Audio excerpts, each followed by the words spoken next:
you up? Because I got some important shit going on here. What do you think? The world class.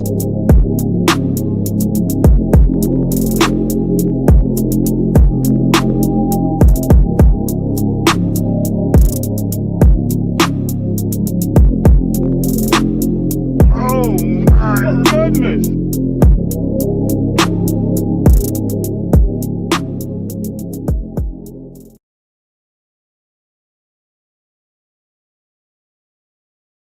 What up, what up?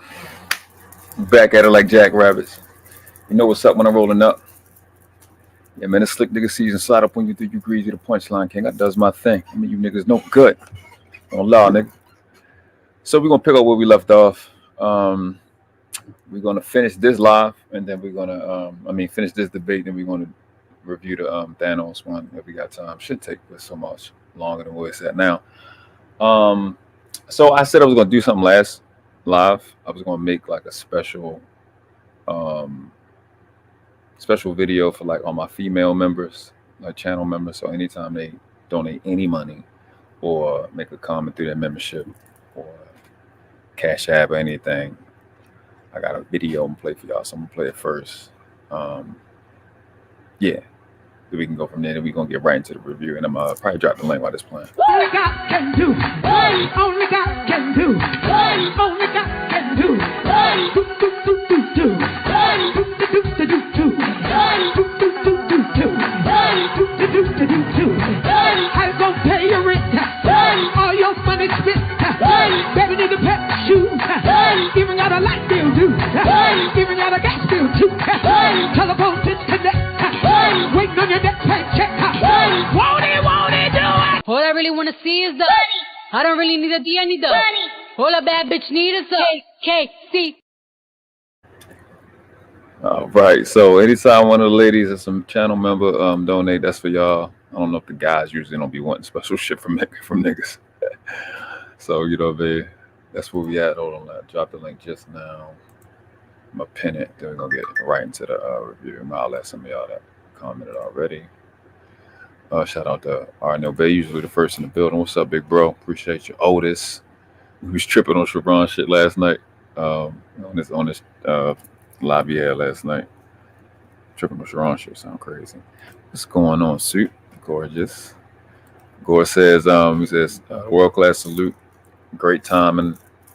We got a 4-hour CAD drawing to work, or CAD drawing to work on the rest of the day. This should make time fly as I work. Yes, man, we up, man.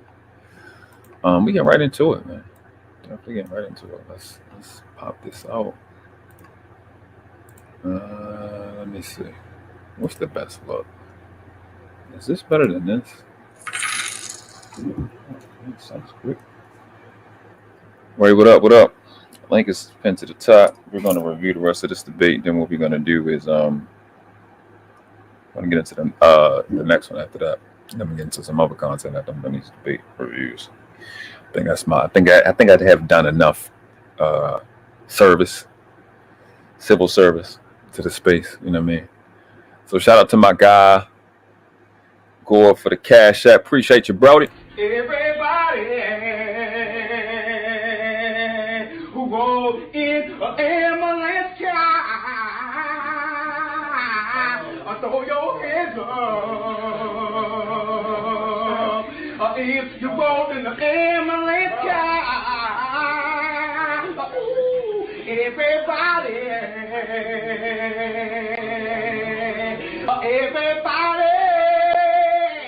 who goes in the ambulance car. Appreciate you, man. The donations and everything is definitely appreciated because you don't have to. Shout out to my guy Ray, just came in the building. Sir, oh, what up? He said, where the hell did you find these clips, man?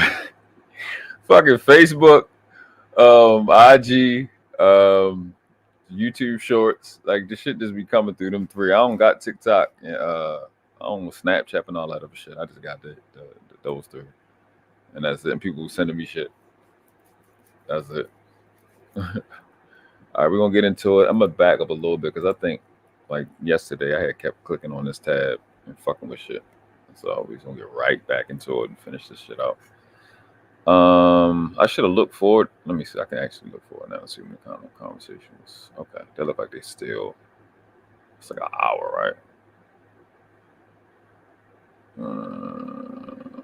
Yeah. When he start, never mind. Let's just go from there. I'm not Who even would gonna say let go. that they don't like being verbally abused.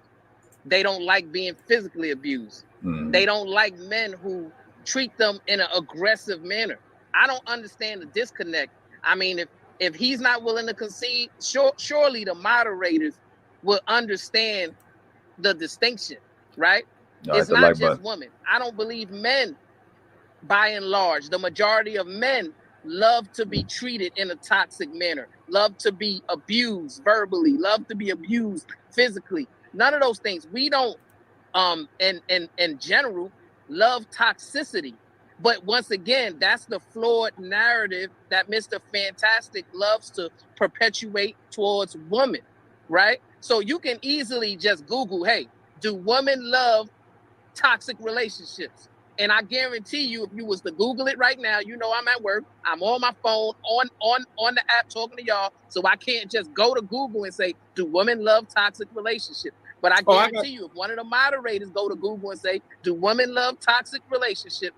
I'm willing to guarantee you that by and large, they'll tell you the majority of women do not love toxic relationships. Okay, so the timer is stopped. I will literally type what you said. Do women love toxic relationships? The majority of women. Do the majority of women?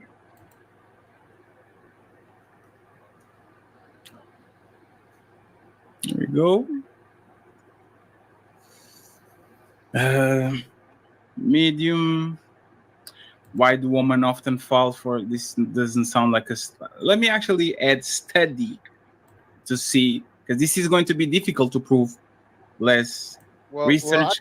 I can save the mods some trouble. Again, listen, the issue and the problem, I asked that question because, again, this is a completely, totally opinionated thing that to where he is trying to come from a place of superiority and purity. None of the stuff he's talking about is quantifiable. These are all his opinions. So you're not going to fall. Got a question. Mr. Fantastic. Mr. Fantastic, did you actually quantifiable if you ask people questions? People actually ask. That's where you get these fucking studies from. It's quantifiable. What the fuck? Why the fuck would he say something like that? Okay, it's quantifiable. You may not have the ability to prove it within this debate, given the time that they got. That's a different statement than what the fuck he's saying right now.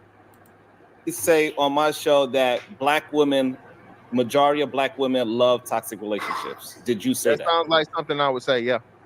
Okay, so that's the quantifiable. Okay, so that's not even quantifiable. Why would you say it's not quantifiable for him when you're saying it's? Oh God, Jesus Christ! God damn, bro, you can't go too far in this shit. This nigga say stupid shit, bro. That fucking shit. I don't even make sense. Jesus Christ, bro.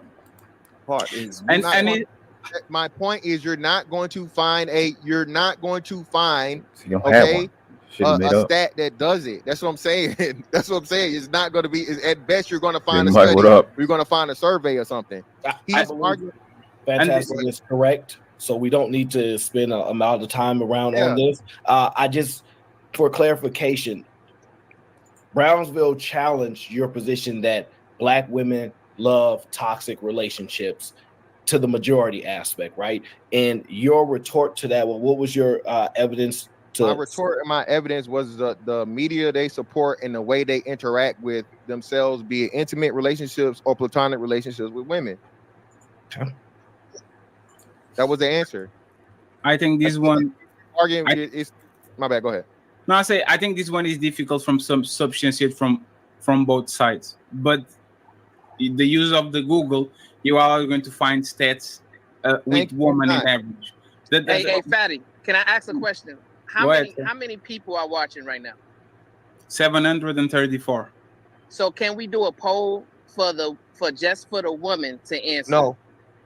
It's self-biased. It'll get swayed anyway. It'll get swayed.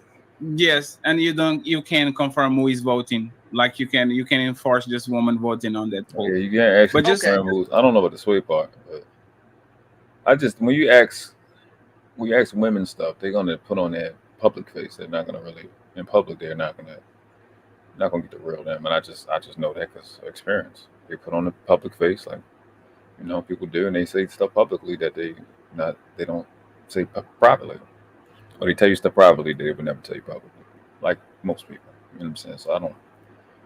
But to say it's not quantifiable is inaccurate. Just for but can you just do it like, let's say, because y'all know the women in the chat, just say, hey, put a 1 in the chat if you love toxic relationships. Put a 2 in the chat if you different. Right. What up? What's going on, man? Good, man. We finishing this off, and we got one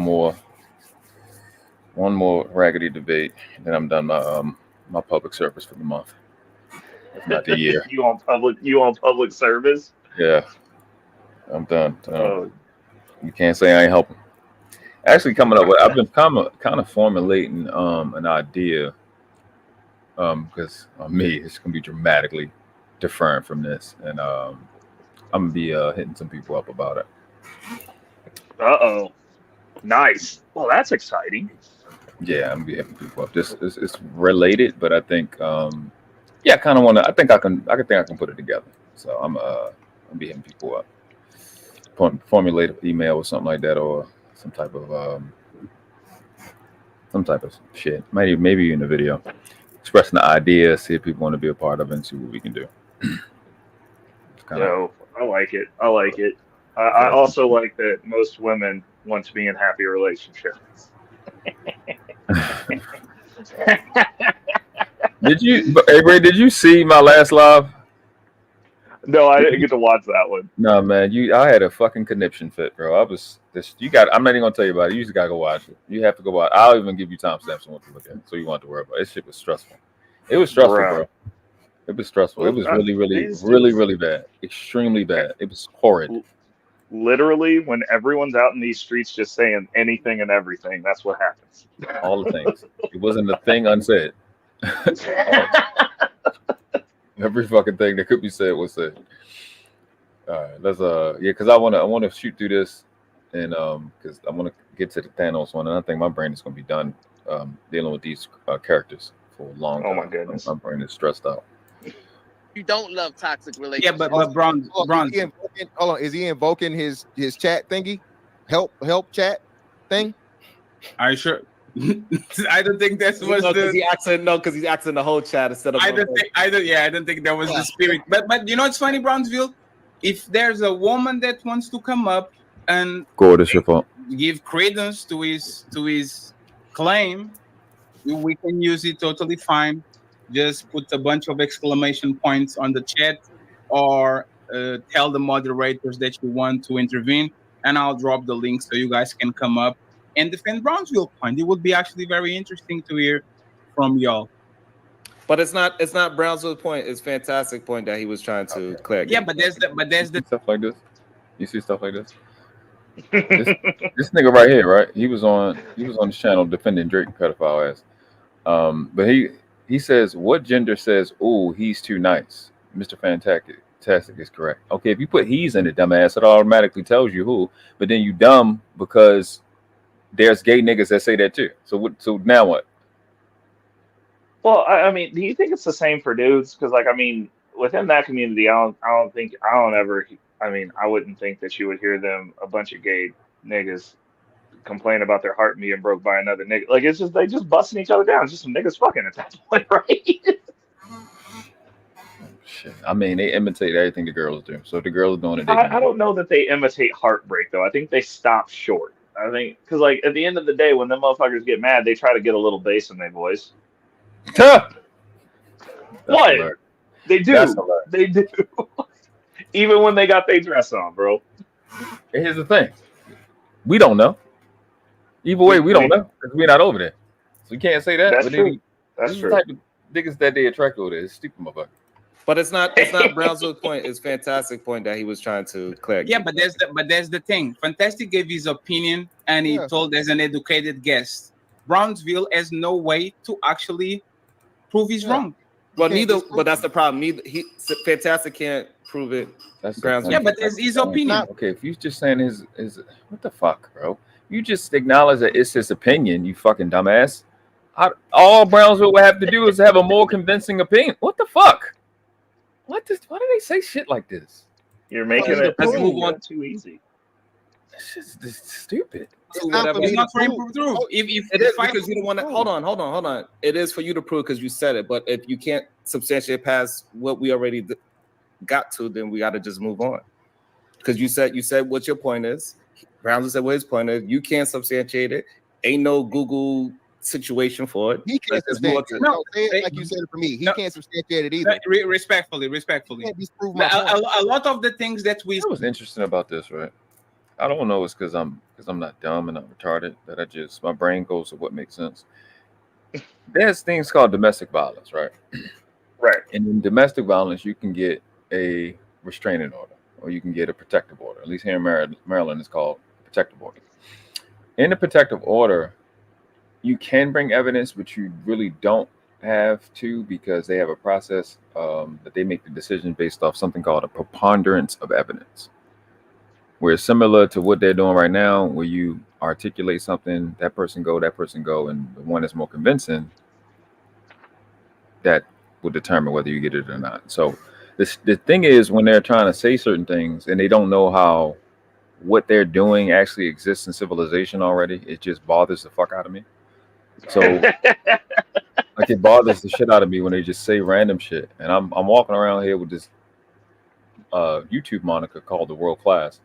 Trying to suggest people to just kind of y'all pay attention to how the world works so we can kind of get an understanding of life and stop saying shit that's we have history on and facts and records on how to deal with things like this.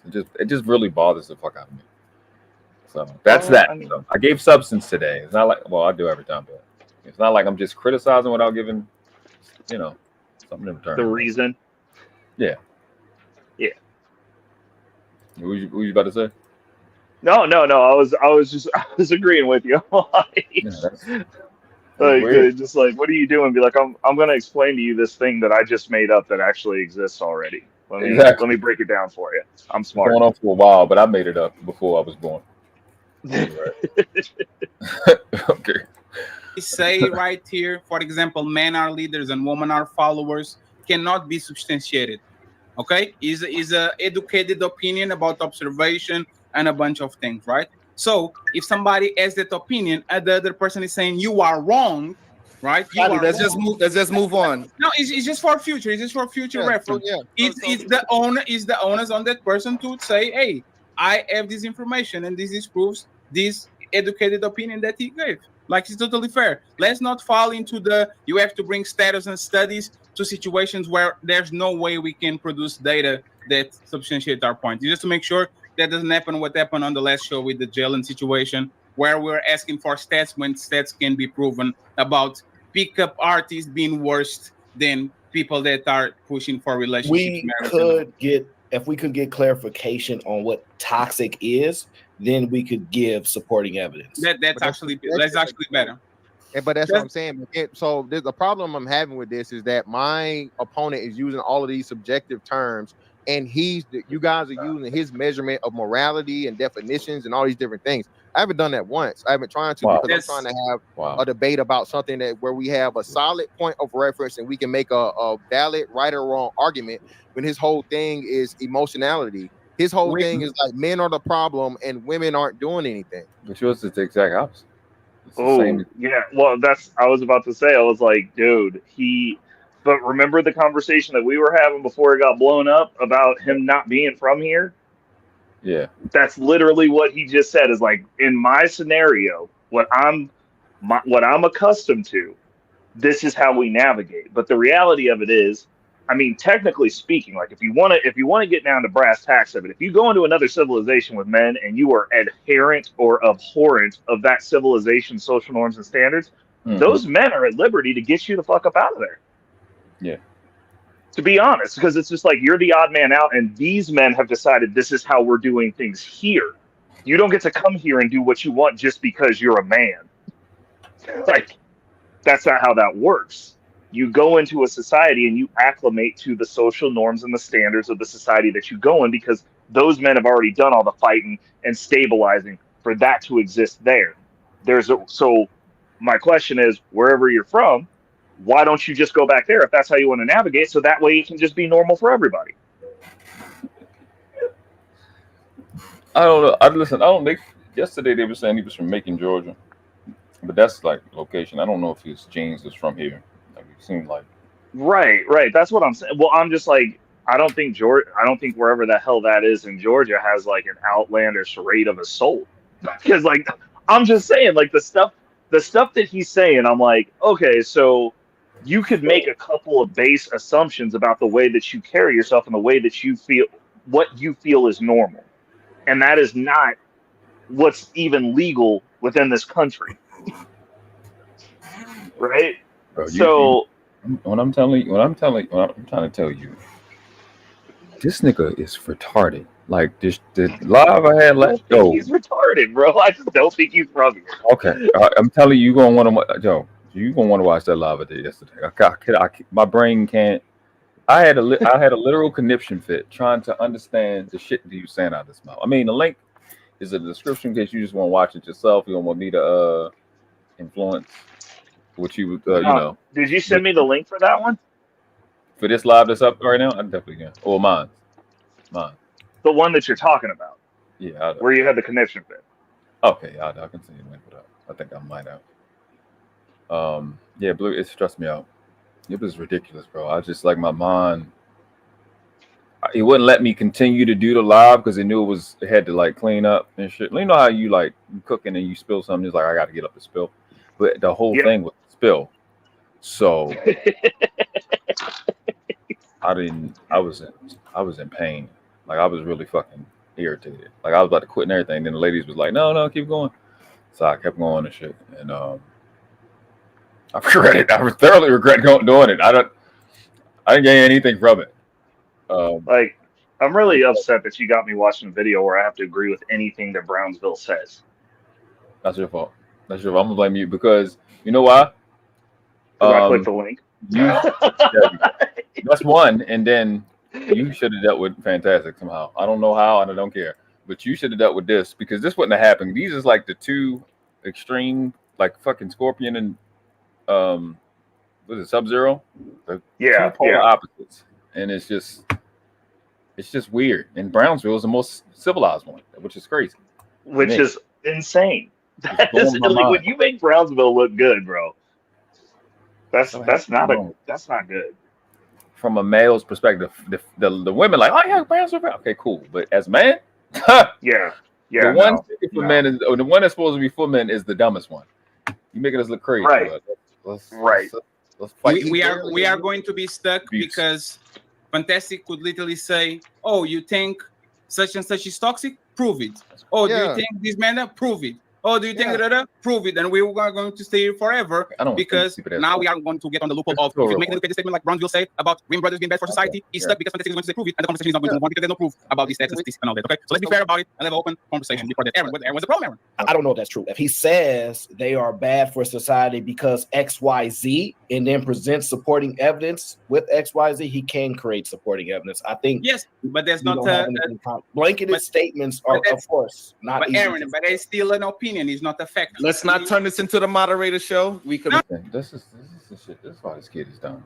If Aaron O just said if he says a statement and then he presents evidence to prove why, but how the fuck are you coming behind him and saying, but it's still his opinion? It's not if he just proved it, fuckface. The fuck? The fuck is wrong with him?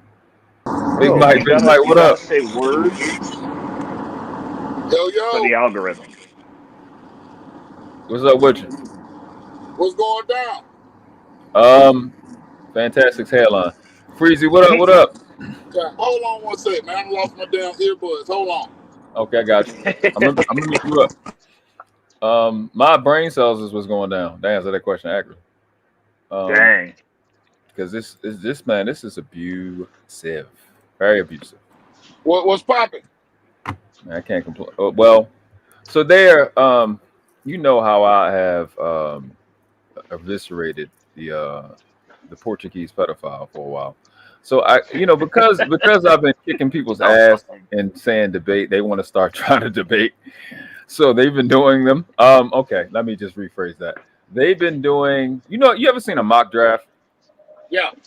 Yeah, that's what this is. They're doing a mock, like the negative kind of a debate, and they've been doing them for the last 2 weeks. And so I'm just, because other people that I do like are involved, I'm doing my public service and civil service of giving my peer review, being the superior debater in this space.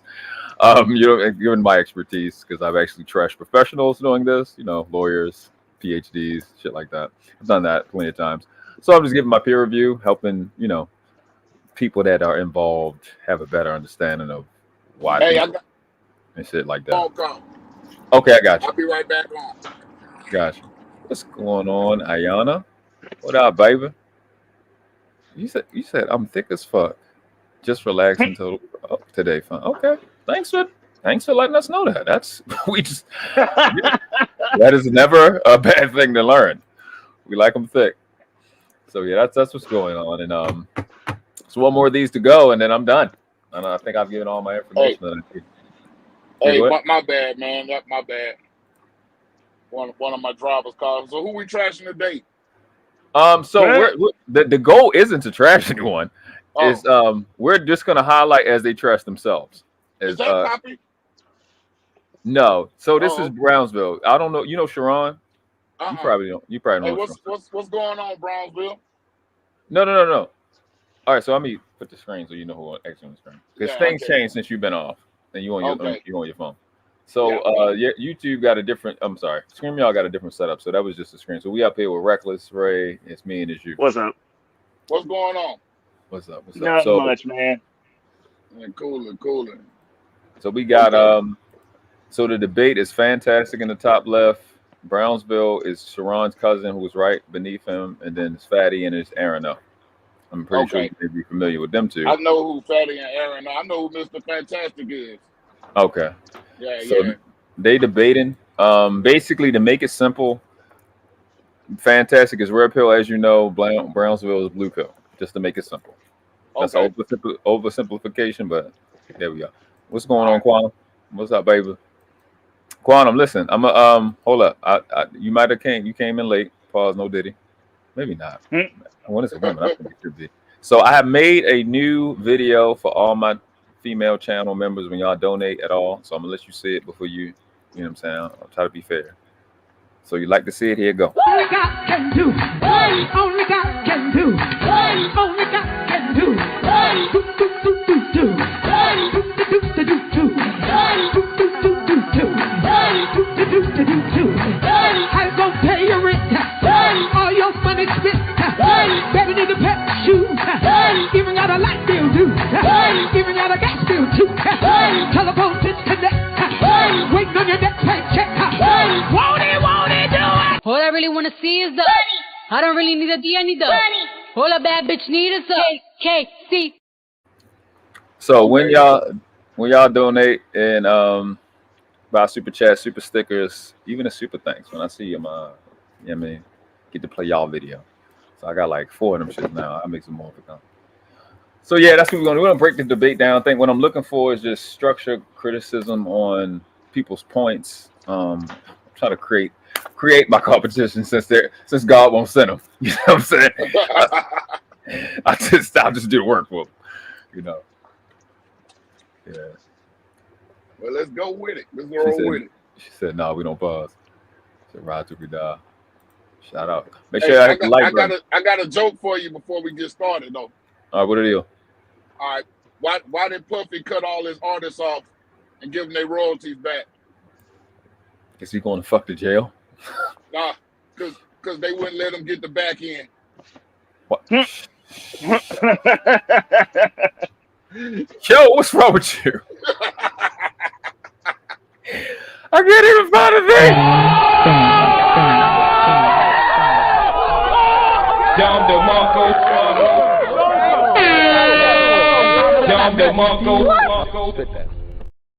That is wild. There we go. She said, "Wow, that's crazy." What? There we go. Dr. Quantum with the $3 super sticker. Appreciate you, sugar. Man, show at the bottom. Right? Only God can do. Only God can do. Only God can do. Do do do do do. Do do do do do do. Do do do do do. Do do do do do do. I'm gonna pay your rent. All your money spent. Better than the pet shoes. Even got a light bill due. Even got a gas bill too. Telephone disconnect. Waiting on your next paycheck. Won't it do it? All I really want to see is the money. I don't really need a D, I need the money. All a bad bitch need is the KC. Appreciate you, sugar. Let's get it. No. The clock is stopped. Let the two debaters get their time back. It's only a 2-hour show. Let them get their debate time back, please. We are doing this for further qualification because somebody can come on the panel, listen to what you said, and every claim the other person says, he can say, prove it, prove it, prove it, prove it, and we're not going to move on. It's educated opinions. Even if you pick up certain data and not data and status, but if you keep up, but because this happened and this happened and this happened, you can flip it and say, there's not evidence proof, this is your opinion, and you just congregated a bunch of information to substantiate it, even though it's not valid because it's not the facts, it's opinions. That's what I'm saying. So to be clear, Team Fatty, so to be clear, we're going to concede to being stuck in a position in which Mr. Fantastic says that the majority of black women love to be treated in a toxic way. Yes. And because there's no measurements to determine if he's correct or not, we're just going to allow the audience to say, okay, he has a right to that opinion. Even though we know... Can we pause that for a second?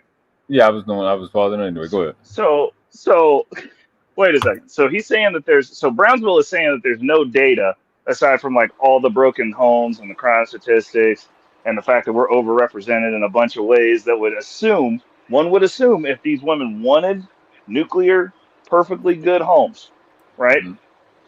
That the society in and of itself, like if you like either all the dudes are brolic and we just out here like hey people, or based on the results within the community that we have the statistics for, that are verifiable, single mother households, all that good stuff.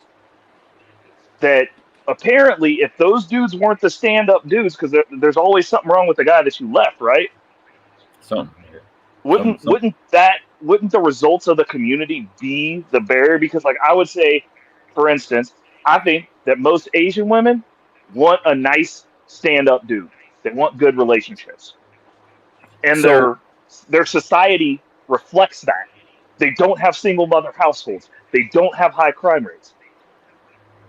Like, they got more prostitutes per capita than any in their country. I'm talking about in the United States of America, sir. I'm talking about in the United States. You been on massage parlor lately? Yeah, every Asian woman who comes to this country doesn't work at the massage parlor, sir. I'm not saying every one, but I'm saying you just insinuated it. No, I just said per capita they have the highest amounts of prostitutes. Well, that's you got to look at the circumstance which they come here, though. I mean, you could say that damn near about every culture because most of the time the women are trafficked into this country to begin with. So you starting off as a hoe. But I said you starting off as a hoe if you come here. If you're an immigrant, you come here a lot of times, unless you come here and you're Indian or something. You come in here under a certain set of circumstances. But what I'm saying is, where are the statistics for that? Because like that's something that I've never heard. Because most of the time when you catch the traffickers, they got kids, and it's not a bunch of Asian women or children. Well, we could talk about that as time progresses. But go ahead with your point. Okay. Well, so what I'm saying is the society is generally reflective of what the women actually want. Okay. So like it seems like if we're going from a cultural perspective, which most of these conversations do, I don't ascribe to that. But the statistics on where we're at as a culture does not reflect what Brownsville's saying. And you can't be like, well, just because some women want that or they want that eventually. Yeah. If you're coming into a relationship and you do get it right and you get married and you got a kid in tow, what happened to that last dude?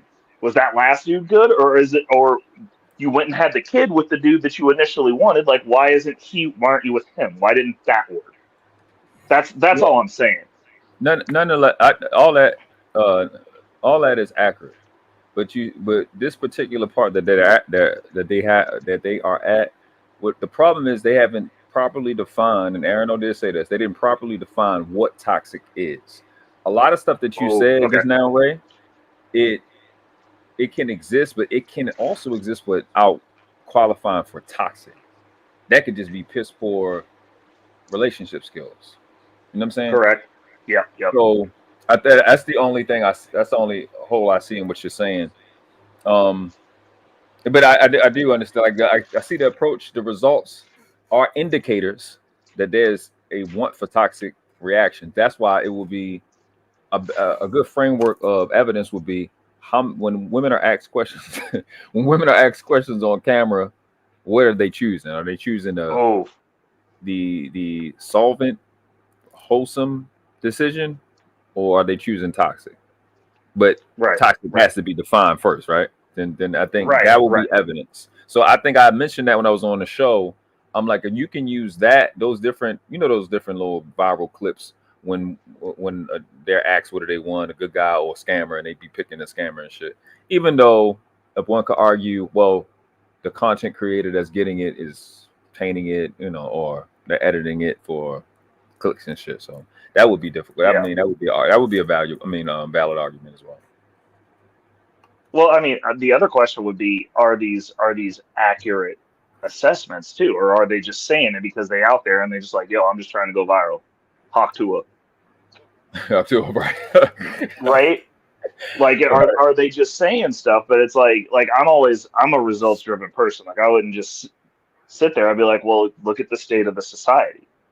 Like, I mean, in all honesty, I would say that we would be better off if all black women were prostitutes then, if we were going to have the same outcomes and the same focus that Asian people when they come here have to get those results.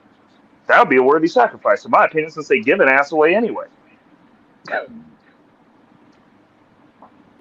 we making a proper comparison between what and what? Yeah. Because Asians are a really, really small part of the population. 100%. We're 14%. But Asians are a small part of the population. They're smaller than us. Correct. I'm not saying that they're perfect. What I'm saying is you don't have to say that everything about a culture is the best thing ever to point out where they are doing better. And as far as life outcomes, they are doing better. A lot of immigrant cultures are doing better. Most cultures where you come from a place where failure equates to death do better than us because they're coming from an environment that's so harsh that here it's easier. It's kind of like it's like when you move out the hood. If you move out the hood to the suburbs, the issues that you have when you move out of an environment where an argument leads to a shooting is different than an argument in an area where there's no recourse that ends up with somebody losing their life. So you can function better in those environments. That's all I'm saying. But what the point was, I was like, they are a very focused culture. Like they're not telling their kids you can do whatever you want. You can be a streamer. You can be online. They're like, you're going to be a doctor. And then if you want to tell jokes, you can tell jokes after you get your PhD. But it's a focus. They have an outcome. They have a certain amount of wealth that's spread amongst a small group of people that have more pool than we do because they're playing a different game than we are from the onset, however they start here. You say that what? I'm sorry. They're playing a different game than most of us are from the onset, however they start here. The game that they're playing is different and their outcomes are therefore different. All right. That's all. I don't think that anybody's better than anybody. It's 100% results driven. But like when you look at cultures that consistently produce good results or consistently work their way into a leadership class, you have to like, those are things where it's like, hey, what are they doing that we're not doing? As opposed to they're better than us. But when you're saying culture, is kind of throwing me off a little bit. So culture would be the country they came from. No. Well, why not? Both the country they came from and the the expectation. So a good example would be Somalian culture. Okay, yeah. Go to Somalia. So they have a higher value on education. So when they're not in Somalia, when they come here, a lot of them end up on Wall Street. They end up getting good jobs. They make more than Black Americans do. They make more than who? Than most Black Americans. Somalians aren't American. I know they're not. So they don't consider themselves Black. No, of course not. And we don't consider them Black. But what I'm saying is, if you're gonna judge a whole culture, then wouldn't it make sense to judge where they're from? Also true. I mean, when you start looking at Somalia and you look at places, the bar there is so low that when you get here, of course, everything is gonna be better. Right. Agreed. You know what I mean? But you got to look at who made it better and why Somalians can even come here. Also true. No. I'm not. I would never discredit that. I mean, the reality of the situation is they're taking advantage of stuff that we take for granted because we grew up in a winning society. Winning society is always winning. And most of us are winning. And by comparison, we are not. You're comparing 10 people to 43 million people. So if you're gonna break it down that way, you would look at the percentage. Break it down that way if you're gonna make the argument you're making. No, 100%. But if you have the lion's share of that small percentage of people, and everyone goes to, like, the majority of them go to college, the majority of them are not homeless or not in the same situation. You can't be like, oh, well, just because there's more of us, like, they're in the same ecosystem that we are. Now, I would understand if you were going to say, hey, these illegal immigrants that just crossed the border, we could have that discussion. But the people that come here via the right means and work their way up within this system are still competing within the system that we are in. We take it for granted because failure here by any type of outcome life metric does not equate to you dying. In the hood, I would disagree if you're in the hood. I see plenty of. From the hood, I would disagree. You're telling me that there's not homeless people that just hang out in the hood that be dysgenic and fat that eat and they exist down there and nobody messes with them. They just outside because they failed in life. But do you know why most people are homeless? Yes. They're mentally ill. Correct. Right. Correct. So are we going to base our whole society on them? I'm not saying homeless. What I'm saying is hold on one second. Let me say this.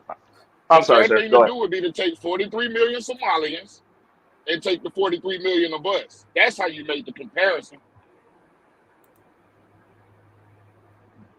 I could see that, but if we're gonna sit here and say if we're gonna sit here as a people, if you're gonna be team Black, then we winning. Is what I'm saying. By what metric? So is it by net worth? Is it by income? Like how are?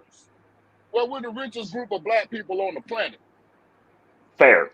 Agreed. Agreed. Okay. So it doesn't matter if 10% of us are poor. How many percentage of Somalians are poor?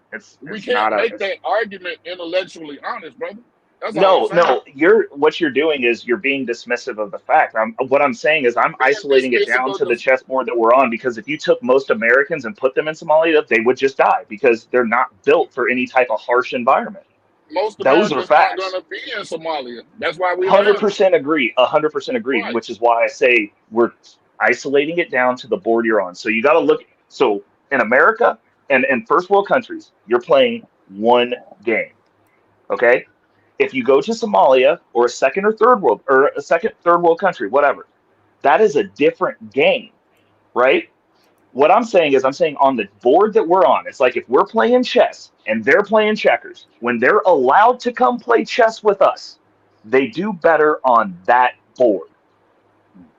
That's all I'm saying. I'm not saying they are better. And that's the issue with having these conversations with people, is you're taking it as I'm saying that these people are better. I'm saying, no, they're getting a better outcome. What we need to do is dial in on what their focus is when they get to play in a game that isn't as harsh as the environment that they come from, because we couldn't survive there. The vast majority of us would be dead in that environment. Where are you from? Oh, I'm from Kansas City, bro. I grew up off Bales, one of the worst neighborhoods in this fucking town. That's where I grew up. It just didn't stay there. City? I just had to ask. Yeah. Yeah. Okay. Originally, born and raised. I've lived here my whole life. And your family from there?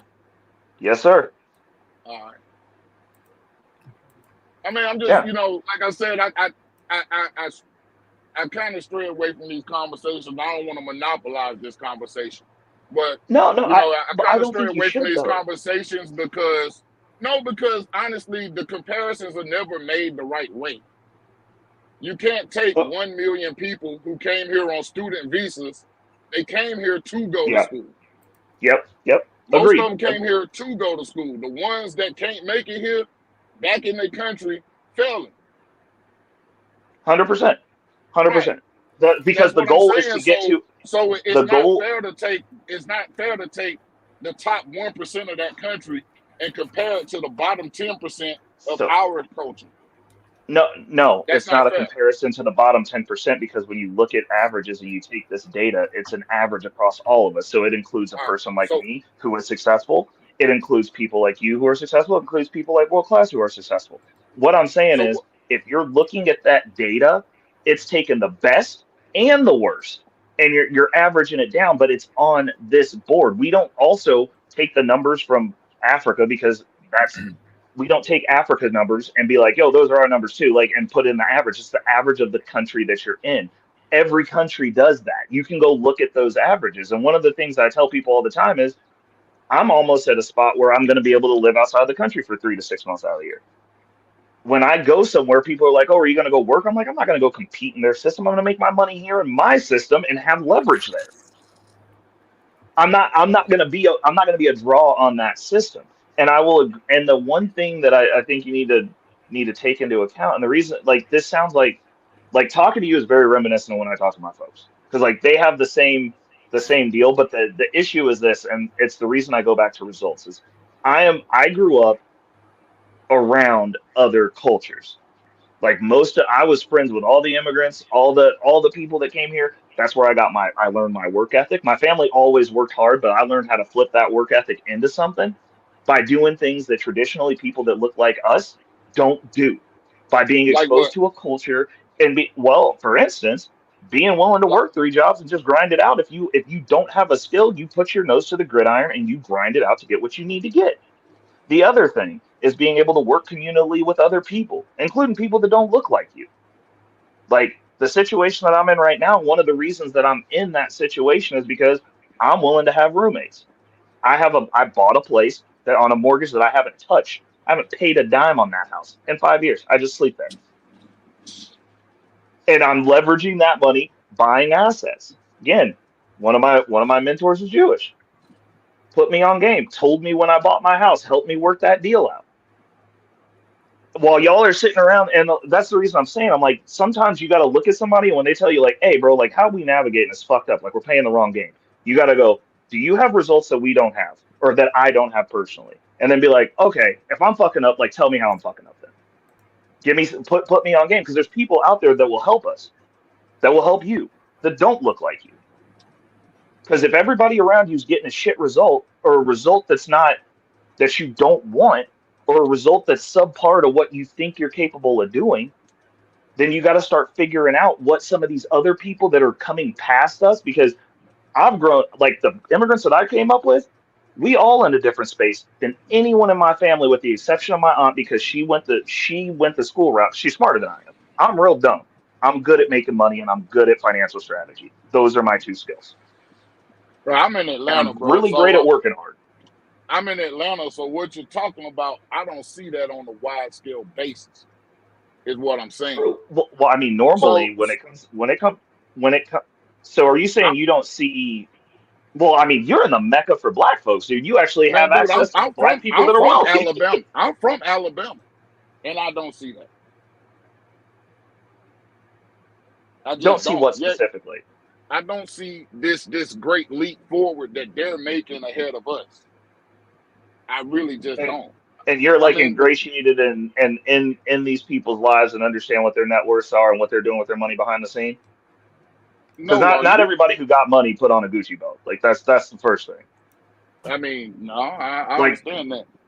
I understand that, brother. But I'm just saying, that, are you ingratiated with? Yes. Where you know Very all with them specifically the Vietnamese culture. Yes, very much so. I'm from Mobile, Alabama, bro. I know more. I went to school with more Vietnamese kids than ever. I'm a Catholic from Mobile, They all Alabama. losers. They all suck at life, huh? No, I'm not saying they're all losers. I'm not saying they're all losers, but I'm not gonna sit up and take that small group of Vietnamese and be like, well, see, the Vietnamese culture is better than our culture because they do this and this and this. Because if you go to Vietnam, you go to Ho Chi Minh City, bro, it's gonna be a different story. I understand that. If you go to the backwoods of any African country, it's going to be a whole different story too, and that's where our you can go to the cities, you can go to the backwoods, the front woods, you can go wherever you want to, and you're going to see the condition that most Africans live in. Right. So you're saying that if you were dealing with a black person who made an order of magnitude more money than you and had all the social proof you could ask for, and he was like, yo, you moving fucked up, you'd be like, yo, you don't live on my street, so I don't have to listen to you. Like, it's about results. I don't care what goes on Ho Chi Minh Street. What I care about is seeing a family that came over here, where two people came over here uneducated and didn't speak the language, and then made sure that their kids went to school. The majority of them, except for like the last one, because he a dum-dum, and I'll give you that. If you have a bunch of kids, you're gonna have an idiot. But put them in college, got them in good positions, and seeing that next generation, which is the second generation here, completely out. Bro, I'm a third generation college graduate. You breaking up, Ray? My grandmother graduated college. So that's what are you saying? Ray, you breaking up? We can't. We can't.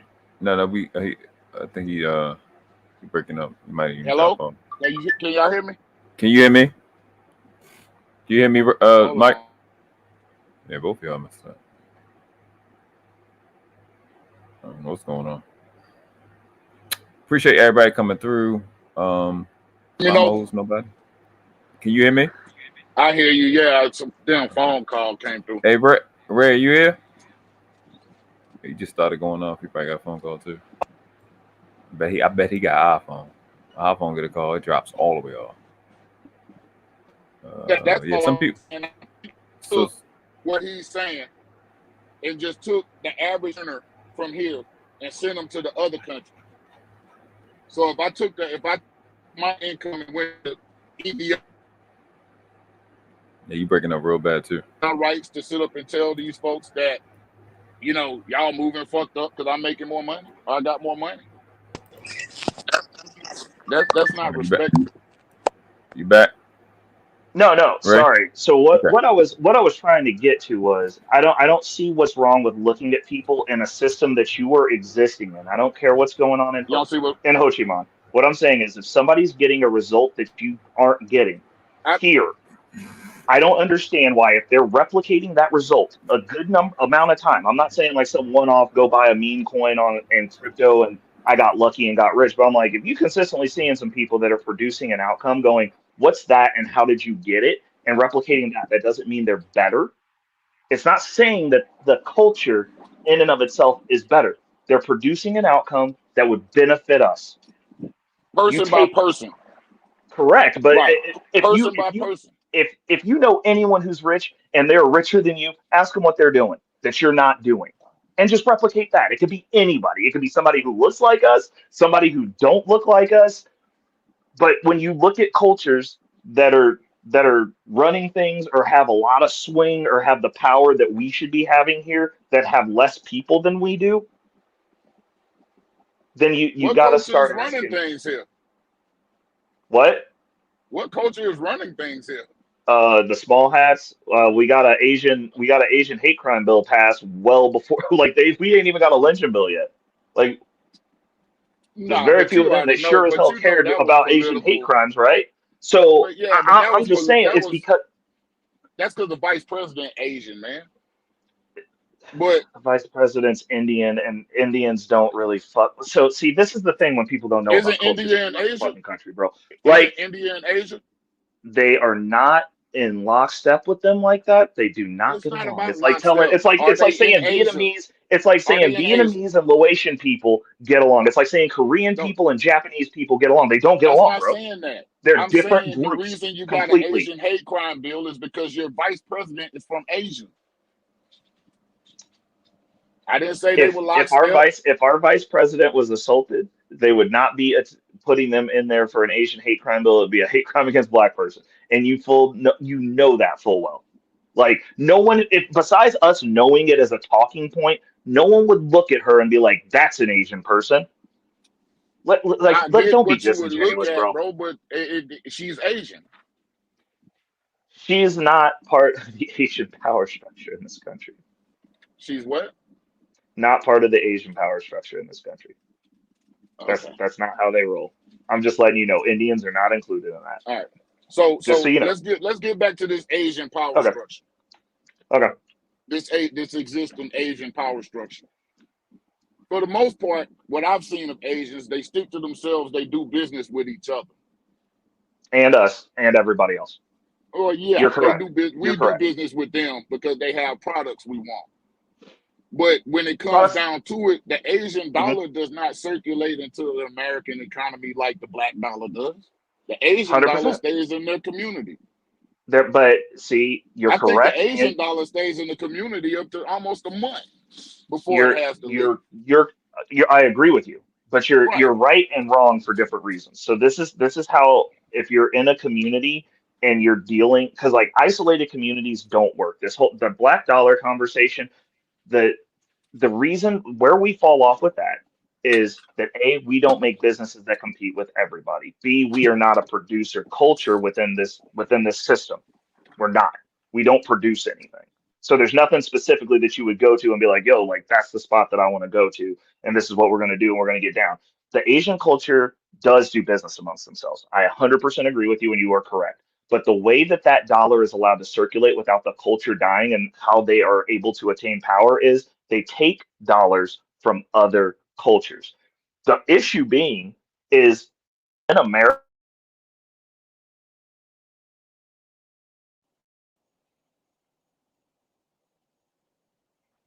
Hold on. Damn it. I hear you, but I can't hear you. Oh, let's see here.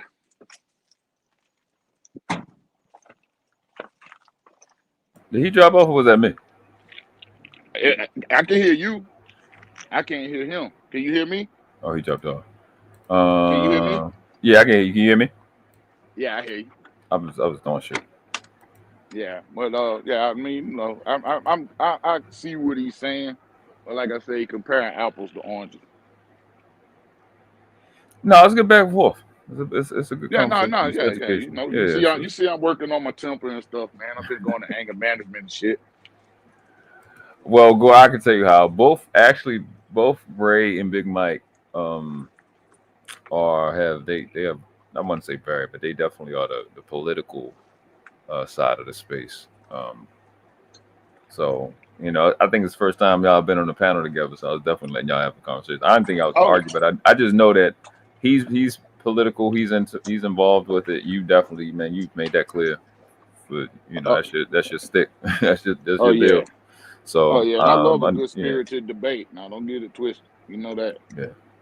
So I'm wait for you. I'm gonna give him a little second. Yeah, let's get him back on, man. Yeah, because I mean I want to hear what he had to say. So I see Wind Chime is kind of is on your side. I think Gore's on your side. I think Quantum was on Ray's side in the beginning. Oh, Ayana say Ray make good points. I think when people, because even like he was saying earlier, I know you come from the pro-American standpoint, and so does he. But I think from for me knowing you, when people are saying other people are doing better than us here, I've heard you make that argument before. You made it, I mean, maybe a year or two ago about the comparison with numbers. All right, he back. Okay, he back. All right, you back. I'm sorry. You know, I'm. Well, see, the issue is you got me. I'm stopping in to hang out with you all. I'm actually running my business, so my guys had a question real quick. But where did I leave off before I got cut off? Because every time I get a call in now, it cuts this off. So. But yeah, I remember. So the issue is they take dollars into their economy from another economy, and this whole like the cycling of the black dollar is the way that it's presented to you guys, because I don't consider myself on the team, is you're supposed to isolate, and we don't need nobody else, and we're just going to pass a dollar to the right until the end of the circle, and it's like that society dies. Isolationist societies historically have always died because you got to have something coming in from somewhere else. Otherwise, you can only go to the right so far, unless you're staying small. But we are in a system that's large, so like that doesn't work here. What the Asian culture does is they buy infrastructural things to take dollars from other people, and then they work amongst themselves. Y'all are trying to start this shit ass backwards, going, we'll just work amongst ourselves, and it's like, okay, so after we pass all the dollars to Umar Johnson, we never get this fucking school. What happens then? All it takes is one bad actor. Ray, we have to work amongst ourselves because those opportunities aren't really available to work with a lot of people outside of yourself. What you're going to find is a lot of these other people. I can give you that. Hold on, Ray. I'm listening. A lot of these other people have not artificially been excluded from the economy historically. So the simple fact, I wouldn't go as far as to say we produce nothing because this whole culture is ours. American culture is what black people produce. You know what I mean? Well, I mean, if you don't own it, you can say that it's ours. We're a commodity within it, and it's not doing us any good. If you produce something, it's not benefiting us. It does benefit us. How many Somalian billionaires out here? I mean, that actually do stuff. I would say a lot. There's a lot of Somalians on Wall Street. Like that's the majority of black people that are on Wall Street. I mean, I'm not going to look it up right now, but we could look it up. Like I don't know. Right, and they don't own Wall Street. They're working. Right. Fair. Yeah, they don't own it. I mean, when you're talking about the average black man making $44,000, I'd rather it be on Wall Street. I don't know. What are we talking about here? Wall Street, but what I'm telling you is the conditions you're putting on us to be great. I'm not putting. You're not putting the conditions on. What do you go buy where you go? I'm going to buy this specifically from black people. What is it? What do I go buy that I'm going to go? It's not even necessarily that I go buy, but here's the deal. When I get my haircut, I'm going specifically to black people.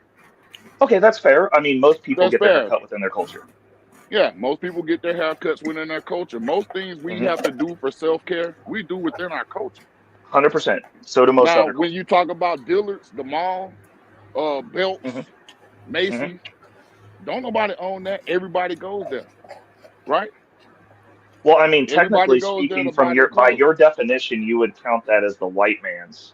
That's the white man's money. Let me do this real quick, right? Because let me do this real quick because y'all got it. It's an actual topic right now that y'all just came up with, right? Yeah. So, and it's actually important. I think it's a big conversation. As I think I would want to do what Mike's saying. I have an idea when I'm hearing y'all, but I want y'all to have that, and I understand exactly what you're saying, right? So let's see if we can come to a, I don't want to say agreement. What should we prioritize? So let's just use common sense. We're adults. We're not going to dismiss either one. What should we prioritize? Filtering money from outside in or developing within and then producing, I guess, a gross domestic product. So let me go. Let's go with Mike and then we'll go with you right afterwards. Okay. So should we filter money in or develop a gross domestic product? So the question is, what should we prioritize? Filtering resources in, we can just say resources to make it simple, or self-developing and produce resources out for the world. Staying in home, and what should we prioritize? Us building our own shit or drawing resources in from the world to fund our own shit and then putting it out? Which one? I think it's not a one or the other. And that's what I'm saying. What should we? I'm saying what should we prioritize? Yeah, what should we do I for it? think everybody should have something to sell. So my thing would be developing a product. Mm-hmm. You know, that's my thing. The money's gonna come in once you develop the product. Okay. But you know, but look at the biggest business in the world right now, hip hop. You know what I mean? One of the biggest businesses in the world for the past 50 years. That's a GDP, that's a gross domestic product. Okay. That a lot of us do have ownership in. We don't run the record industry, but most hip hop artists own their record labels. The big ones? Well, not yeah, the big ones, not the big five or big three, whatever they call it. But I'm talking, we don't run the record industry. Okay. There's certain people that just run the whole industry. You know what I mean? But as far as look at how many billionaires and multi-hundreds of millionaires have been made just off of that one thing. And then think about the companies. Go ahead. And get to the last statement. I'm gonna let Ray go.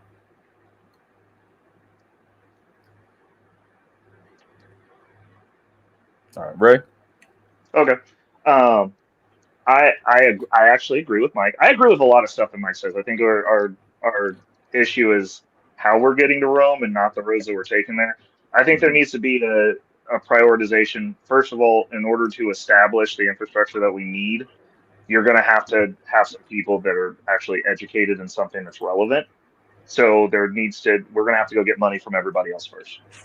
And the way that you go about doing that is putting a deep emphasis on relevant education, not just going to college just to be there, not getting a basket weaving degree and getting degrees that you're never going to be able to pay back. You either need to be going to do something that's useful to the community and the collective, which would be being a doctor at this point, because we're complaining about how we're treated in the medical field. Being a lawyer, we're a good lawyer, not a diversity hire lawyer that actually knows law and knows how to practice law, because apparently we have issues there because where we shouldn't be overly represented. But we do need those infrastructures in place for as we expand out. Either that, or if you're stupid, you get to put your nose to the gridiron and you just got to you're going to have to thug it out and figure out how to be an entrepreneur like me, because I'm stupid. like I'm also worth more than most black households. So it's what it is. Like, you have to do something of use. You have to be productive. And we do not have an emphasis on that. We have people that think they're going to be basketball stars. We have people that are going to school to get college degrees to call themselves boss babes and whatever the fuck else you want to say, and have more debt collectively than we've ever had that you're never going to be able to pay back. So that now everybody's got to make six figures. It's people aren't looking to be of actual use. They're not developing skills. We also could definitely use tradesmen. A lot of money in trades. People don't want to acknowledge that because we get dirty, but there's not, AI's not coming for my job anytime soon. So you agree that we prioritize developing our own. You just going into exactly what we got to do that. Yep. Okay. But you left out being a teacher, bro. You said everything else but teachers. So yeah, it doesn't pay well. You'll be poor forever. Education. Who's going to teach us? But who's going to teach us? So, PWIs? I mean, my question is what? So every teacher that I've had, as a failure of the schooling system, sir, I make more than every teacher I ever had that told me I wasn't going to be shit, told me I couldn't shut up, told me I could what I wasn't going to do with my life. I make more than every single one of them broke motherfuckers to this day now. But you mean my principals? I make more than my principals. I make more than my school administration. No, what I'm saying is, maybe, just hypothetically, the school system, sure, we can get some teachers in there once we can afford it. If you want to prioritize going into a job where from a capital you said the top priority needs to be education. So you're saying it's a good idea to go get 100. Who educates? It doesn't matter who educates you. You don't have to see somebody who looks like you to be successful. Trust me, I'm a living example of that. Brother, I'm just listening to what you're saying. We're talking about what you're saying. Listen to what you're saying. I know black men who have gone in and had this perspective that have gone in, gotten that debt, and then had to switch to an IT career because while they were great at their job, there was no way they were ever going to be able to sustain a family. So you go ahead and find all those sacrificial lamb niggas, and you go ahead and send them to their deaths. Like that. That's totally fine. I'm picking up what's going on. So it's all about how much money you make. Because if that's the case, this nigga's riding around the hood getting street money in Lamborghinis right now. And I guarantee you it's worth more than them. In Lamborghinis right now, no, there's not. They about to get scooped up. Like, that's cool. I don't get street money, sir. I don't know what you're talking about. I don't have to do that. What I'm saying is, from an infrastructural perspective, the game that we're in, and this is the reason I say that you're playing a different game, and the game that you're playing isn't the game that matters. The game that we're in, it's a financial structured game. You can be as smart and as intellectual as you want to be, but if you are broke, you are nothing in this society. This game that we are actively playing. I didn't choose this. This was already made. I'm just here. And what I'm saying is, if you were talking about surviving as a group, you better learn how to play it. You don't see a bunch of Asian teachers. They don't give a shit. They care about getting in the game, and then you can branch out and do whatever you want after you're secured. You're talking about trying to go do everything else with no security. Bro, you're the one who said education. You're the one who said education. A priority of education that's going to net income. Education first. Yes, I did. Don't treat me like I'm in the sense asking you about the teachers. It doesn't matter who teaches me. Okay. It doesn't matter who teaches you. And I mean, if that's a barrier for entry for you, is like there's just no black teachers right now, then you're just going to lose. Like, that's your problem. It's not really a barrier to entry. What I'm trying to do is poke holes in your argument. Oh, that's fair. That's what I'm trying to do. So I'm not trying to say that we need more teachers. I'm saying you said education. Yes. Okay. In order to get income. Okay, so educators educate, but you said everything else but educators. At the end of the day, man, just admit it's about money. That's what I just said. Niggas getting money in the streets all day, bro, and that shit ain't on. And then they go to jail, and then it's over. And then the money's gone, that generational wealth goes nowhere because they don't invest in shit because they're stupid. A lot of them have businesses that you go to right now. A lot of them got businesses you go to now. Okay. So, so if that's the case, then we already doing that, bro. And that ain't on the stat sheet. Okay, so apparently everybody's making six figures under the table. Fair. Okay. Until they get caught. Man, whatever. Are you an extremist? Well, no. What I'm saying is we have statistical data on income. Everybody, bro. This is the type of stuff that starts pissing me off, Noble. Nobody said everybody. Okay. So the handful of dudes that are making it extreme. I'm not being extreme. Okay, so it's not everybody. It's a handful of people, because the reality of the situation when it comes to drug dealing is drug dealers don't make that much money unless you're the dude at the top. So like, let's not, the numbers are in on that too, because most of the dudes you see out on the corner handing shit out are making less than a McDonald's employee, and they get to get shot with no health insurance. Okay, like what about the guy he go hand that money to? You know who that is? That's the one person who makes money out of the entire organization. It's not one person, because he hand money to somebody too.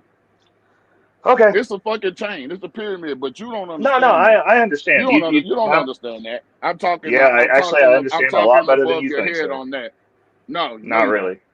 My mom ran gang squad for this city. She was the first officer assigned to it. She dismantled all the gangs. Bro, what she know? Okay. What she know? All right. Okay. Hey, last I checked, Kansas City still had active gangs. Yeah, you know what else they got rid of? The gang squad. They got rid of the task force specific to that, because you can't police the way you used to. They got rid of it because it was working. They got rid of it because you can't police the way that they used to. They get rid of it because it was working. Yeah, it did. I mean, my mom's was in the paper because of how much it was working. So, I mean, stats. Historically, since the Pendergast machine, Kansas City's always been a corrupt, gangster-ass city, bro, since its inception. Okay. Well, I've lived here my whole life, and during probably about the 15 years that my mom ran that unit, where's not corrupt that has gangs, sir? Dude, so you're saying that because every single gang didn't go away, that they didn't see? That's these are the types of arguments that I'm like, okay, well, like, that's fine. Then you just get to have the results that you guys are producing, and then those of us who figure it out and move beyond that shit, we'll have the results that we're producing.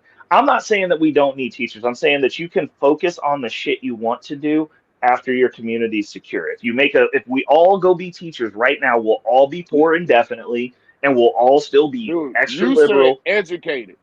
You said education. Yeah. Not me.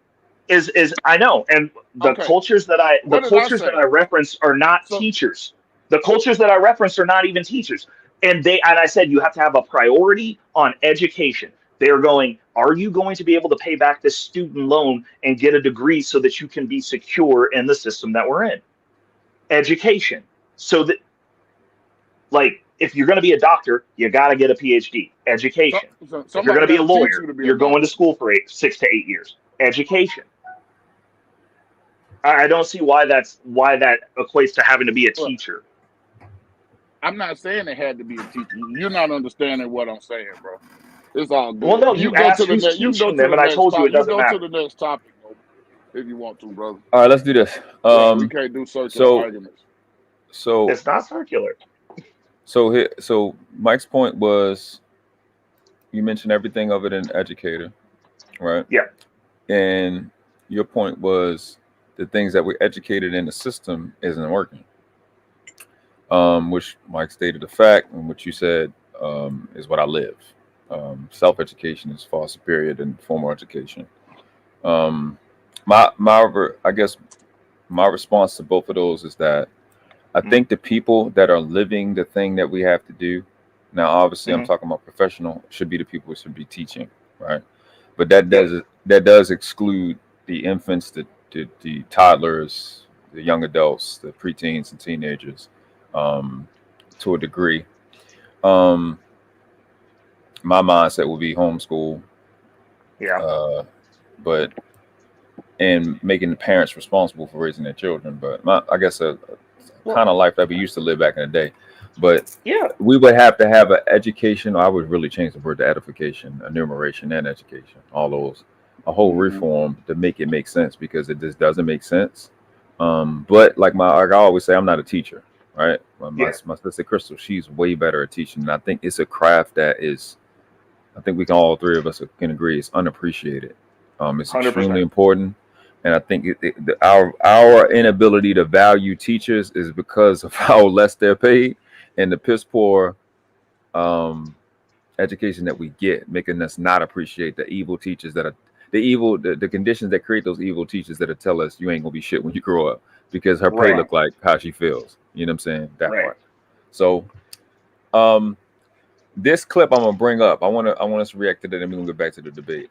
It has something to do with our original topic. I just want to see what both of y'all say. Let me redo this real quick. Actually, hold on, no. Let me set it up correctly, because you gotta actually fucking hit the mute button or unmute button when you do it. Oh yeah, I got you. No, not this. Here we go. Damn, I fucked up. Let me go forward. Okay, here we go. All right, there's the mute button. Yeah, I'm going to hit this and then this. All right, here we go. I'm gonna redo it. You got to do it. You got to unmute it every time. Oh yeah, you got to unmute the clip. Yeah. Every single time.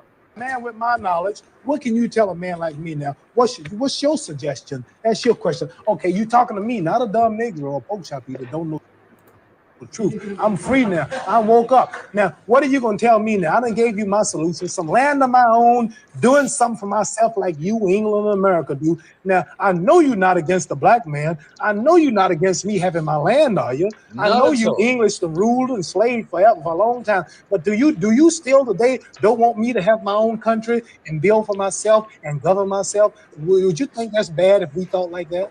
What's your solution to my problem? 1974, you all just, white man just flew from New York to England in an hour, less than 2 hours. You all are so progressive. You're walking around on other planets. Now, today, I'm intelligent too now. What's your suggestion? What should be my movement? Integrate? Yeah, equal rights in a mixed society. In this society. where you still own the government, you still own the train station, the railroad plant, the lecture plant, these television cameras, you still make all the food, you control everything, and I'm like a leech on a dog's back. All I can do is just wait for you. I can't do nothing for myself. Integrating in your society don't mean I'm doing nothing for myself. You doing it all. I want to do something for myself. I'm tired of depending on you. You might get broke one day. Your stores might close. Your gas pumps might cut off again. I'm relying on you now. Can I have my own land and country? Well, you've got your own freedom here. For instance, I know you're luckier than many black people in America. Man. So yeah, that's that. Which do y'all think the arguments that y'all made relate to it? What side do you think you would be on? What like the mindset do you think some people would take from some of the things you said as relate to what Muhammad Ali was saying? Peace be upon him. Yes, absolutely. All right, go. Mike went first. Ray go first, and then Mike. Me personally, I can't relate. I've gone out and gotten everything that I want. Nobody's ever tried to come burn down my business. Nobody's ever tried to come set my house on fire. The only people who've impeded me are people that look like me. So I don't have that experience. And I understand that this is isolated down to people's experience, but I don't believe, and I was not raised to just take and internalize everybody else's experience as my own, because it's not.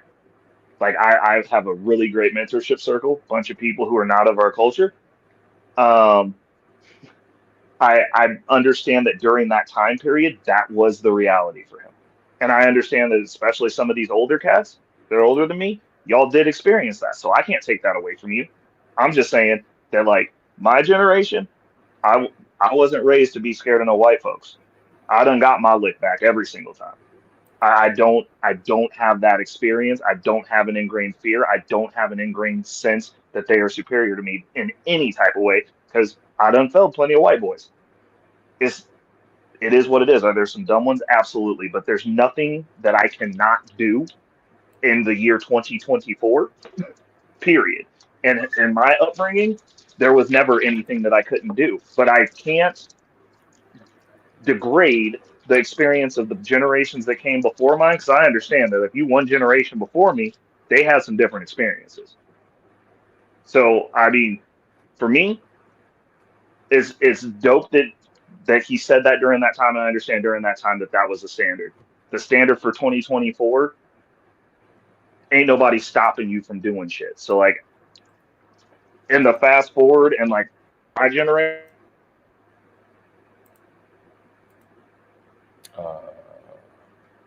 You dropping out? He probably getting a call. Yeah, he probably getting a call. Yeah, I let him finish. Yeah, I think he getting a call. I'm about to drop off. Yeah, I got my notebook. I got my notebook out. That's that iPhone. Y'all get calls. Y'all phone drop off. Shit, Android just like. I might need to put this on my other phone, because this is actually my business phone I'm on. No, you definitely gonna get called. Yeah, I'm gonna get called. Well, it's all good. Okay. I ain't tripping. All right. It ain't business hours no more, so. We'll see if he go and come back, because I don't want him to miss what you're saying. So Yeah. I'm gonna wait. I'm gonna let him finish, because it sounds like it cut off in the middle of him. Yeah, he's gonna have to drop off, come back. Yeah. Make sure y'all hit the like button. Matter of fact, we'll just take this quick break. Here we go. Yeah, good call. Oh no, baby, what is you doing? I know damn well you ain't been watching it this long and ain't hit that like button. You son of a bitch. Going right for the jugular, aren't you? And hit the like button before we buy something. What's going on? Subscribe to Can the you hear channel me? if you're new to the channel. Hit that little red button and consider becoming a member. Yeah, we got you. Why not? Okay. Why? Haven't you heard what they say about me? I'm a degenerate fucking animal. Everything not gonna end up on the channel, man. We gonna put stuff in the back, you know, for people that support the channel. I mean, it's okay, you know. Some people want to be freeloaders. I used to did it.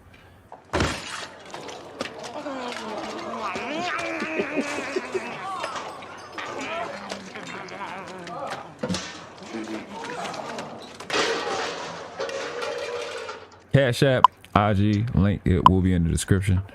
Also the email, find something you want me to react to, man, hit me up in the email. Now let's get back to the video. Appreciate you. All right, Rick, so go ahead and finish what you were saying. Okay. So no. So what I'm saying is like a lot of these conversations, a lot of people get dismissive of other people's experience, and I'm not the type of person that's going to do that because my family, generations before me, experienced that shit too. They just raised me different than the way most of these people raise their kids. So the way that I look at stuff, they let me sort the world out for myself before they indoctrinated me into racism, a culture of racism. Like I just know people as people, and some of them are racist. And when you find them ones, you deal with them. And that's okay. But like I wasn't raised to fear. I wasn't raised to not be able to do anything. And I was never told outside of people that were outside of my family that I couldn't do anything. And then I've done all that shit anyway. So like for me, I don't dismiss other people's experience, but I didn't come up like that. Like I wasn't raised like that. All right, Big Mike. Appreciate that, Ray. I think I'm gonna start by saying this, and I don't mean this in any disparaging way. It doesn't sound to me like you're from our culture, right? Because you talk about it from the perspective of an outsider. Like, you know, it's cool he said that back then and blah, blah, blah. Once I heard it, that's always been the mindset, bro. Okay. I mean, that's always been our mindset. So when like it or not, whether immigrants come and make a couple more dollars, then first of all, let me say this. Do you know most black households are what? Or what? I'm asking you, or what? What are most black households? You talk about it all day, I'm sure. Single parents. Okay. What's the income of a black household? What is 44,000? Yep. That's one person, right? Next question. Yep. All right, yeah. So that's one person. Mm-hmm. So 76% of single parent households make about $44,000 a year. That's mostly women, right? Mm-hmm. Exactly. Yep. So that's what I'm talking about with statistics. When I heard Muhammad Ali say what he said, mm-hmm. I automatically identified with it. It wasn't something that y'all did back then and y'all went through. I'm listening to what you're saying. Mm-hmm. So it sounds to me like you're not even from here. Or your No, family. I definitely am. Where your grandparents from? What? Where your grandparents my great grandmother was a fucking slave, bro. Where's your grandparents from? My great grandparents were. My grandparents are fucking from here, bro. Like that's the reason I'm saying. I'm like, you're talking out your ass to just make a point. I'm not talking. Like, let's have the actual conversation. So my great grandmother was a slave. I got a picture of her over at my mother's house. I'm gonna finish my statement. Okay, go ahead. Like They're all from here. I let you finish yours, but I did I know. ask you a question. Go ahead and finish. I answered your question. She's from here. My grandmother's from here. My great grandmother's from here. My great grandmother was a fucking slave. And you feel no connection to that? No. Because you make money? No, because I haven't. You got to understand what he's saying comes from a lived experience that you probably also lived. Because like I don't go to Alabama. I don't like southern states. I don't like the culture. Period. I lived it because my grandmother lived it.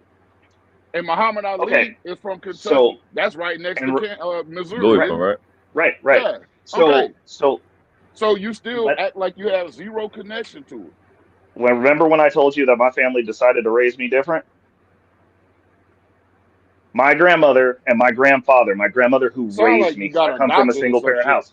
No, listen. Because Kansas City had a look up the history of our city. We had a fucking color line. There were places in this city that my grandmother and my grandfather never got to go, period.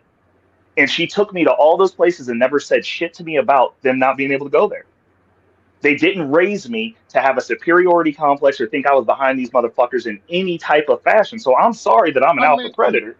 But you're not like, alpha predator. So you're the fuck I'm not. I got the results. Period. You got I got the results of it. You got money and some roommates. Yeah. Okay. Be dismissive. I mean, that's how many kids you got? 0. Okay.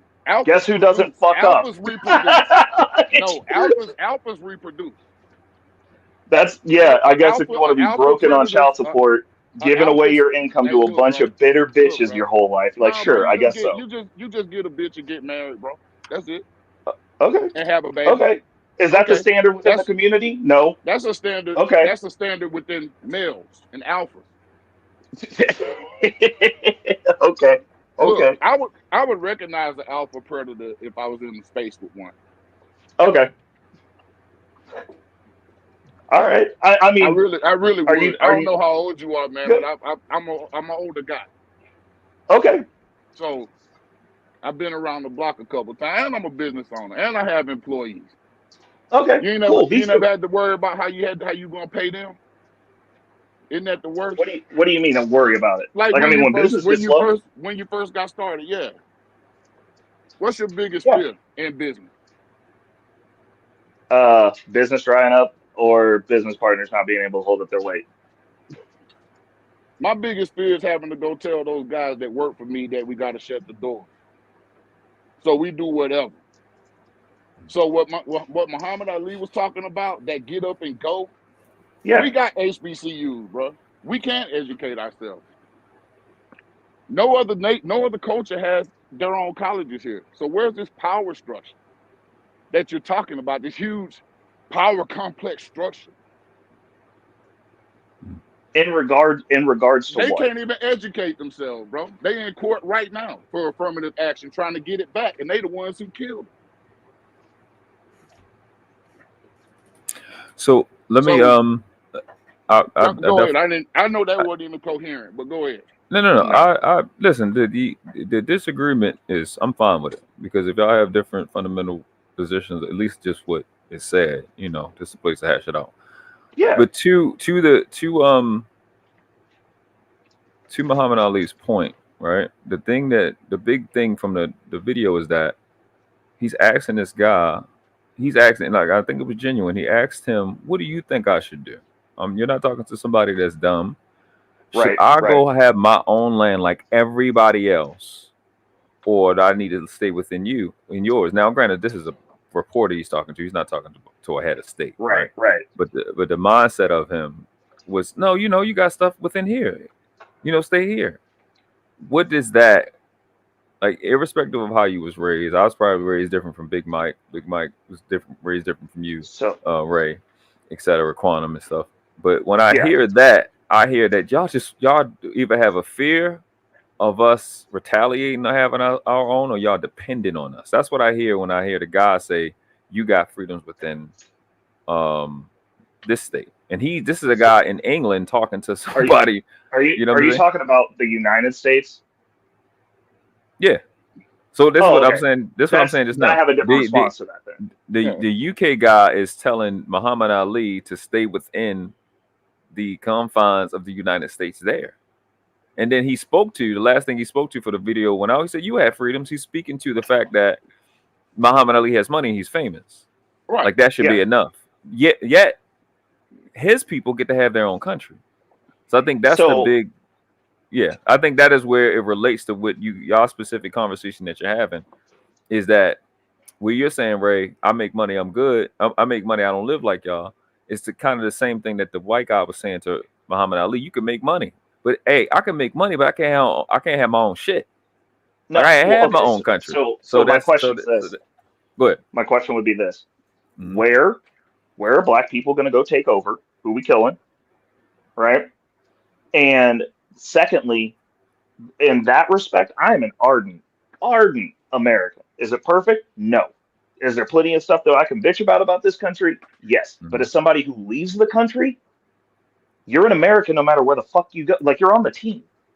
Like, there's some privileges that I have outside the country that I don't have to worry about here in certain areas, because I'm not going to get captured and beheaded because they know that we aren't looked at as a treasure like white folks are here. So I don't have to even worry about that when I'm traveling.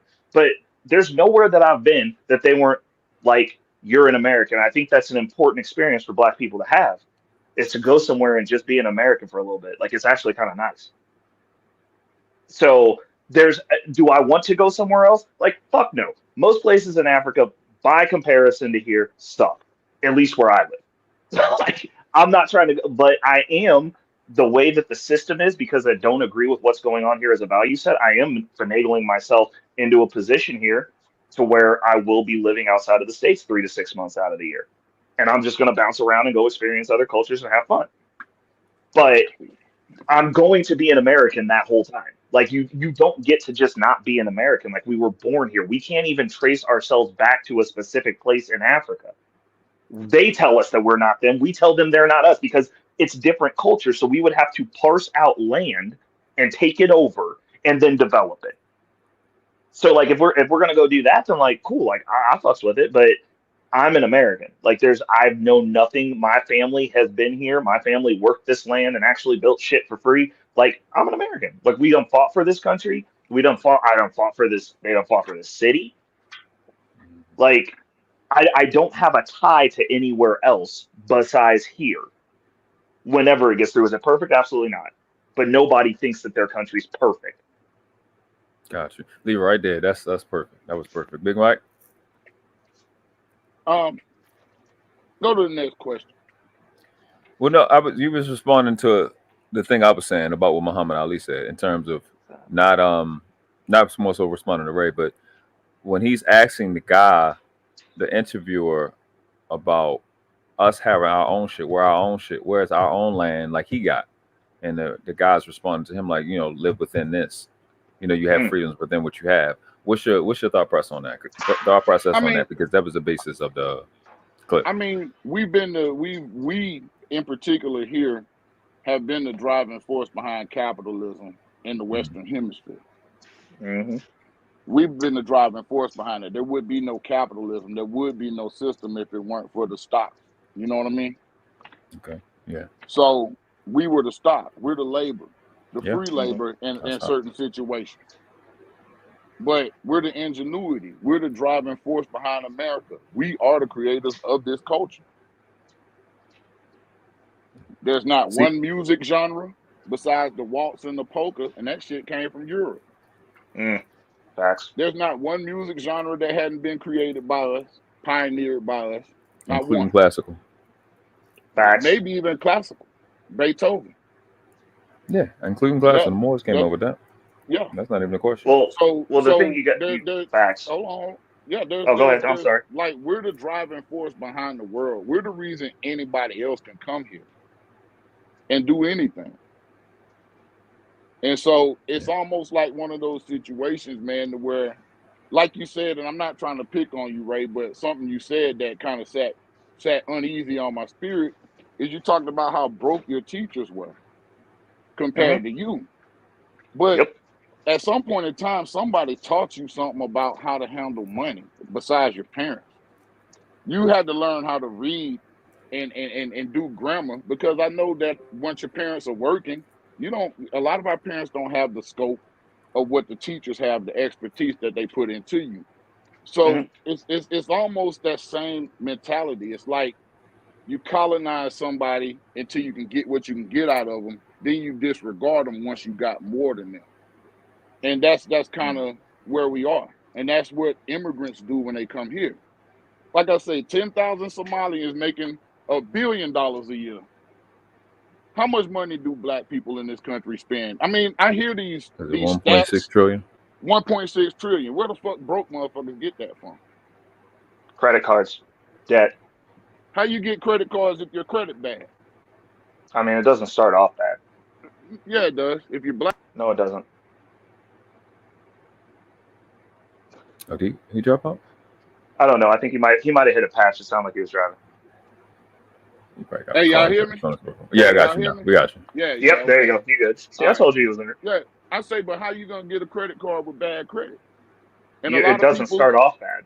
And a lot of people's credit is bad. But no, black people aren't living off of debt. Black people are producers in this country.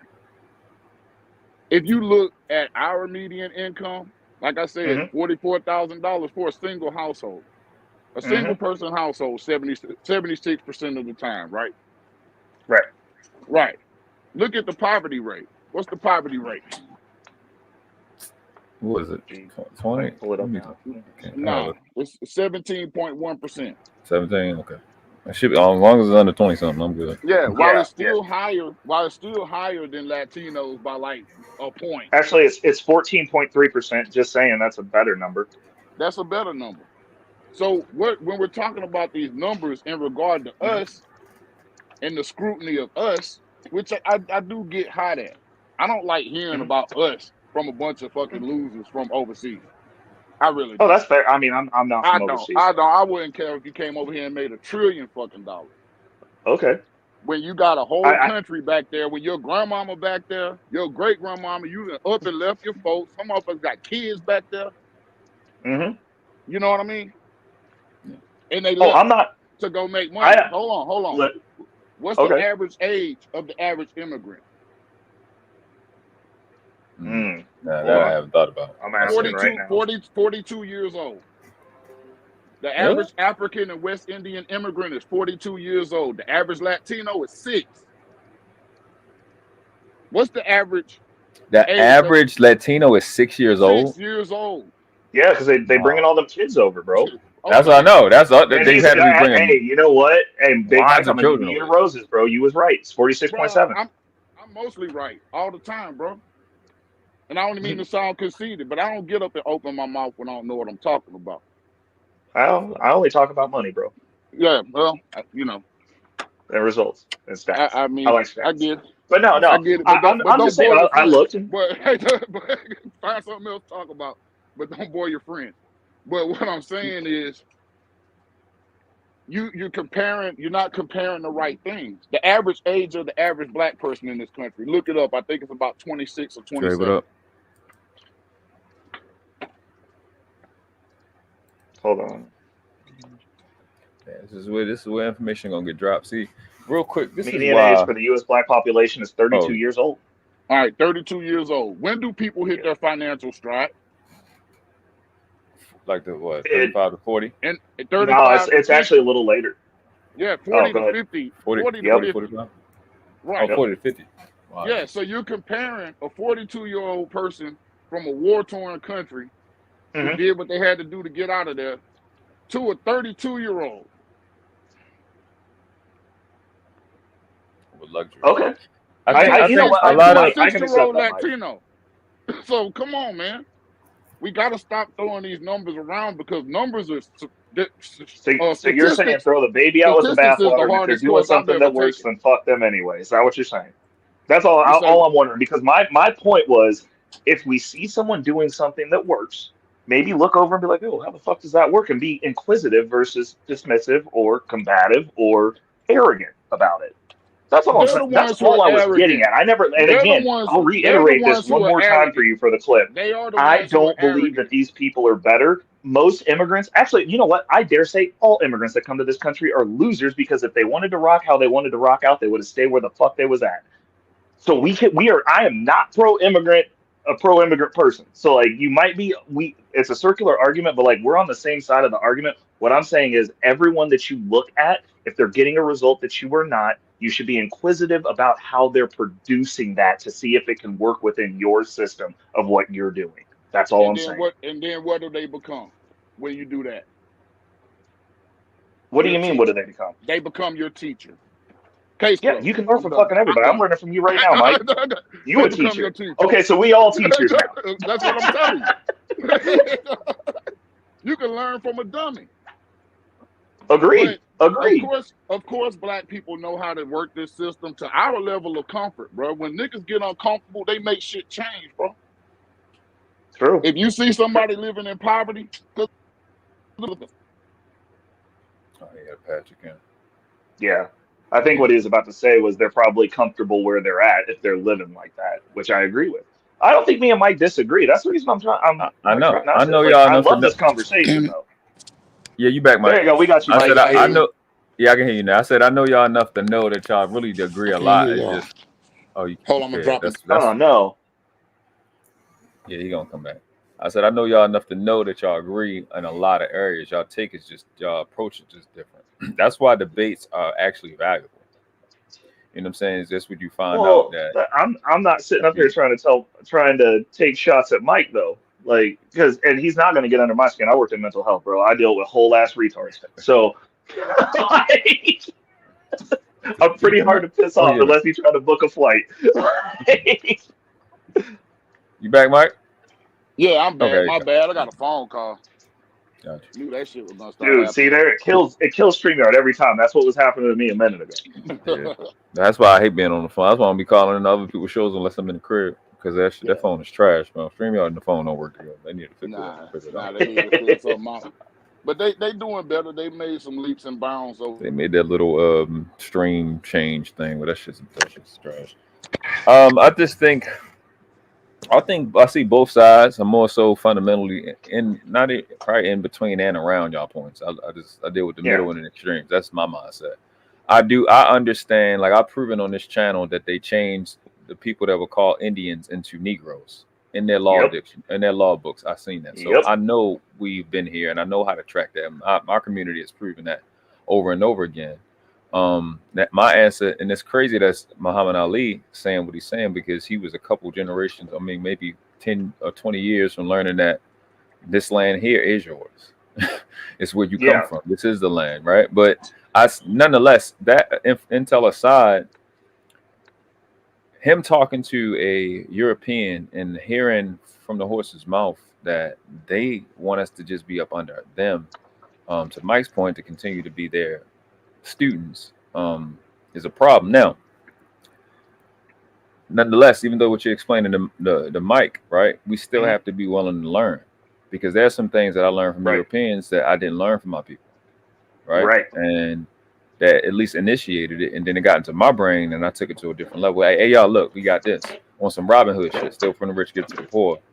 But we have to be willing to learn other cultures. I studied the Hindu culture, the Indian culture, the Buddhist culture, and I learned a lot, you know what I'm saying? Because I know, and I think a lot of people know, that a lot of our history has not only been hidden but destroyed. So I gotta be which I think this is why I lean towards what Mike's saying too, and I see how it both works, and why I would ask to prioritize, because we need to educate and enumerate and edify our own to the point where we're producing products and inventing and innovating, right? So I look at whatever they're doing so I can re-engineer if I have to, innovate and invent. That's why I'm learning that culture. I'm only doing the same shit that they do with us. Whoever was the first nigga to walk into a Jewish person's office, for whatever reason he did, when the Jewish person heard the niggas art, he said, how the fuck can I make that work for me? And now we're here. And that's my mindset with anybody else's stuff. So I see both of y'all's sides. I guess that's the Libra shit. They're gonna blame it on me being Libra. But I think it's a valuable conversation. I know we're supposed to be reviewing the debate. We're gonna get to it in a second, but this is an important conversation, and somehow I got both of y'all up here at the same time, so we gonna have it. Nah, I enjoyed it, man. It was good talking to you, right? Oh no, absolutely, Mike. I've tapped into your stuff before. Like I don't really do, like I said, all I talk about is financial strategy. I'm actually really good at it. So, we can use you all the way on this side. Well, let me know. Dude, World Class be hitting me up all the time. World Class, don't I show up to fuck with you? That's a fact. Thank you. When you were going live, I was there. When you stopped.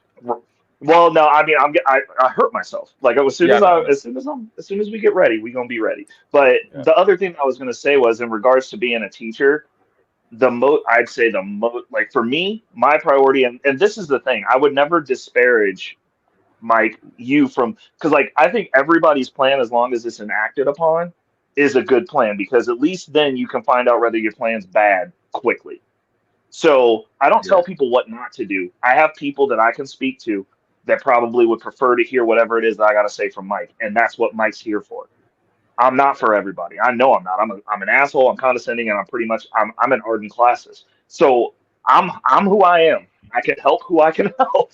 And that's my focus, and it's my priorities start at my house and my family. Like Mike was saying, I don't have kids. I've got accounts set up for my my grandniece and my grandnephew. I've already got them a portfolio that's started. They get one share of stock a year for as long as they're living, up until when they're 18, and when they turn 10, guess who's teaching them a skill? By the time they turn 18, they will be able to manage a portfolio, provided I am still alive. That's what I'm looking at. I look at my house, my family, the next over, and how do I implement my will within my family? And then from there on, they can go touch whatever they want, but I've got to secure my oxygen mask to be able to help somebody else put theirs on. And the only people that I have a direct influence over, where I can be like, cool, you're going to listen to me or you're not getting this money, is within my household. And my content obviously is me dropping the gems on that and documenting that journey. But most people, they're only like, I don't have kids. And I'm like, well, if I don't have kids, then it's my responsibility to impose my will and the newest generation possible, because they're going to be the most moldable. Let me cut in right here. Got a shout out, Quan. I appreciate you for hitting the Cash App Sugar. And then I'm gonna say something to what you were just talking about, Ray. Appreciate you, love. Only God can do. Only God can do. Only God can do. Do do do do do. Do do do do do do. Do do do do do. Do do do do do do. I gon' pay your rent. All your money spent. Baby need a pair of shoes. Even got a light bill due. Even got a gas bill too. Telephone disconnect. Waiting on your next paycheck. Won't he do it? All I really wanna see is the money. I don't really need a D, I need the money. All a bad bitch need is the KC. So the thing, right? I appreciate you, Quantum. The thing, Ray, the reason I like what you talk about is because when I started learning financial literacy, man, I'm fucking a macro thinker, right? So I think about the big picture, but it was difficult learning the micromanagement shit, breaking shit down to an hour and shit. I learned why they pay you by the wages and shit. They pay the wages by the hour and shit. I learned it. But the thing, after you get through the cultural shock from being from the hood and just being a regular nigga and learning financial literacy, is so fucking fun and cool. Learning financial literacy is, you get to find out, first of all, you're not going to be intimidated by anything, a spreadsheet, any of that. You're not going to be intimidated by it because you know what to look for. And it's so fucking fun. And if people just give it give yourself an opportunity to be involved with it, it'll change your life. And one of the dopest things I learned, especially because I had a mentor I had, because he was in finances and he was in self-development, the conversation of self-development and financial literacy is literally the same as that conversation. You can literally equate the two, principal and interest. My mentor said all loans are the same. They broke down into two things, principal and interest. It's no different from your own life. The principles you live with and what you're interested in, it's the same shit. So once you have that, I had a good teacher. It's the only reason I'm saying shit now. That's I learned, dope, bro. he was fucking phenomenal, bro. Like, and I literally, I swear, this is what I told him. I told him, like, he literally saved my life. And I'm gonna share this. He saved my life. I was in a pre-apprenticeship program. And they told us how much we was gonna make, right, when we was done the pre-apprenticeship work for electrical, construction, hazmat, and lead abatement and asbestos, right? Getting asbestos out. I was in that program, and I was getting a lot of different certifications, and they told us how much we was gonna make at the end, and I was like, "Oh, nigga, fuck this shit." I was like, I had already made more than that working at like a little factory, and I was like, I was playing a game. I was playing Fight Night. I'll never forget this. I was playing Fight Night. I was still living with my mom. I was 20 years old, and I couldn't focus, and I was just so fucking angry. I paused the game. I put my head down. I said, "Look, God, man, you about to have a conversation. I'm gonna talk. You gonna look. You gonna listen." I said, "You got 7 days." I'm not even joking. I'm not playing at all. That's not the type of person I am. I said, "You got 7 days. You got 7 days to send me something, or you're gonna lose another one of your sons." Like, I plan to kill, rob, sell as much dope. Baltimore was gonna be the most violent place in the history of the planet, bro. I was pissed. He said, "I'm about to go full savage." I was about to go fucking crazy, nigga, because people don't understand what I was raised by. I already knew what the dope shit is about. I swear my life. 6 days later, my cousin called me, and then he introduced me to my mentor. And if I hadn't got around him and the other people that he was mentoring, I'd have been selling dope, bro. I ain't gonna sit there and lie to you. I was at my wit's end. I couldn't take no more because I know how to make 40 or 50,000 a week. I already know how to do that. I grew up knowing how to make 40 and 50,000 a week since I was a little boy. I've been turning down that much money, bro. I'm not playing. I'm not no joke. All that rap shit y'all hear, nigga, I'm it. Everything you done heard in these rap songs, nigga, I'm it on some real shit. When I tell you they were showing me how to hide bodies at 10 and 12 years old, I'm not fucking playing with you. The people we were trained by was referring to people as civilians. What y'all do not understand is how many military and government personnel was in the hood pretending to be hood niggas. Yep. And they be training us. You be on assassin programs and CIA programs you don't even fucking know, but that's a whole nother conversation for another day. I sat across, and what was crazy was my mentor knew my dad. When he found, after I've been around him for like 8 months, I said his name. He was like, he's like, Puppy. I was like, yeah. I said, that's your dad. He said, that's your dad. I said, yeah. And ever since then, he just started teaching me a little bit more than he, you know, man, giving me a little bit more than the average effort, to the point where I was just around his dad every day, like running errands with him every day. He just keeping me out of trouble. So yeah. He was a phenomenal. He's a phenomenal teacher. So when he broke that shit down to me, that, like he said, the same thing about loans. The same thing is about loans. The same thing about investments. It's comprised of principal and interest. There can be no extraction of interest where it has not been previously placed principal. You know what I'm saying? So it's fundamentally for your mindset and for your money. It's the same shit. Your resource. So once you get that shit, and once you get it in your mind, and we have money conversations and we have resource conversations, I know we can Michael Jordan this shit, LeBron James this shit, take it to the next level, because we the ones who created it in the first place. Babylon was all dark skinned people, and the motherfucking central banks is using precisely to the T the same financial system that Babylon used. If you go read The Richest Man in Babylon and you read the same shit. That shit is public and free. That's not no conspiracy theory. That's what they're doing right now. That 10% fractional reserve system. So Because money is like math, man. It only works one way, bro. It's not multiple ways for the shit to work. Exactly. So like, it only works one way.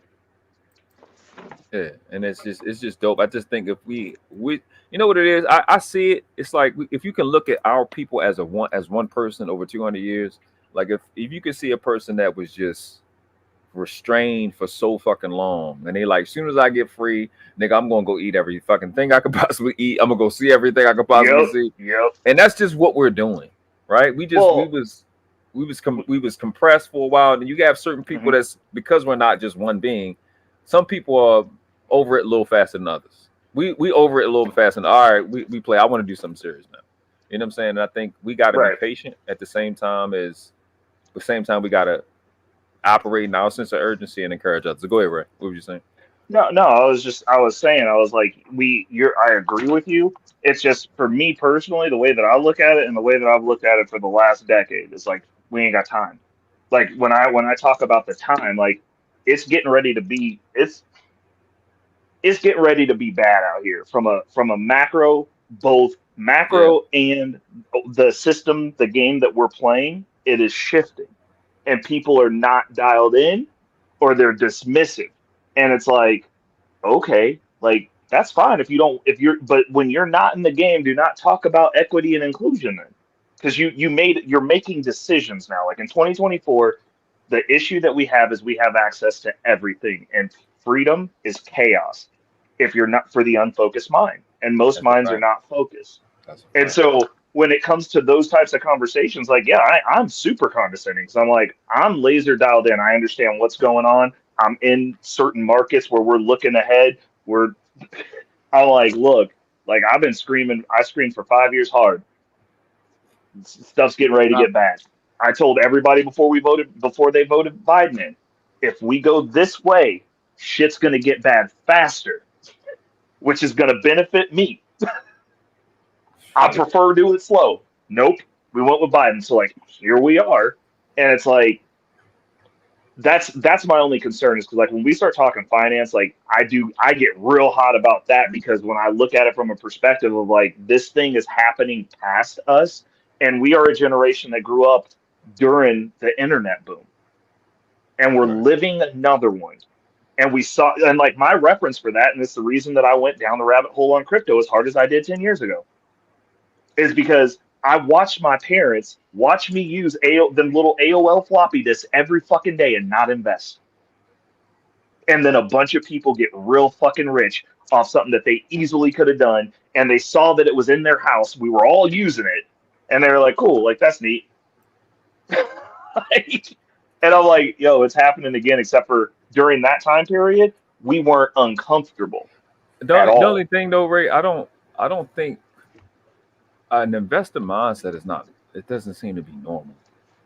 It is. It just doesn't. You know what I'm saying? It seems like that. Not only is it. Yeah. I think it's like maybe 5 to 1% of people even understand investing. Yeah. It took me a minute to understand it.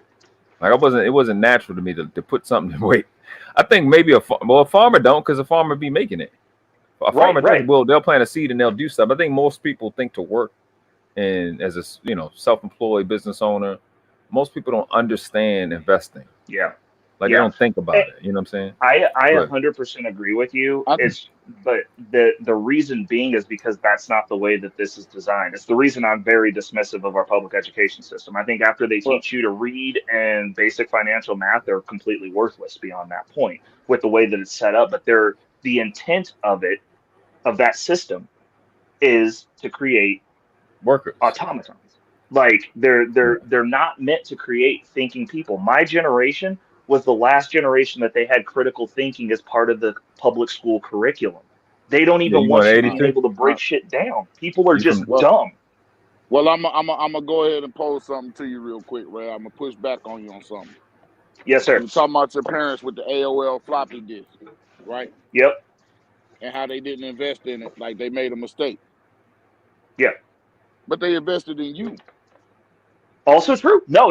And you know what, Mike? I will give you that 100%. You are correct. Okay. So, yeah, everything isn't for everybody, bro. The longer you live, the less you'll trust this system.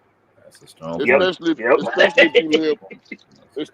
live a long time. Bang. You know what I'm saying? Yep. So you can't really fault the old timers for not going with that. They lived through stagflation. They lived through some horrible times, bro. When I was a little boy, man, we used to have an apartment across from the unemployment office. This was in '81. I remember looking out my bedroom window and seeing the line for the unemployment office. Oh, Lord. So much that when I got out the military, I was so afraid that when I had to go to the unemployment office and register when I got out of the Air Force to get my pennies. Yeah. I thought it was going to be a long-ass line. I remember the lines wrapped around the building, man. People waiting up there early in the morning. It was literally right outside my bedroom. God. Across the street. I remember that shit, bro. So if you've ever had to go somewhere and get free cheese and milk and all that shit, then you've seen hard times, bro. You're gonna not trust the system. Yeah. They people of that generation invested in their children. And now what we need is that generation to turn back and give them a helping hand. Oh yeah. You know what I mean? 100%. I'm with you on that. And then we got to stop investing in ourselves and invest in our children so we can keep it going. Yep. There's nothing wrong. There's nothing wrong with the black mindset, man. I hear people talking about victim mindset, this and that, but they never call out the who always capitalize on a chance to be called a victim. Yep. We're people that's owed something. We're people that's something that's been taken from. There's a big difference. No, 100%. It's a huge difference. So everybody else that's here, that came here, they can sit up, even down to the Europeans. They can sit up and call us whatever they want, but don't nobody owe them nothing. Right. They came here to get welfare. They came here to get welfare. Because rich people don't immigrate. You notice that? It depends on where they at. They don't immigrate. So, they don't go nowhere. So it depends. That depends. They make it depends. Vietnamese people who are wealthy will immigrate here, and it's actually by Vietnamese standards. They're wealthy by Vietnamese standards, which ain't American. But in a lot of times, especially with Eastern countries, though, you got to be wealthy enough to get out of that system. Like that. So that's the part where I'm like, no, you got to have some pool to leave. What's the Vietnamese currency worth? Not much compared to a dollar. Exactly. Not That's much. What I'm telling you. So wealthy by their standards is still low compared to where you come. Correct. Correct. I guarantee you, any single mother from O Block or your local housing project is making $15,000 a year go to Nigeria, and it'd be a different damn story. Oh yeah, 100%. Okay, I see where you're coming from. I see where you're coming from. No, you're right. Yep. So that's what I'm saying, man. Like we gotta be respected in this thing. We don't need to look to anybody else. We're the only ones who's even closest to freedom for black people worldwide, people of color worldwide. Yeah. All their legislation comes from us. But you know what, Mike? When you say that, right, and that's we can celebrate that, but then that burdens us with responsibility. What? Right. But we're gonna keep living up to that responsibility. There's always gonna be people that fall off. I agree with you. I agree with you because that's what we've proven. However, that requires us to be really clear on what the next level is, and I don't think enough of us see to be able to start pace. That's the part that I have pushback for, because there's no clarity or direction. So intentional. Oh damn, he dropped off. Oh, damn it! I'll wait till he comes back. We're having the best conversation ever, and then Mike gonna drive into a hole and get a phone call. That's the Atlanta and then Georgia. It'd be in traffic every damn day. See. Yeah, but this is man, I appreciate y'all coming up and having this conversation. This is what this channel is for. This is what real content creators collabing on the fly is supposed to produce. You know what I'm saying? Okay, he back. Right. Yeah. What I was saying, y'all, I'm sorry. There is no uniform direction. I agree with you. I don't agree it's one. I'm not suggesting it's one way. Yeah, I just think principles got to be met. Long as it's met, I don't give a shit. Then being clear about the next level, man. Nobody knows what the next level is. Right. Yeah, but see, right there, right? Be prepared. But right there, right? That's put you on the edge of your seat. That suggests that we need to be less comfortable than what we are. Exactly. Right. People like me, we see people too comfortable, and it's like, hey, look, nigga, shit could go left. That we're a little too comfortable because the complacency sets in. And I think for me, knowing history a little bit better than the average person, the reason we felt like we did was because of what the fuck is the word? But people think it's one word, it means something else. Atrophy. Not that word. Decadence. Oh, okay. Yep. Decadence. Decadence is America. Yeah. Also true. Yeah, Well, it's every first world country. All winners. Yeah. It's decadence. That's how they fall. Rome, Babylon, all the empires. It just people just get you're so used to being rich for so long that you just lose principle. Like what they say in the movie, right? Everybody probably seen it. Dark Knight. Either you die a hero or you live long enough to see yourself become the villain. And I think once people understand that we had wealthy habits and then we went into slavery or not dehumanization, that I think some of our genes are still used to that. We gotta be willing to work and grind out.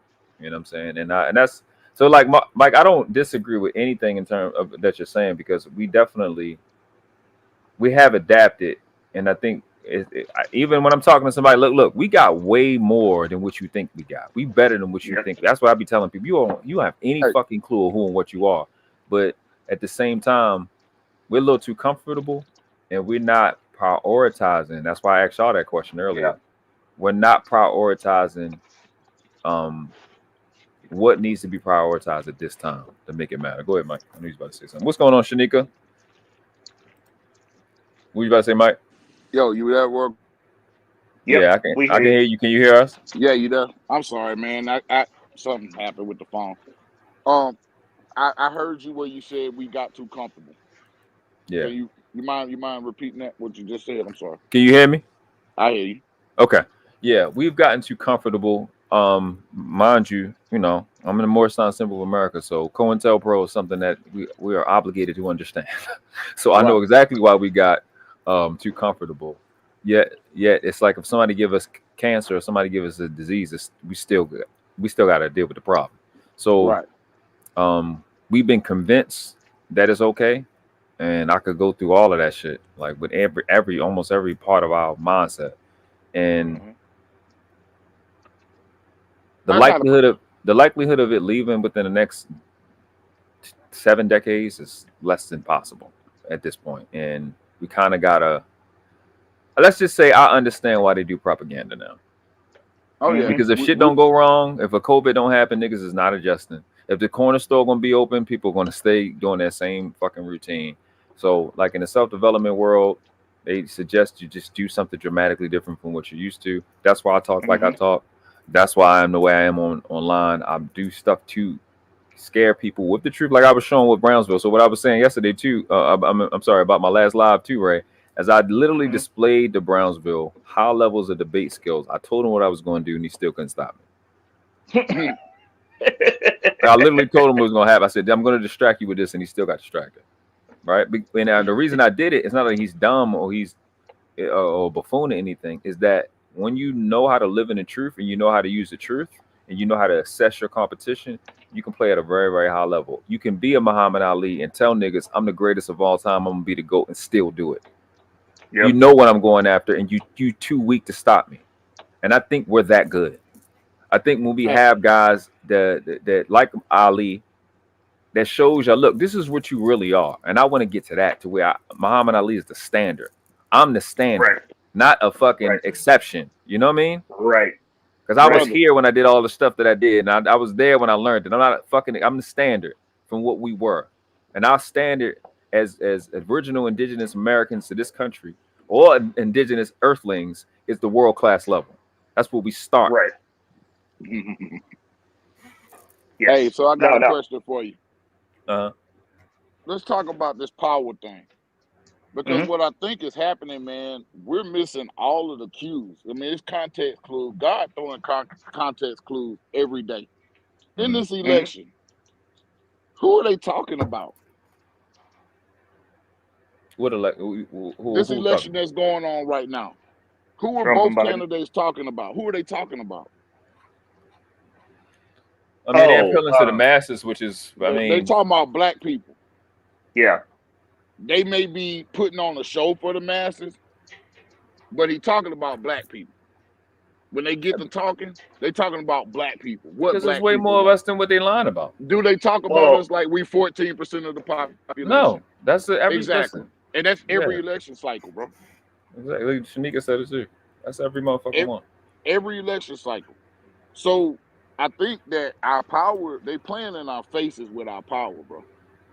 Well, it's we don't realize it because a lot of people just, well, the issue that I have specifically is a lot of people want to talk about their team, and they have us believing in teams. And so we're no longer talking about policy or what actually benefits us. The other thing that we're not doing is we're not going back and going, hey, we've been doing this for 100 years and this is what we've gotten. And looking at the results and going, hey, maybe this party, even though they say nice things that we like to hear, like we're victims and that we're 100% owed something, and they say everything that the way that we like it, and they call us people of color and they champion us with whenever it's time to get our votes, but they're not actually doing anything that is benefiting the group. Right. Period. They're not getting no policies. They're not paying us our money, bro. At the end of the day, well, I mean, nobody's talking about giving land or money back. Here's why. And that's the only thing we really want to hear. Here's why I'm not big on the this is why I'm not into politics in that conversation enough. This is just one reason, and this one reason only. Your point is valid, Ray, because again, it goes to the financial literacy and it goes to the self-development thing. You should know who you are, what's going on, right? You should really know what's going on and not give a fuck about fake platitudes and shit. Like, they shouldn't be going for that. My reason for not knowing all the names of these people and not getting involved in it is because, like, my culture have done this. My culture has done this in the 20s, 1910s, in the 20s. Put somebody in office in Chicago. And that's literally what I'm saying. When we focus on grooming somebody, raising somebody from a child or wherever, preteen, when we groom, I trust the person we groom for the position. Whether it's out in the open, whether it's in secret, I don't give a fuck. That's the shit I'm going to focus on, because this motherfucker could do whatever the fuck they want, whether they're Jew, whether they're Irish, whether they're a regular black person, whether they're fucking Italian. I couldn't give a fuck. If they're not somebody we groom for the position to do a specific thing that's in our favor, I don't give a fuck. I really don't. There's no way. I have no reason to think you're going to follow through. Because there's no leverage. I don't have any leverage with you. And that's not something I'm making up. I can tell you, my culture is Morris culture. Put somebody in office during the time of Noble Drew Ali. That's the mindset I got. That's not a hyperbole thing. I think that's the thing that we need to be doing, which goes to, how are you raising children?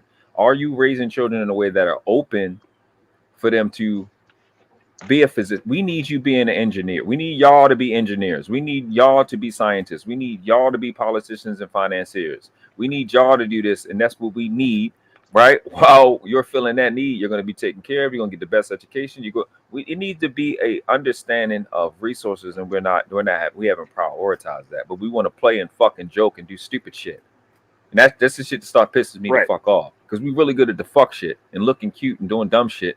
But we don't have the fucking balls to go, like it irritate me. I got so pissed with the LeBron and Bronny shit.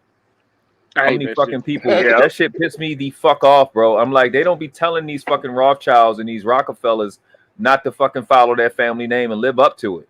Right. These are the greatest motherfuckers in their culture, right? These are people that made it completely possible. These motherfuckers that own the Federal Reserve. So and whatever.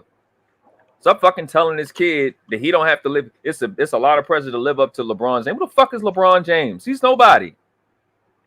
For you to be telling this boy he can't live up to this he's only somebody in that basketball world. He can't make a motherfucking law if he wanted to. He can't make no. Stop telling him stupid shit to make our mindset so small. Yeah, motherfucker, live your daddy's. You got enough shit that your daddy has done for you to follow in your daddy's footsteps. Every time, that's what I watch TV. Every time I'm watching TV, when there's some kid that got a popular or rich dad, they keep telling this boy you don't make up your own name. Go make a name for yourself. No, motherfucker, his dad already made a name for him. Fuck you, bitch. What the fuck you think you talk? It's like if your dad built a house, go make your own house. No, motherfucker, it's my shit. Why the fuck did he keep telling my children and our children to not respect their dads and not live up, even if it's a Serena, that little girl or little boy that come from Serena? Yes, honor your mom in your name. That name means something. Your granddad raised 2 champions. Your mom and your aunt. You got an obligation to, nigga. This is somebody you listen to, somebody who dad was a fucking hitman and older brother was a dope boy. And nigga, I'm still going to live. Whatever. My grandfather died working on the job. Whatever good about them, I'm going to take it to the next level. Yeah, my job. So don't nobody know me to be a bitch. Don't nobody know me to be lazy. So the shit that my dad did that was good, and the shit that my granddad did that was good, I'm stepping up to the plate. And my son got to do the next shit. Don't be fucking telling Bronny or any other son, all these different little boys that's in, all these different young kids that's in football and basketball right now where their dads used to play, live up to your dad's legacy. Because that's your shit. You got an opportunity to do something that niggas like me never got a fucking opportunity. You have a legacy to fight for. Niggas like me got to create the shit from thin air. Stop telling these fucking boys that they can't live up to their dad's whatever. Fuck you, bitch. That shit irritates and it's disrespectful. Because y'all not saying it to them fucking Asian kids. You're not saying it to them Rothschilds. You're not saying it to them Jewish kids. You're not saying that shit to them. But y'all quick to say, and if you is, fuck you anyway. Don't say it to us. I'm gonna tell you the problem with black folks in this country. The main thing that's impacted us in the most negative way is individualism. When you're in an oppressed group or you come from an oppressed group, you can't subscribe to individualism. See, the reason there's crime is because of individualism. The reason Southside Chicago's bad, it's not because of poverty. It's individualism. Yeah. You see what I mean? So when you put it that way, I don't disagree completely with you. Bro, do you know what made kings and kingdoms, bro? Is people feeding their neighbors. Somebody that had money. It's always going to be somebody that produces more than everybody else. But then when you turn around and you feed your neighbors, see, you can't just have all this shit and your neighbors around you poor. They're going to come in your house. Absolutely. You see what I mean? So individualism has us thinking, we think like Europeans that's coming off a damn boat from Ireland or somewhere, but we're not. We think we're immigrants, but we're not. Well, I mean, we can't subscribe to this system in whole. Now we can make money, we can engage in capitalism, but we can't subscribe to this system in whole. This isn't our system. It's not the system we created. Look at what Gore said. Look at what Gore said. He said, world-class facts. He said, out of the 20 interns I have trained, guess how many of them come through nepotism? All of them. Yeah. All of them. Out of 20 interns, all of them coming in their daddy's name. So Go ahead. But the thing is, I mean, I didn't see a bunch of black people shitting on him. I did look at the comments, and it looked like it was a bunch of white people that was mad. But when we're talking about nepotism and building your own name or whatever, I mean, I was always raised you're supposed to beat the previous generation, which I've already done that.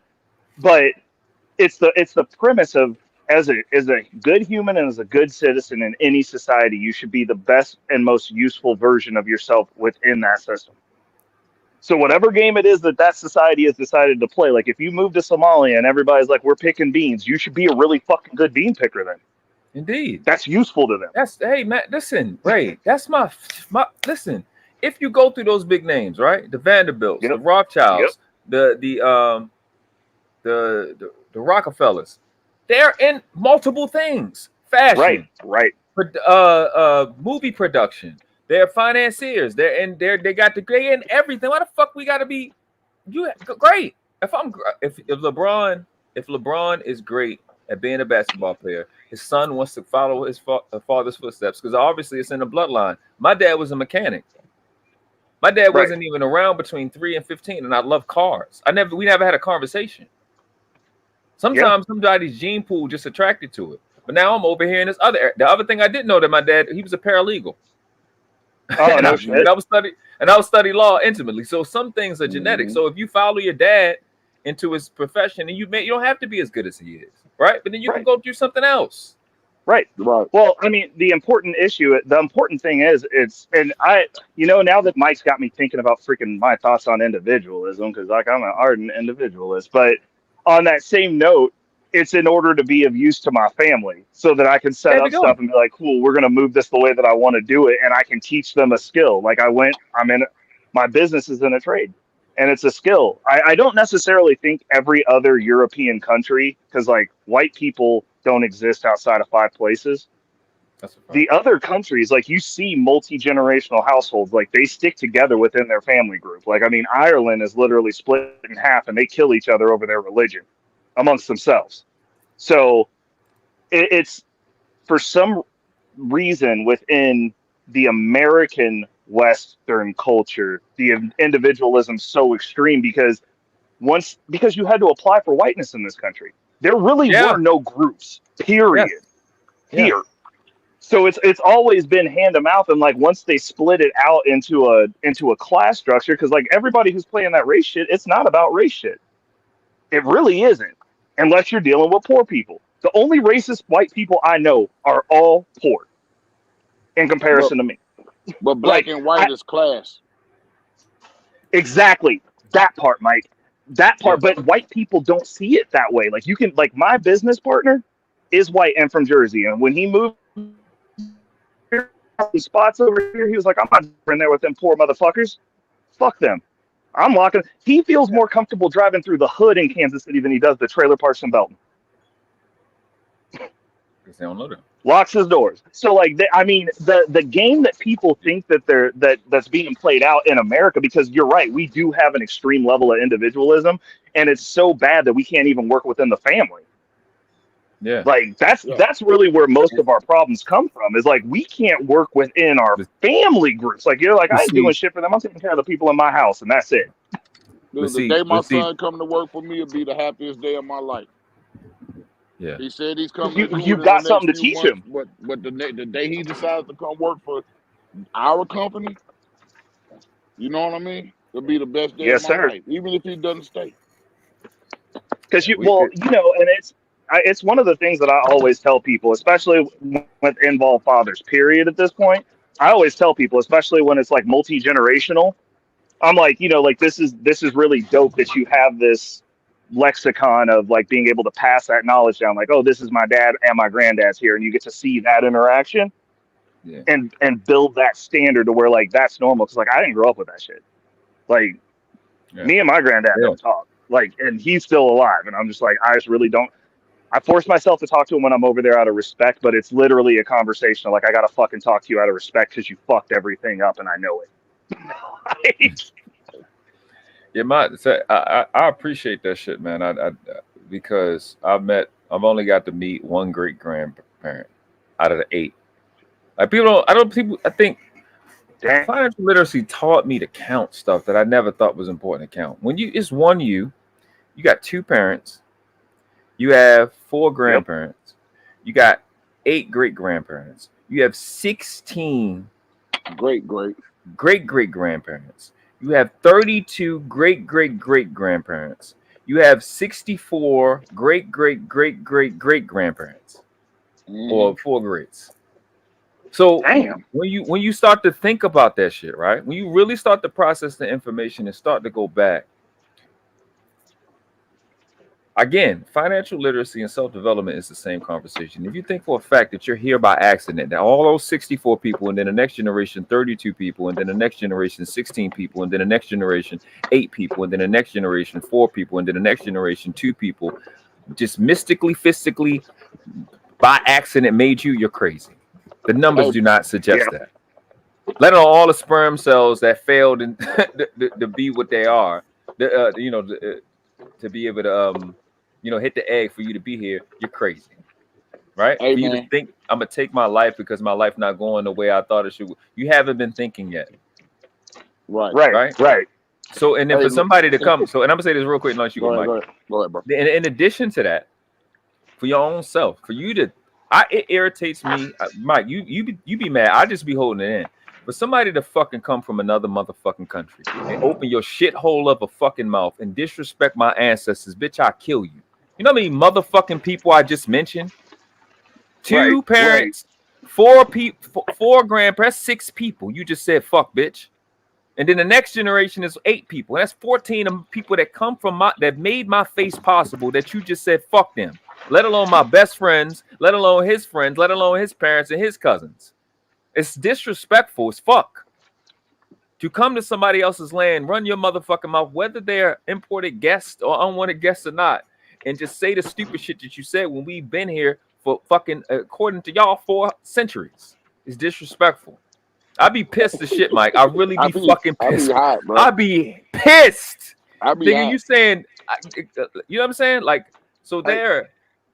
Go ahead. And at the end of the day, bitch, we'll take your money over this motherfucker if we want to. So you know what I mean? Like, it's a lot, that don't make you safe. Not with us. Shit, you know what I mean? Niggas with money that got. That shit happen every day. And my point is this. You know what I'm saying? Let me say this real quick. My point is this. All them people, the way I think about it is all them people that I just counted, and each and every one of y'all bloodline, everybody I just mentioned, those numbers apply to you. Unless you're an android or some fucking synthetic human. All them people I just counted are counting on you to make it matter.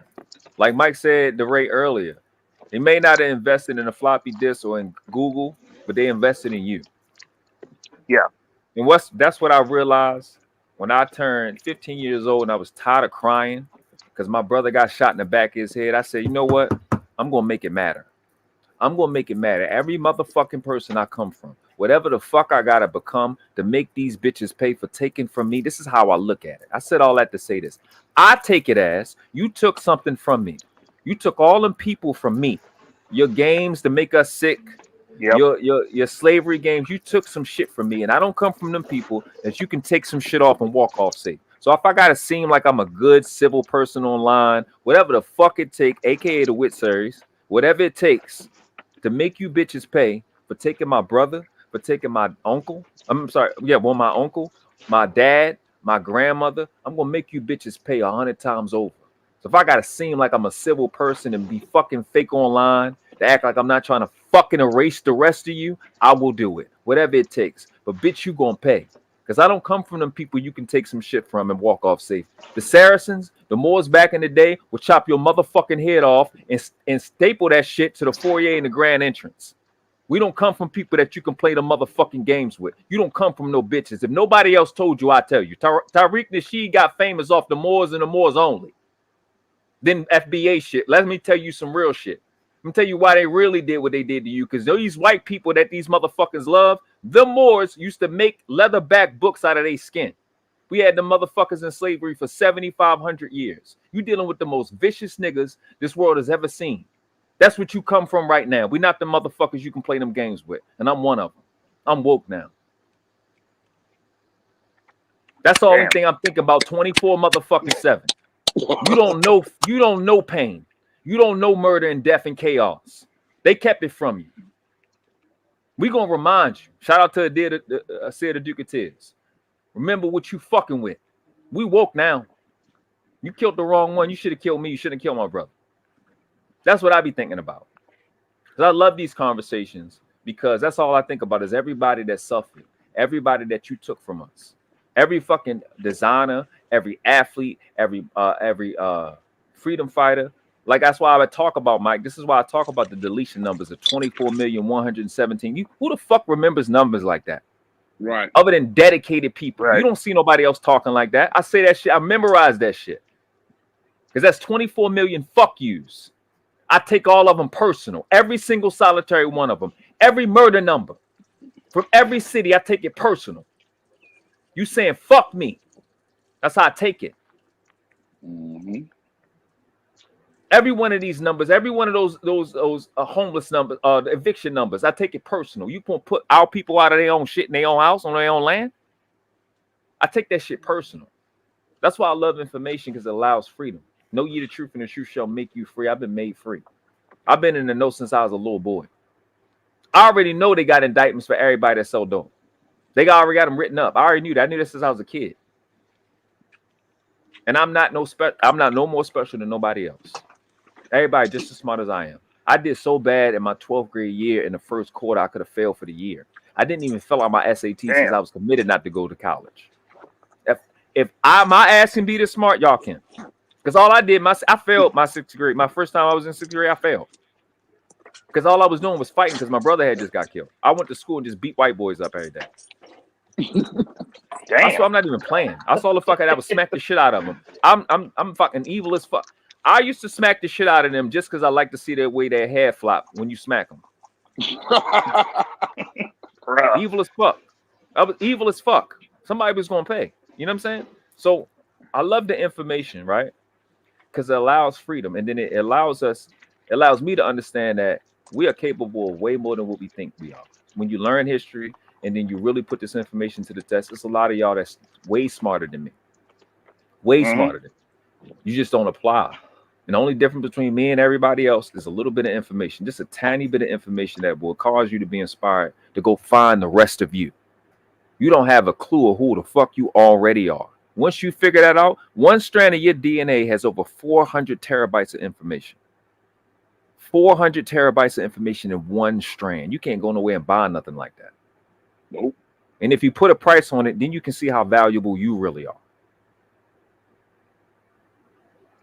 And lastly, you literally owe it. Like, I mean, the thing that I always tell people, because like I come at it from a different angle, because again, I think about stuff different. Is when I go through the history of what happened to us here, the fact that we still here, we apex. Exactly. It's just what it is. Part. That fucking but I part always right tell there. people, I'm like, your genes are made up of people who went through slavery, who went through wars. You telling me some motherfuckers picked cotton until they died so your bitch ass can be born and be dysgenic as fuck and in horrible shape talking about women won't submit? Like, get the fuck out of here, bro. Like you literally owe people shit. like everyone before you, because literally everyone before me, I know had it metrically worse than what I had. And so I ain't got no option but to at least try to win. Like, get in the game and be good at something and be the best. Like, I am the pinnacle of an example of what my family should be. Because I know what, obviously, as an adult, I know what happened to them. And I'm like, well, cool. I'm out here, like, I don't necessarily, I deal with the white boys that want to act crazy. Like, I didn't have an indiscriminate hatred of white people, but I'm like, if and it's not even a hatred at that point. Like, if you want to be racist, and I'm like, bet. We are both men, and now you think you better. Like, now we have to have a different conversation, because you want to be superior. You want to be the apex. You got to prove that shit. That's that. We both here. When you from the South, bro, you understand racism in different terms. 100%, and I agree with you. I don't have a problem with racist white folks. I do business with racists every day. I got something they need. They got something I want. Money, right? Green supersedes race, bro. It supersedes all of that shit. At the end of the day, these so-called racists are gonna be the ones fighting alongside of us against these motherfucking invaders. Exactly. Right. Right. Well, I mean, we share a culture. Right. Well, what I was about to say was, I was like, have you noticed that pitch is starting to shift a little bit, because like they understand what's going on, and I'm like, and I tell them all the time, just being honest. Like when we have that conversation, they're like, yo, like these immigrants, man. I'm like, yeah, it's crazy that you guys spent all this time fucking shooting yourselves in the foot trying to screw a community over that you guys need at the end to keep this shit together. Like, part of this is your fault. Went to the moon, they would have black folks with them. Facts. They take one of us. They wouldn't take us. Hold on real quick. Shout out to Dr. Quantum for the $10 super chat. She said, let's fucking go. Gonna bring out our channel niece. Oh, hey. Oh, hey.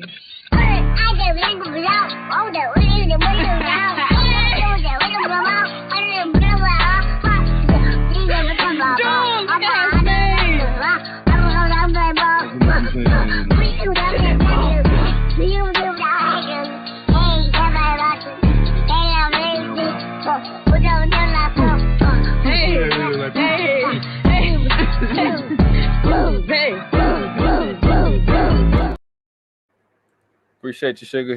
Dr. Quantum again. She said Black Panthers and Vice Lords. Those were and all my brothers.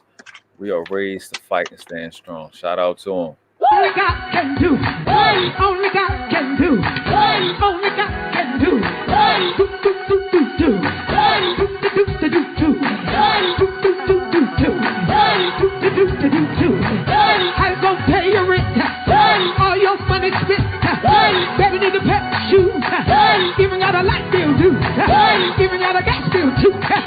Telephone disconnect. Waiting on your next paycheck. Won't it do it? All I really want to see is the money. I don't really need a D, I need the money. All a bad bitch need is the KC. Appreciate you, sugar. I had it. Yeah, man. I'll be being patient, man. I'll be trying to go the fuck off on you all the time.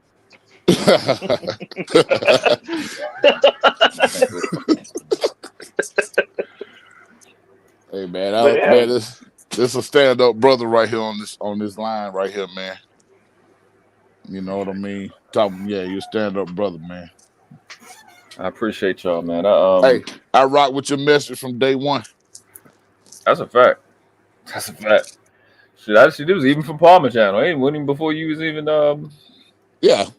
Man, I didn't even have 1,000 subscribers, bro. I had like 100 or 200. 100. Right. We was on fucking what? I had 100 or 200 cooking at Anton Daniels. Man, we going at big niggas, man. So-called big niggas, big fat niggas. That's it. Dang, bro. Hey, big breasted niggas. Oh, hey, I can't relate, but I understand.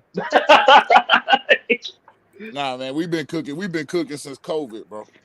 That's a fact. We've been cooking since quarantine. We were cooking when I ain't have to do nothing but wake up and get on YouTube. I wish I knew now what I knew. That's where it's fucked up. Like I never got to even get online because we never stopped working. Oh yeah. Like, yeah, we stopped. I work with rich people. They were like, we need our $150,000 movie theaters, sir. I was like, bet I'm gonna take that money. They was trying to get a movie theater built in COVID.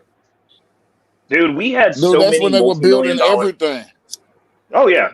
That's when they were building everything. Yeah, that's a fact because they had just opened this like high-end movies and they got shut down. They renamed it. Oh no, I do movie theaters in rich people's houses, bro. Yeah, I'm talking about in your house. Oh, okay, I got you. Oh, so he was building a theater in his house. Okay. Oh, in his house. I was working on my garden and on YouTube. Yeah, man. We thought we were gonna get some time off, and they legit were just like, nah, you guys can still work. And I was like, okay, that works. Hey, look, for those who could, that was good. Oh yeah, I wasn't complaining. I was selling cars. I wasn't finna try to sell a motherfucker a Corolla and catch that shit. Took my ass home. Bro. Nigga, I was fucking curing COVID for free. People was, oh man, I'm sick. Would you? Hey, here go this herb, that herb. Oh yeah, a couple people lives. That's what I was doing. Bro, that's literally. I was sitting around thinking I'd already had it because I don't ever get sick, and then I got it, and then I just laid down for 2 days, and then I got back up after I died. I was just like, okay, well, I'm better. Man, when I finally caught it, man, the only thing that happened was my leg hurt. The bottom part of my leg to my ankle hurt. Seriously? Yeah, I had a fever, a low-grade fever. But the only thing that happened, man, is the bottom from my down, like my shin to my ankle, it would throb every few minutes, like a sciatic nerve or something. Yeah, and so, like, literally, I caught COVID. I sat in the sun for 3 days. Well, I had to quarantine for 5 days. So I sat in the sun every day for 5 days. Then the fever would come up. I'd go take a shower, lay down for a minute, get back outside. You know what I mean? That's good. Yeah. Dude. No, I feel you. Like mine, so that's so weird because like mine wasn't that bad. It was bad when it happened, and it was like 72 hours, and I couldn't go to sleep. And it was like every time I tried to go to sleep, I get a random pain that would be bad enough to like keep me awake. Mm-hmm. And then after that, after the fever broke, after the 72 hours, it was literally done. Like I went back and got tested and tested negative. And they were just like, "But you're not supposed to leave your house." So I was like, okay. Right. Like I did lose my sense of taste for like 3 months, and then I couldn't, like I had to get my sleep back right because like I could not sleep like to save my life. Like I would just like get halfway through the workday and I'd be like, yo, I gotta go. Like I'm gonna go home. And they're like, what's the matter? I was like, I'm exhausted. And that happened for like 4 days. And then I was fine. But yeah, no, that was not fun because like when I got it, I definitely knew I had it. I was like, oh, we're dying? Like this is due. Look, I watched Sopranos and Game of Thrones. I'm just binge watch the whole shit. Oh, man. I've been watched so much shit, Sitting man. at home screaming at the TV, bro. I've binge watch shows and I binge watch fucking YouTube videos on how to edit. That's the fuck I was doing. I learned how to edit. I learned how to do all this fucking glitzy shit in COVID. I ain't know how to nigga. Before COVID, I didn't even know how to crop a picture on Facebook. I didn't know how to do shit. I learned all this shit in COVID and fucking how it on YouTube. Hey, that's why I learned to do Photoshop, thumbnails. I mean, I just was tinkering, man, just tinkering, you know. My wife had to work the whole time from home. So, you know, it wasn't like she was around. She was in the office. So, shit, you know. Oh, Big Mike, you married? Oh, yeah. Yeah. Congratulations, bro. I'm proud of you. And Thank you, man. Thank you, man. Thank you, man. Look, being the example. I respect that, bro. Man, black marriages work, bro. That ain't no MILF, man. I think, hey, you know. Hey, Mike. No, I didn't mean to cut you off. You know JP, right? J Prince. JP. Yeah. J Prince that be in this space. Yeah. He got married. He getting married. Well, you got to get married tomorrow, I think. Well, congratulations to you. Yeah. Congratulations to him, man. Man, look, man, black marriage, man, is what it, man, I'm telling you. I know that it's a lot of trash out here. But I'm going to tell you like my cousin Chop told me. Bro, you got to just keep fucking, man. Till you find one. That's some crazy ass advice. But That's it's wild. true. Because I'm like, man, I'm just finna stop. Crazy. You know, I'm going to stop. It ain't nothing out here. You know what I'm saying? He like, bro, you got to keep fucking. Like, you can't stop till you find the one. You can't stop. You can't. I mean, but he's telling the truth. You can't stop. He said, get out there and push until you figure it out. No, what he's saying is you might meet somebody that you think is the one. Chances are you're not going to find out she's not the one until you fucked her already. That's crazy. Also true. Yeah. So you got to go to the next one. You know what I'm saying? You leave her, you go to the next one until you find the right one. What he was saying was deep. It sounded ignorant, but the shit was deep as hell. No. I'm like, acoustically, it sounds crazy, but I you got to keep. It's the same shit. It's just like golf and baseball. You got to keep Yeah, it's like you fall off a bike, you gotta jump on it and ride again. You know what I'm saying? You just gotta keep fucking. Right? You have to. Bro. That's what you want. You want. Hey, you gotta keep playing the game. Hey, it's messed man, up. I gotta man. fuck you to find out. You know. You got to, bro. It's gonna happen. Like every men and women both agree. So, you know, I try not to get too much into shaming these chicks, man, because I know a lot of chicks get into these situations with the best of intentions. Everybody in low down, especially if they have a baby from me. The judge said, "This is why I stay inside." Bro. Bang, bang, bang, bang, bang. All right. Hey, let's get back to the actual struggle. Hey, black marriages work, right? I mean, hey, if it works out, I'm not the type that's I'm 100% free agent on that. I know so many kids. Huh? I know so many kids from 2-parent households, bro. I know kids from single-parent households too. But I know so many kids from 2-parent households that make your head swim. That shit is a myth. Well, I was about to say it depends. It sounds like Mike. Just a thought process on this. I mean, that sounds like a cultural norm for where you're at. So, like when we're talking to people in these spaces, you got to always remember that most people, hopefully, are talking from their experience. So, if you're talking to somebody, because like you live in a completely different area, completely different culture than what I even grew up in. And so you're going, oh, I know so many 2-parent households, and I was like, bro, I ain't seen none. Yeah, I know so many kids that come daddies, doctors, dentists, lawyers, all that shit. 2-parent household. Even if you have a step parent in the house, it's a 2-parent household. That's also fair. Might not be both of your parents, but you know what I'm saying. It's still most households have 2 people in them. Well, but see that's the thing though, because it's like you get the wrong other person. Like even if you got the wrong daddy, like that can derail your later. That can derail your entire trajectory. Like if you get a weak leader, like you get a weak man, and that's your dad. Like my stepdad that I have now, love the dude, great. He's a good guy, but like my formative years, like when I was growing up, like if he would have raised me and it wouldn't have just been me and my mom, I would have been weaker than what I am now, hands down. Because like his family's soft, like they're very much a matriarchal family. That's the culture he comes from, and I made him cry when I was 16, and the dude's twice my size. Well, was twice my size at the time. Like I was like, you ain't built for this shit, bro. but sensitivity is a strength. It and you know what? You're 100% correct. And in adulthood, like I've learned a lot from him. And like looking back, I'm like, I was a complete raging asshole. I was world class on some different shit. Like I was just mad for the fuck of it. Like I wasn't slapping white boys, I was slapping fucking everybody. Dude just didn't want to kick your ass, which means he was a good dude. No, that's really what it was. He probably didn't want to beat your ass. He might have. Well, no, the conversation that we had, Mike, it was the only time that he's ever tried to discipline me since I've known him.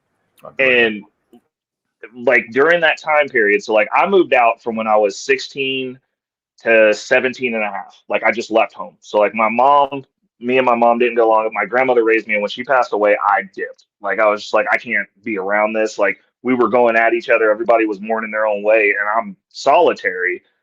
And so I just brew on shit and get mad. So we had a falling out. I packed my shit up and left, and she couldn't find me for a year and a half.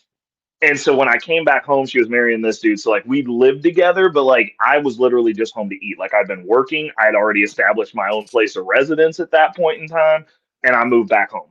Oh yeah. So they really weren't, and the thing was like they really weren't like, hey, our rules, you got to follow the rules. They were on some family shit. Like they were trying to be the Partridge Family, and I didn't grow up with that, so I didn't know how to react. So this is me being a complete savage asshole, right? So I'm in the wrong.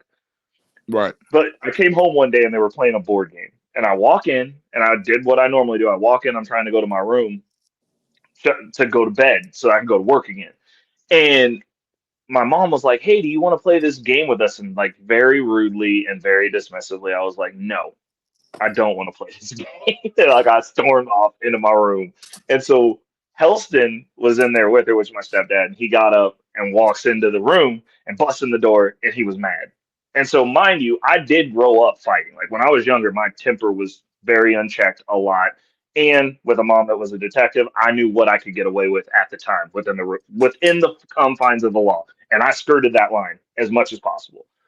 So he comes in the room and he's like, you don't have to talk to her like that.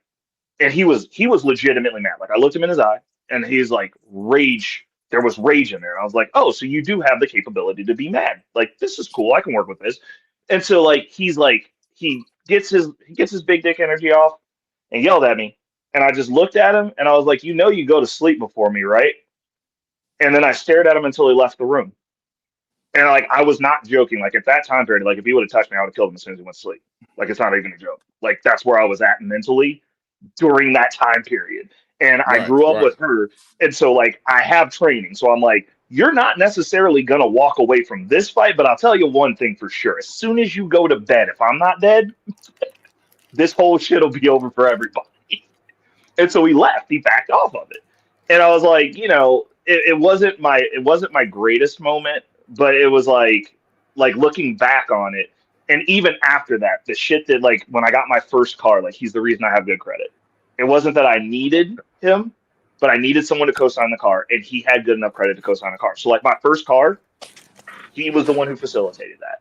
Like a lot of like he had a lot of patience. So like when you say sensitivity is a strength, like 100% it is, because they are successfully married, and he does treat her right. And like I'm like, it's as long as she's happy. My only concern that I've ever had with their marriage was I was like, I don't know that you can protect my mother because she's stronger than you. Nah. And I'm like, if something happens to her, something is happening to you as a result of it. Like she's not stronger than him. Huh? She's not stronger than him. My mom, the way that she got her job, she was the first of two officers to survive a gang initiation in Kansas City. Well, yeah. My mom could kill him, 100%. Like there ain't even a question in my mind. Well, with the exception of the job, in some form or another, she submits to him. Oh no, 100%, and she you does. Know what I'm saying? She does. Right. She does. Because if she can't get to a gun, he could still choke her to death. Not saying that would happen, but you know what I'm saying. No, I see what you're saying. I'm like, taller than him? Bigger and taller? Huh? Is she bigger than him? No. Taller than... No. But I mean, my mom's probably maybe 5'4" on a good day, bro. And she's a small, like she's heftier now because she's not a police officer anymore. Like when she was a police officer, she was in really good shape. But like my mom grew up, like my mom was so good at her job. They did a drive-by on her at the police station at the front door. God damn. Like she legitimately, and the thing was, she only shot one person her entire career. She got into a bunch of fights with niggas though, like grown ass men. Like she would fist fight dudes. She's crazy. She's a special case, and I don't think all women are anywhere close to like her, because she'll tell you straight up. She's like, I don't even like being around bitches because like we ain't the same. Like she's different because specifically, like Mike was saying, because of that job. And she'll tell you straight up that like that's not a job that she believes women should even have. Because it changes you. Because of what you have to go through to survive the job. Like it's not a job for women. Because it'll make you extremely masculine. But I'm listening to how you talking about him. And to me, he sounds like a really powerful dude that just doesn't want, you know what I'm saying? His power is in his restraint. He is, unless you're in a situation where their violence is necessary. Like his family, his mother neutered everyone in that family. Like before she died, she hated my guts because she literally had them. If I tell you to go stand over there for 10 minutes, you're going to go stand over there for 10 minutes and don't ask me a fucking question because I told you. That's what he grew up with. So like the male aggression in that family, none of the men are aggressive in that family. Period. Now, like they don't have you that. talk about half the manosphere with the mama 100%. issues. 100%. Them motherfuckers hella aggressive. So well, they're aggressive in these talking. But see, Mike, that's in like these boxes online, though. In these boxes online, it sounds like he's patient. It sounds like he knows how to. He was patient with me because he loved my mom. Exactly. I'll give you that. Hey, Man, but that's the only reason we be patient with anybody. Also true. Also true. It's out of a sense of compassion, love, or whatever you want to call it. You know what I mean? It's like, hey man, okay, I'm gonna slow down. I'm not gonna get mad. I'm just gonna listen. You know what I mean? Yeah. And then try to understand what his person. Empathy is a very, very. Empathy is probably the greatest virtue, in my opinion. If you can empathize with somebody else, man, you probably like some of the highest level human beings ever. I could see that. Like, I mean, I learned how to be consistent from him. I can't. That's for damn sure. Yeah, I think a lot of people value the thing that they see how I struggle with. Because gratitude is the thing that's difficult for me, not because I don't think it's valuable, but I'm always looking for the next fight, and I don't really be spending too much time to sit and watch the scenery and shit. Like, I'm not even a person. No, like, I literally hate traveling. I've hated it since I was little. I don't like it at all. I'd rather just go to the next fucking thing. And I don't be I'm appreciative, but I don't spend too much time looking at what I've done. Like, I was like, all right, next thing. Yep. Next thing. Yep. You know what I'm saying? And you gotta that's stop my to issue. smell the roses. That's what they say to people like Yeah, my issue is to me, I can't tell that. I think I'm just naturally a fast-paced person, and my indicators, my read of myself, I'm like, I don't see the difference between gratitude and procrastination. It seems like the same shit to me. Like, I'm sitting there smelling the roses. I don't know. Just feel like I could be doing something else. You know what I mean? And I just be like, always be doing something else. That's what I'm saying. In my mind, I just got to make myself do shit like I would do anything else. So. But see, people like you will stop and smell the roses later in life after you've done everything. You will still find value in that before it's all said and done. I can do it with my child. No, I mean, I make myself do it now, but with children, I'm patient. But with like myself and older people, no, I just be like, fuck it, next thing. With them, I'll sit and appreciate the little shit. Like, it's natural with them. The little processes, the little stuff, the wiping up the mess, all of that. Like, I can appreciate and be grateful for every process. But to your point, I think empathy allows. It's like it's not just for what you get from it, but just the prevention. Just the things that empathy allows you to prevent makes it extremely valuable. Oh, yeah. Because the miscommunication that can happen, the misunderstanding, the mistake. It's like when somebody's sensitive and you take the empathy approach, the first couple things out your mouth can change the trajectory of the conversation or the interaction. Because that person can be just waiting for you to say the wrong thing and they're gonna flip out. But if you speak from that position and they have a indication that they can be understood, I think that makes it really changes it. Just from the prevention standpoint, let alone what you get from it, the insights you get from empathy is valuable. And I think as a leader, that's one of the things in leadership that I think is so normal that I don't think we highlighted it enough. Because the build, like we have Lamar Jackson in our city, right? As a leader, for the team.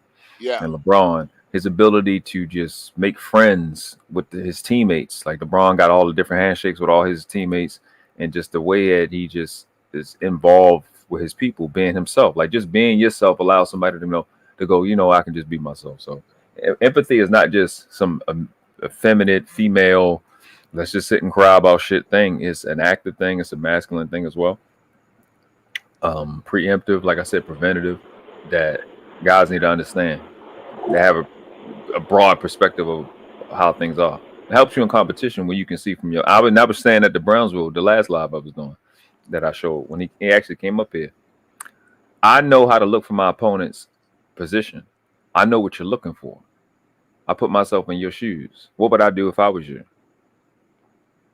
And in a lot of situations, you learn, shit, if I was you, I would do it because I'm you.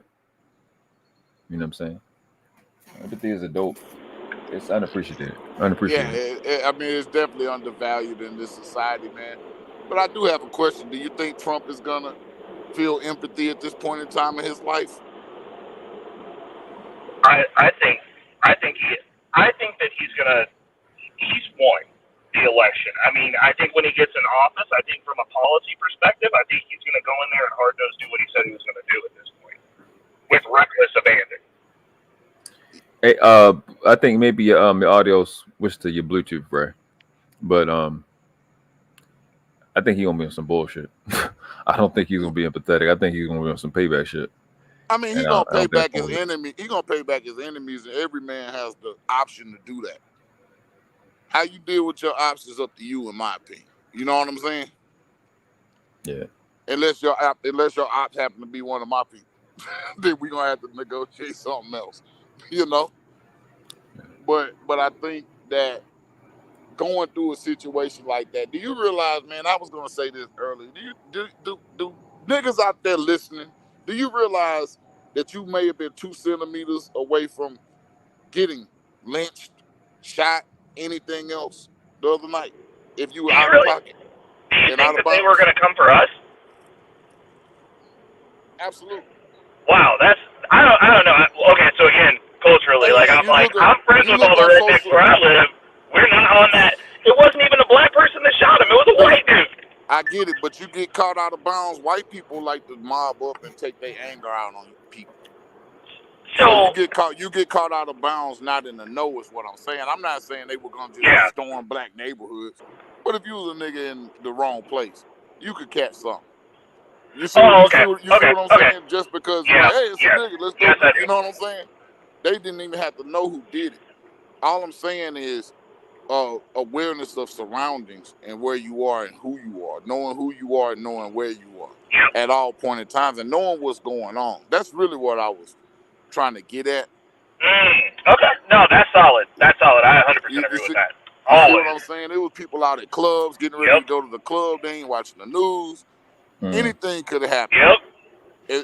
I stayed my happy ass at home that day. I was like, bro, I got a couple of phone calls to make. I'm chilling. I'm chilling tonight. Dude, I just got home, man. Look, I'm going to say this right now on World Class. Trump got my vote for 2024. I'm actually going to the polls. Yes, sir. That was some G shit if I ain't never seen it. So, you know what I'm saying? Like, I got to just vote for him off of that. Like, at this point in time.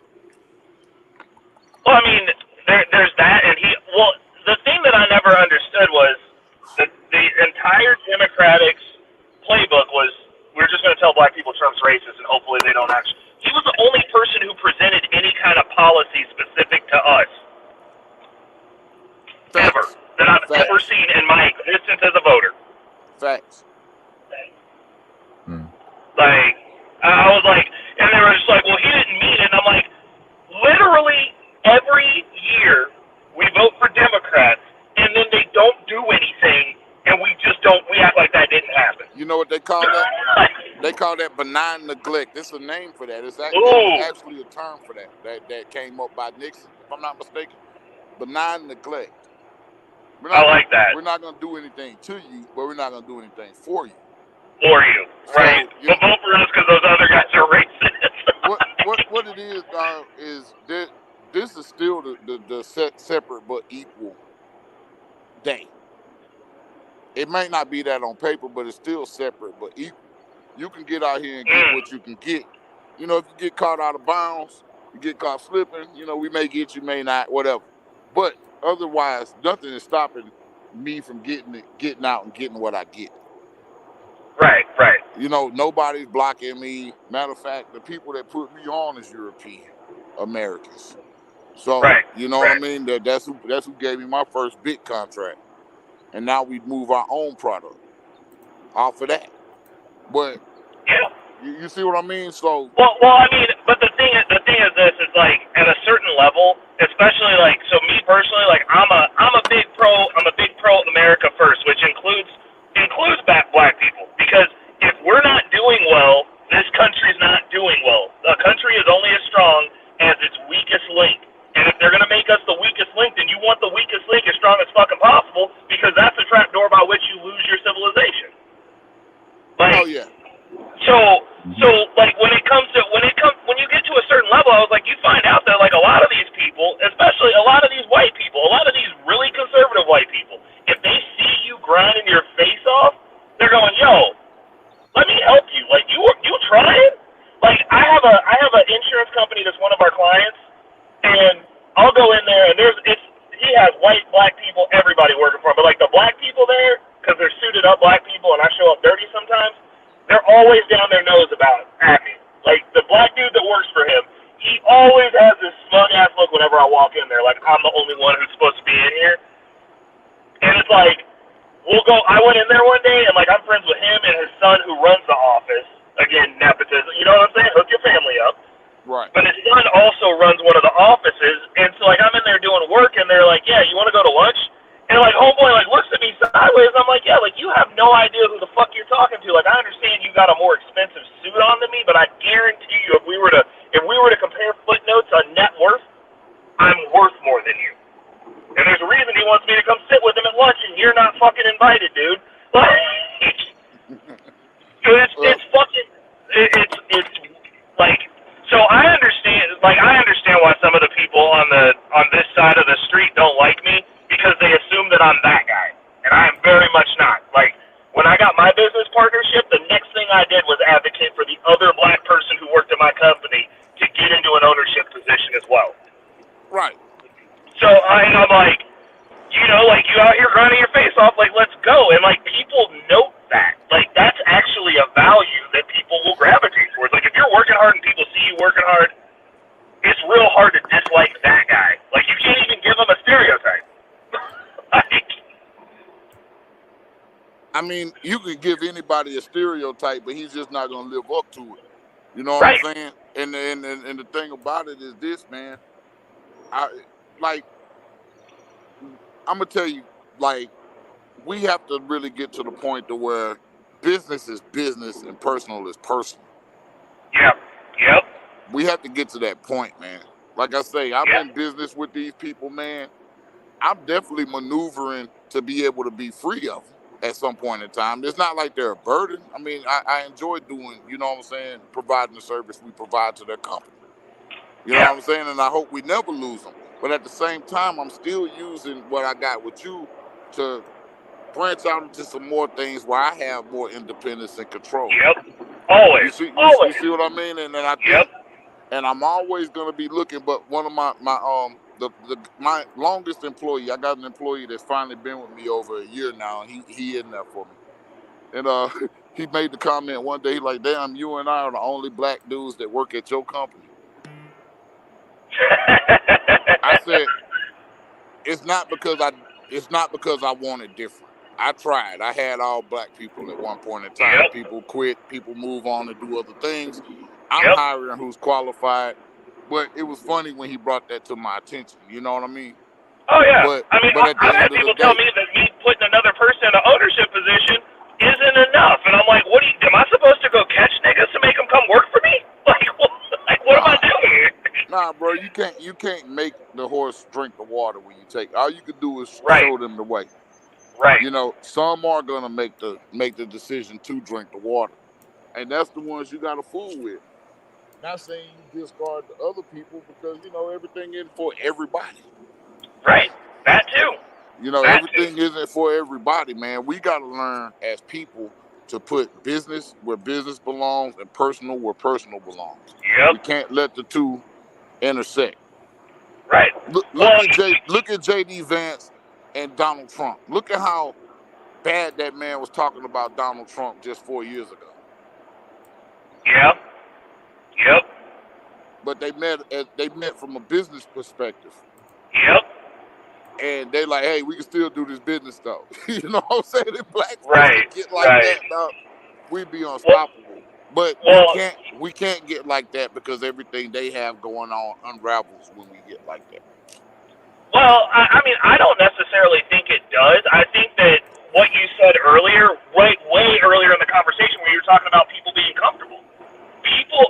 We're still have a certain level of comfort to where people aren't shifting. Like, they're not making that. There's those of us who see, and once you see, you can't unsee. And then you get uncomfortable and you're like, oh, I got to start making some moves. I got to figure this out. But until you get to that point, like, people don't wake up. Like, they gotta crash out. Yeah, they gotta crash out, but a lot of us aren't asleep. A lot of us are misled out here too. Oh, it's not just apathy on the behalf of the community. It's a lot of people that are really being fed misinformation. Also true. Everybody doesn't have the same intelligence level. Everybody can't, isn't going to equally be able to process things. And, we lose people every day. We lose people's minds every day because of the misinformation and the disinformation. So 100%. That's what I came in hot at the beginning. And Noble will tell you I wasn't as hot nowhere near where I used to be. I think I've grown a ton of those. I've seen you scream at some people. I know you used to restrain. yeah. Like, look, I like you, man, and I wanted to hear what you had to say. But I do get offended, man, at people that should really be looking at us and holding us up as their leaders, coming over here and saying anything down on us. Because when we go to their countries, and we do, you know what I mean, to visit and vacation, whatever, we don't come to people's countries like that. It's rude. Right. I would never show my ass up in Nigeria and be throwing my money around. Yeah. And, and black people here, I'm going to tell you one thing about black people here, one thing about us, we don't ever let anybody know what we really make. Right. True. That's true. Yeah. Them $44,000 households, bro, I guarantee you something else getting sold on the side. Right. I'm dead serious. We're not just going to sit back and not make it, bro. We're not them niggas over there. Is what I'm saying.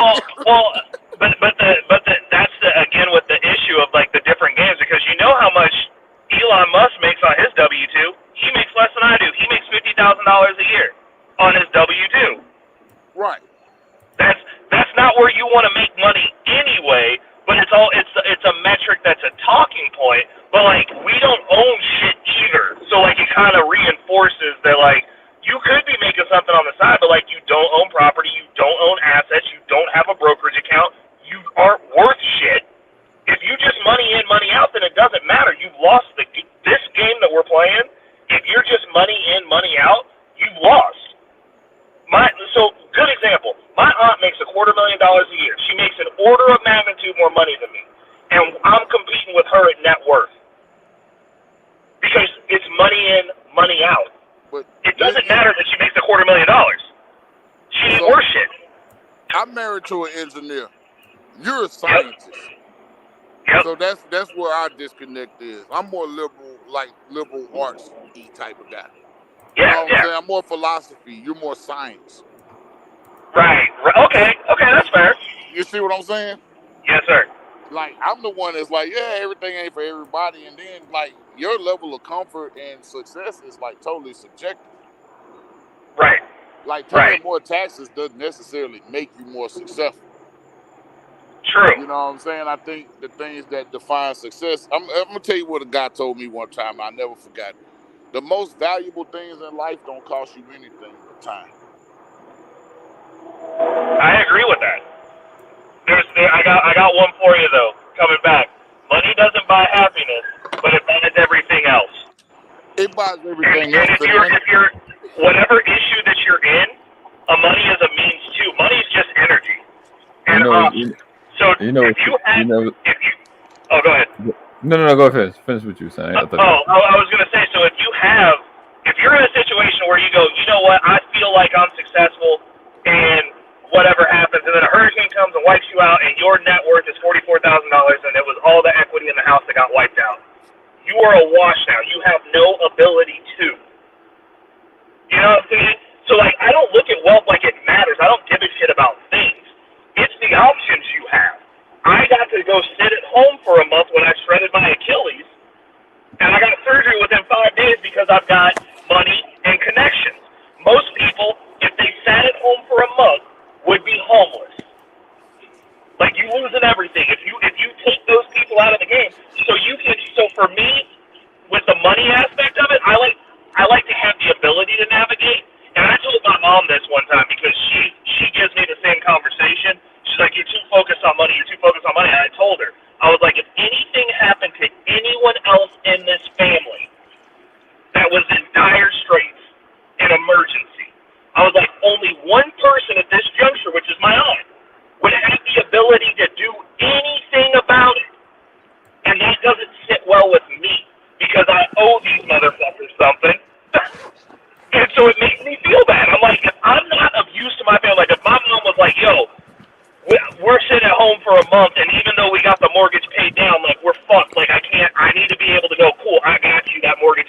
how long you down for.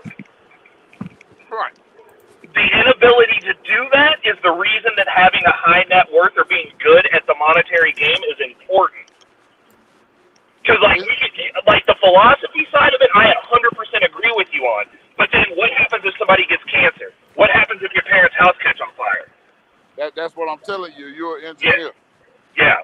You know what I'm saying? So That's the way I think about it. You're right. It's a different topic. Okay. Damn it, Mike. Okay, you got me, bro. I got to talk to my wife totally different, bro, than I talk to, you know what I'm saying? Yep. I can't talk to her when she's talking and I get irritated. I have to think about who she is. And the way that her brain's working. I got you. You know what I'm saying? So, no, yep. I get what's going on. So, yeah, we are on the same side of the argument. Yeah.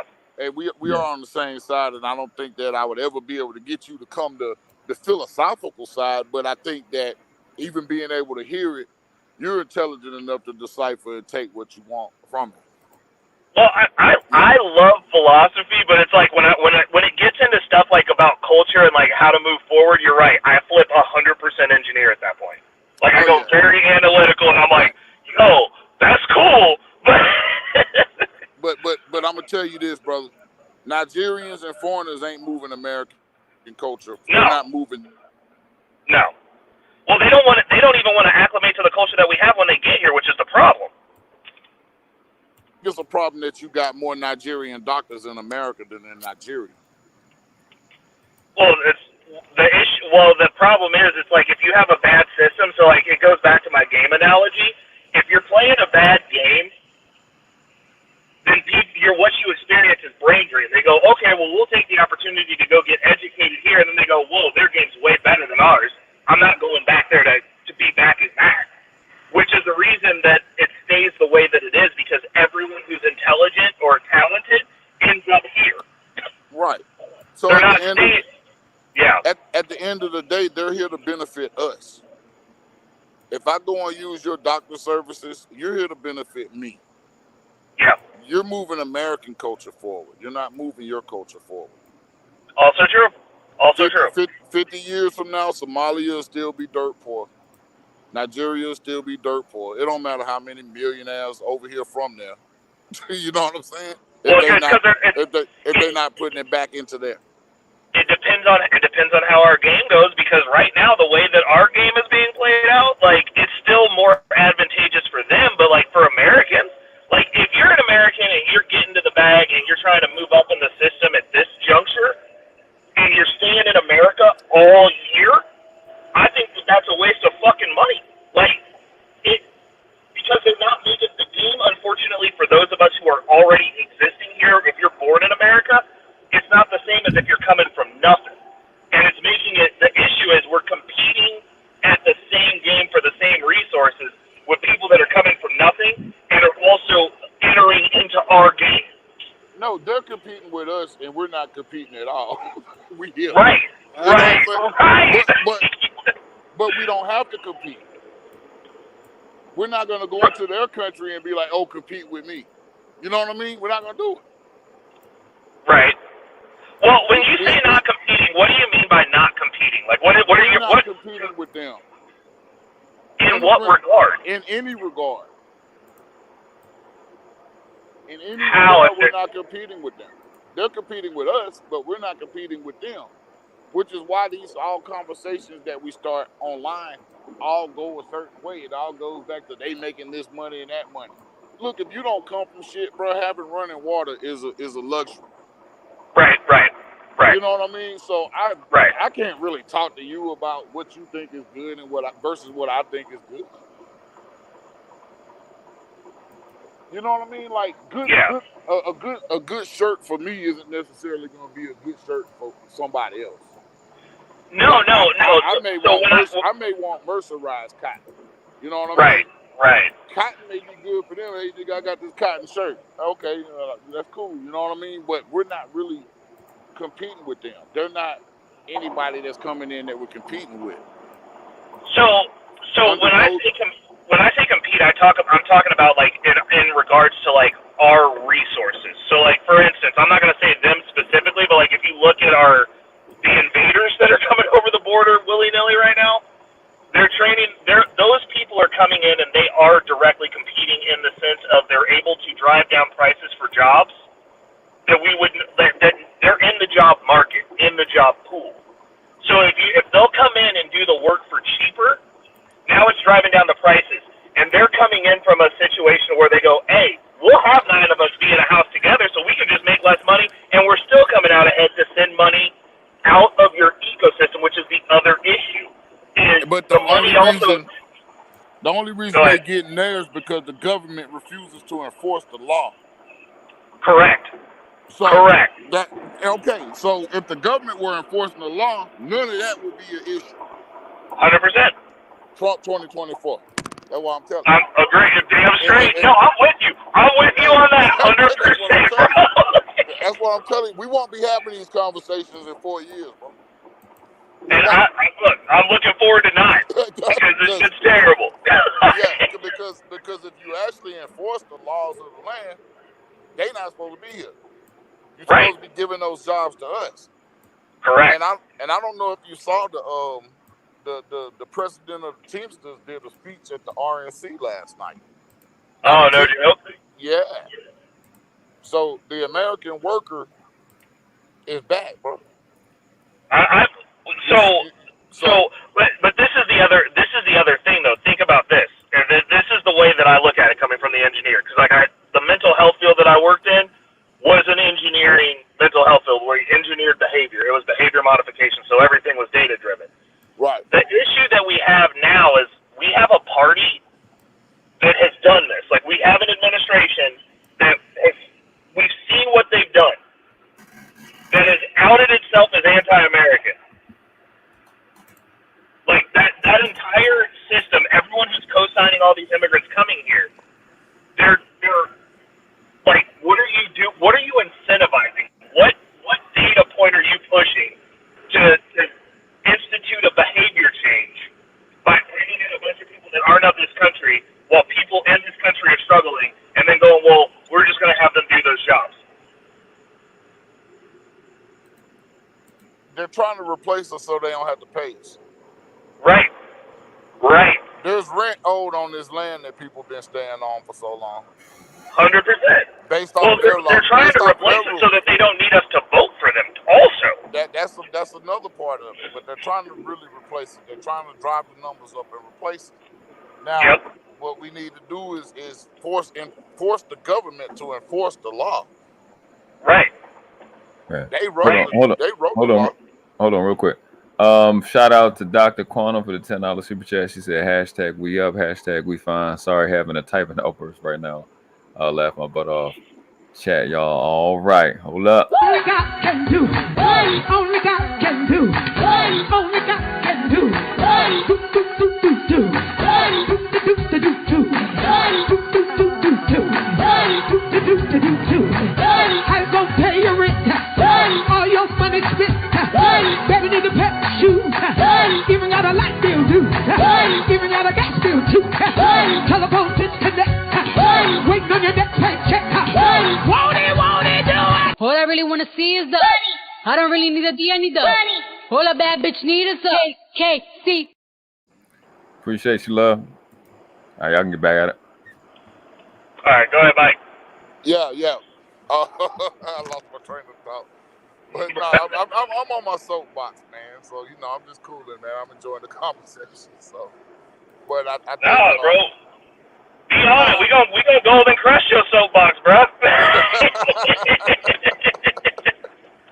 Nah, man. I'm just saying, man. If something wasn't rigged to cheat, they wouldn't be doing what they doing. So you know what I mean? It's like it's like literally somebody cheating at a game and they bragging about winning. Do you just let this shit go, man? Bro, I what you doing. So back in the day, I used to work in Nebraska Furniture Mart. And when I worked back there, I was back in the warehouse. I was building furniture.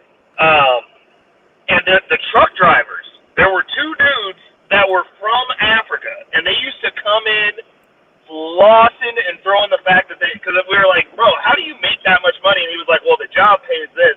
And we were like, well, you make way more money, obviously, than everybody else because you come in here with, like, Gucci shirts on. These dudes show up to the warehouse in Gucci shirts to like laugh at the fact that they don't have to pay taxes because they were here on refugee status. Right. And like would throw it in our faces and be like, oh yeah, like and I'm like there was one day where I got like super mad and I was like, well, bro, like if you're here on refugee status, who's fighting for your country? Like if you're royalty, like why aren't you there fighting for your shit? And like why are you over here talking crazy to us? Well, you're actively being a coward. Like you do realize that, right? And it's disrespect. It's disrespectful, bro. And as a man of principle, I can't stand for it. Yeah. You know what I mean? I can't stand for it. It's like I can't sit back and listen to somebody talk like this when I know.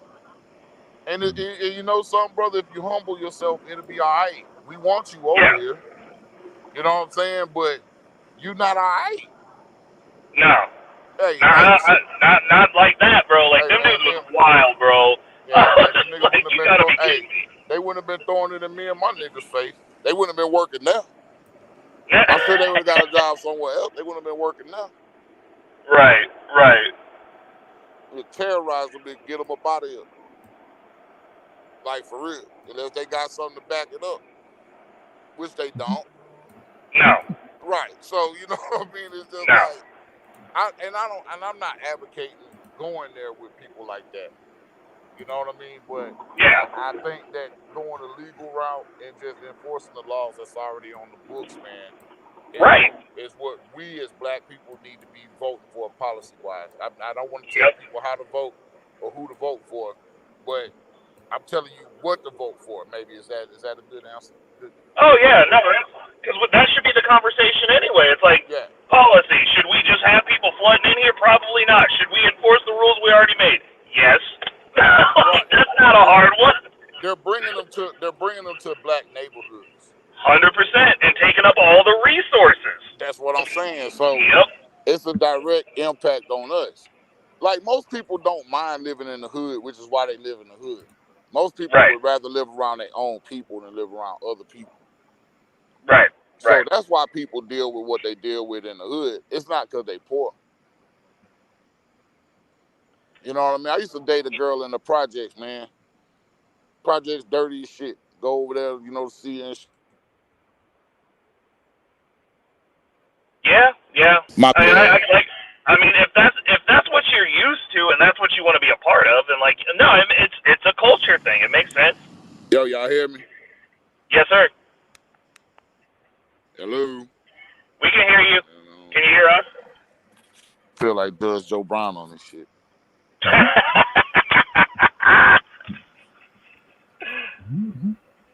We can hear you, Mike. You hear us? No, but hear me. Yeah, we can hear you. Can you hear us?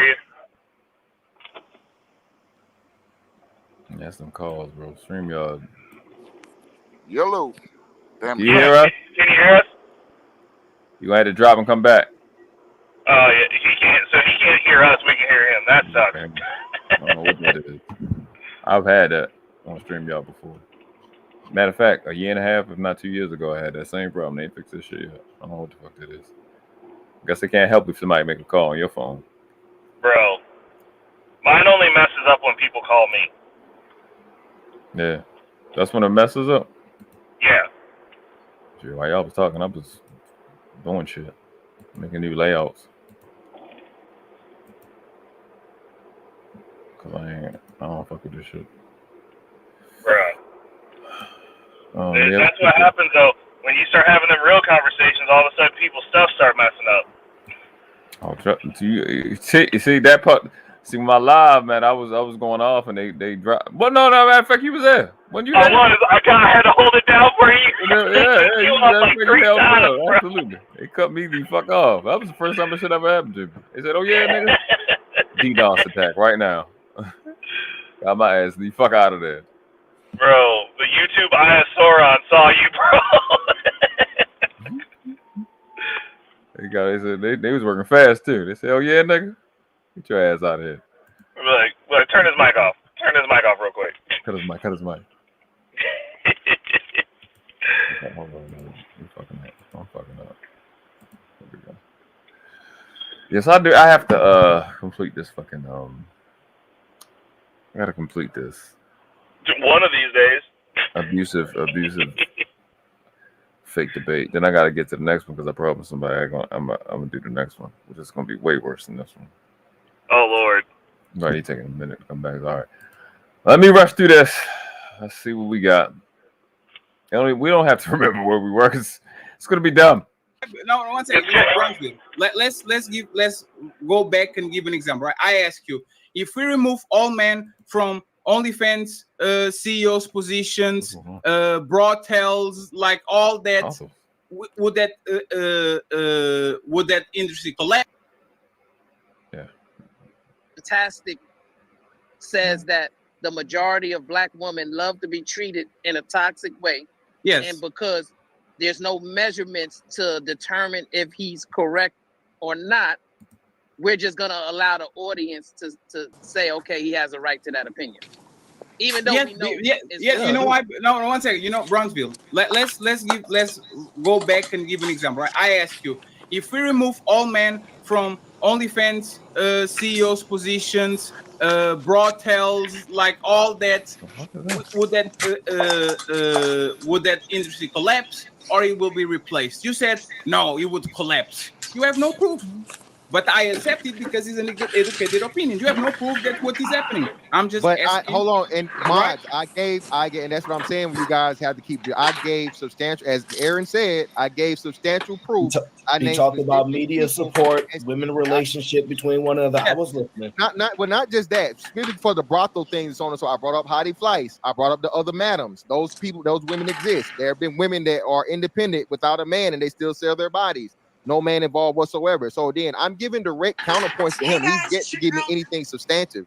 And actually, like you said, since he's pretty much, I don't say he led the debate, but more of the stuff that seems to be on his side, to where it's a feelings and opinion. I really like to get into a lot of these numbers and things now, something where we can actually substantiate things, because he's the one that's challenging me, saying my ideology is wrong and just giving me nothing but opinions. So I would like to get to points or some point in the debate where we could talk about things where there's actual quantifiable things and something to where there are hard truths or untruths. So let's get Brownsville back on offense, right? Because again, I'm going to go with you guys and go with the flow and allow you to do.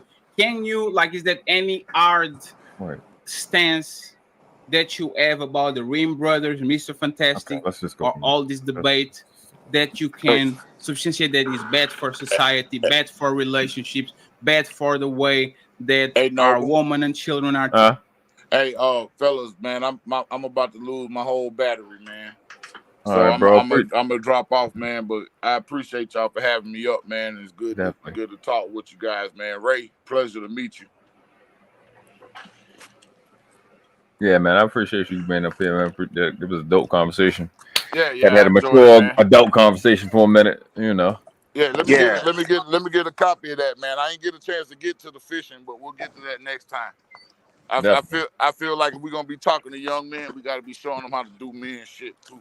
So you like them cars, somebody need to learn how to change the tire, how to hook, bait a hook and all that. So we'll get together, man. Definitely. Be safe out there, bro. Appreciate you. Later, Mike. All right, peace. Peace. Let's get it. Tweeted. Can you elaborate and can you go from there so we can restart the clock? Yeah, so they're gonna go into the Rim Brothers part. I remember this part. I think it's a similar debate tomorrow. With Cheeky and the house husband thing. So probably end up reviewing that shit too, just because it's Cheeky.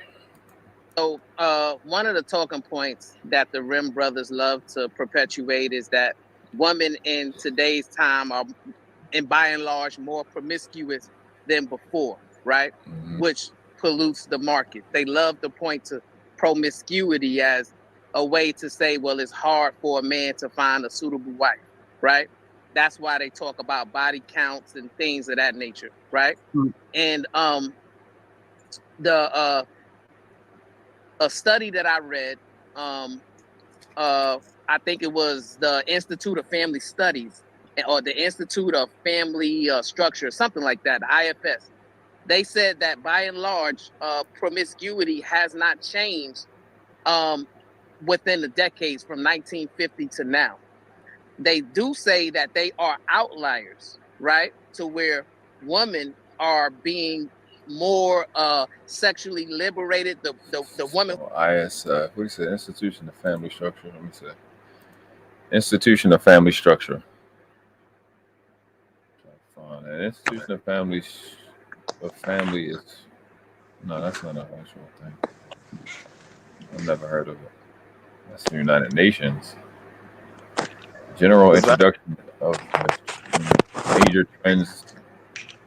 The institution of family is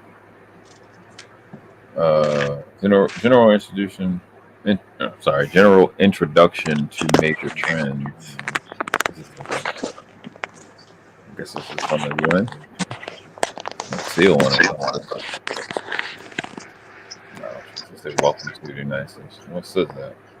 I didn't know the family structure was an institution.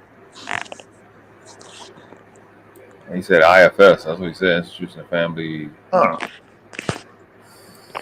Something. Studies, maybe? Maybe it's studies. I got structure. Maybe studies. Institution of Family Studies. Okay. IFS. Institution of Family Studies. Okay. So this is a thing. Oh, okay. Drop the link in the chat. And I'll drop it in the back just in case you want to grab it. Wait, what the fuck? Oh, there you go.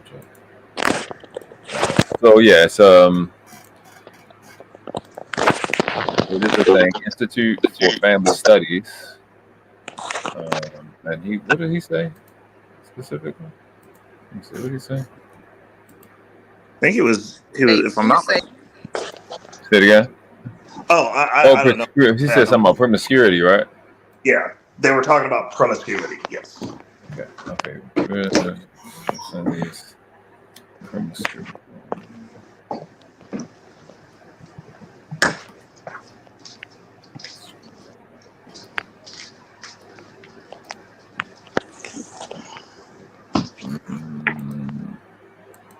Let's see. On promiscuous women, I guess. Promiscuous. Yeah, I'll just click on it. Page not found. Ain't that a bitch? Counterintuitive trends and link of behavior, premarital sex. What is considered promiscuous? No, it says promiscuous. Look it up. It says promiscuous America, smart, secular, or somewhat. And then I click it. Okay, there we go.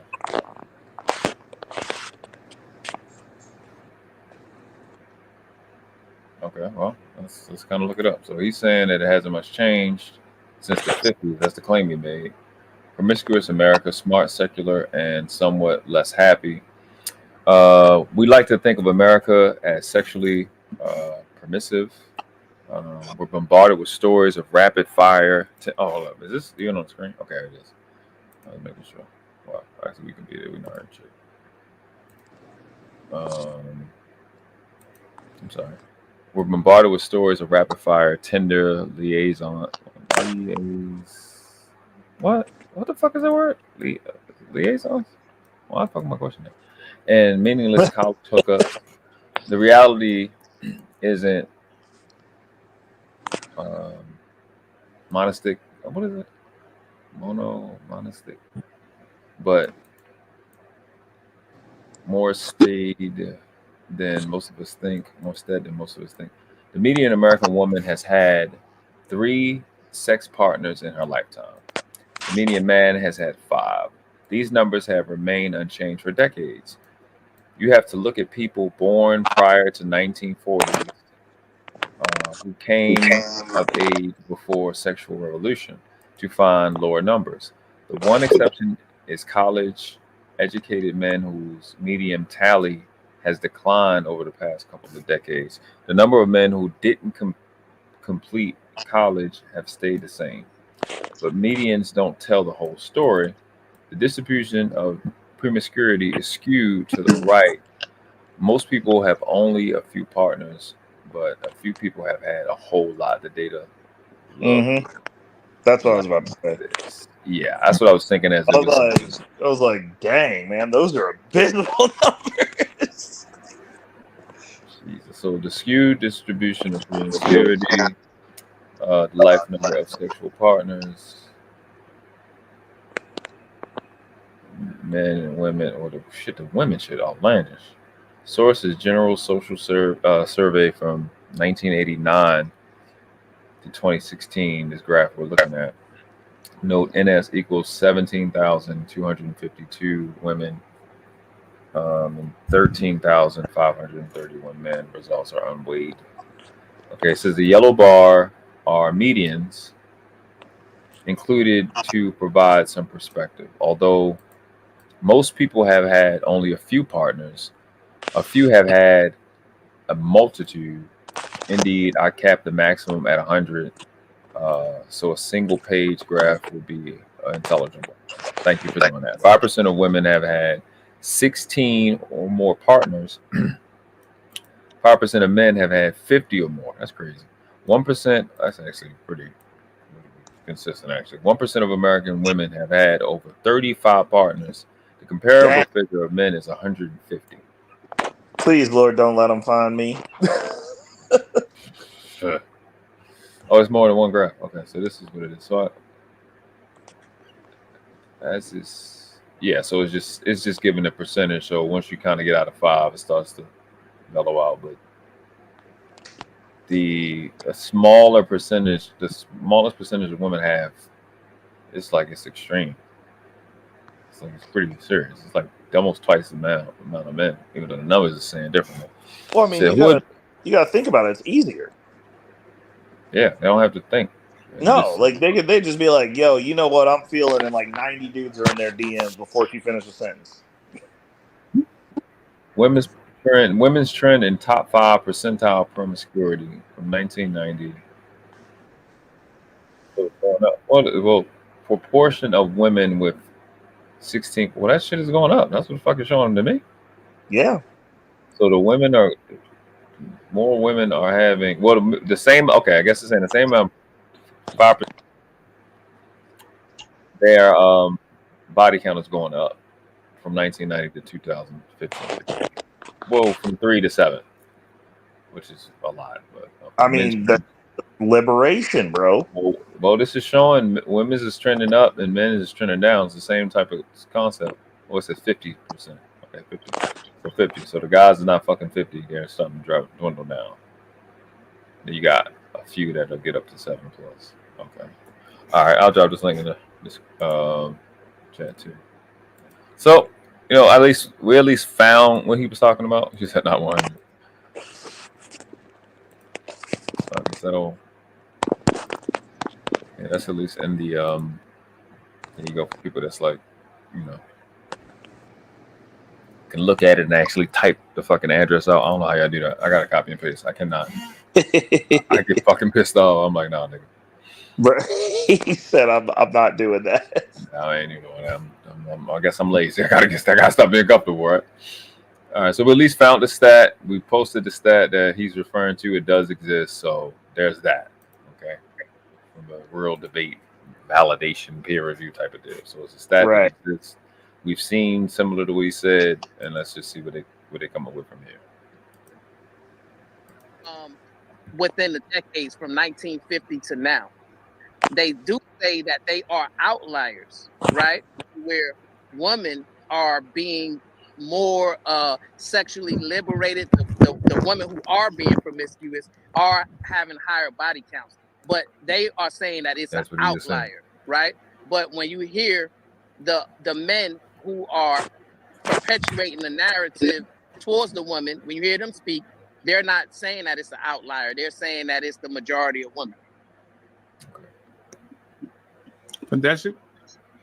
Okay, so I don't understand what he means by outlier, but let's just say this again. So yes, promiscuity has increased. So again, black women lead, okay, in abortions. Of the 31 states that was taken, I think in 2022, black women also lead in STDs, especially specifically the highest and newest HIV rates. So that would lead to proof of them being more promiscuous than they were in the past.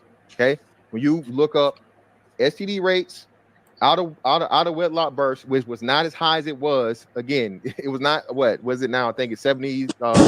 It was not 70% as you what I gotta make clarity. You said over 50 years ago. I guarantee you, 50 years ago, there was not a 70% out of wedlock mother rate.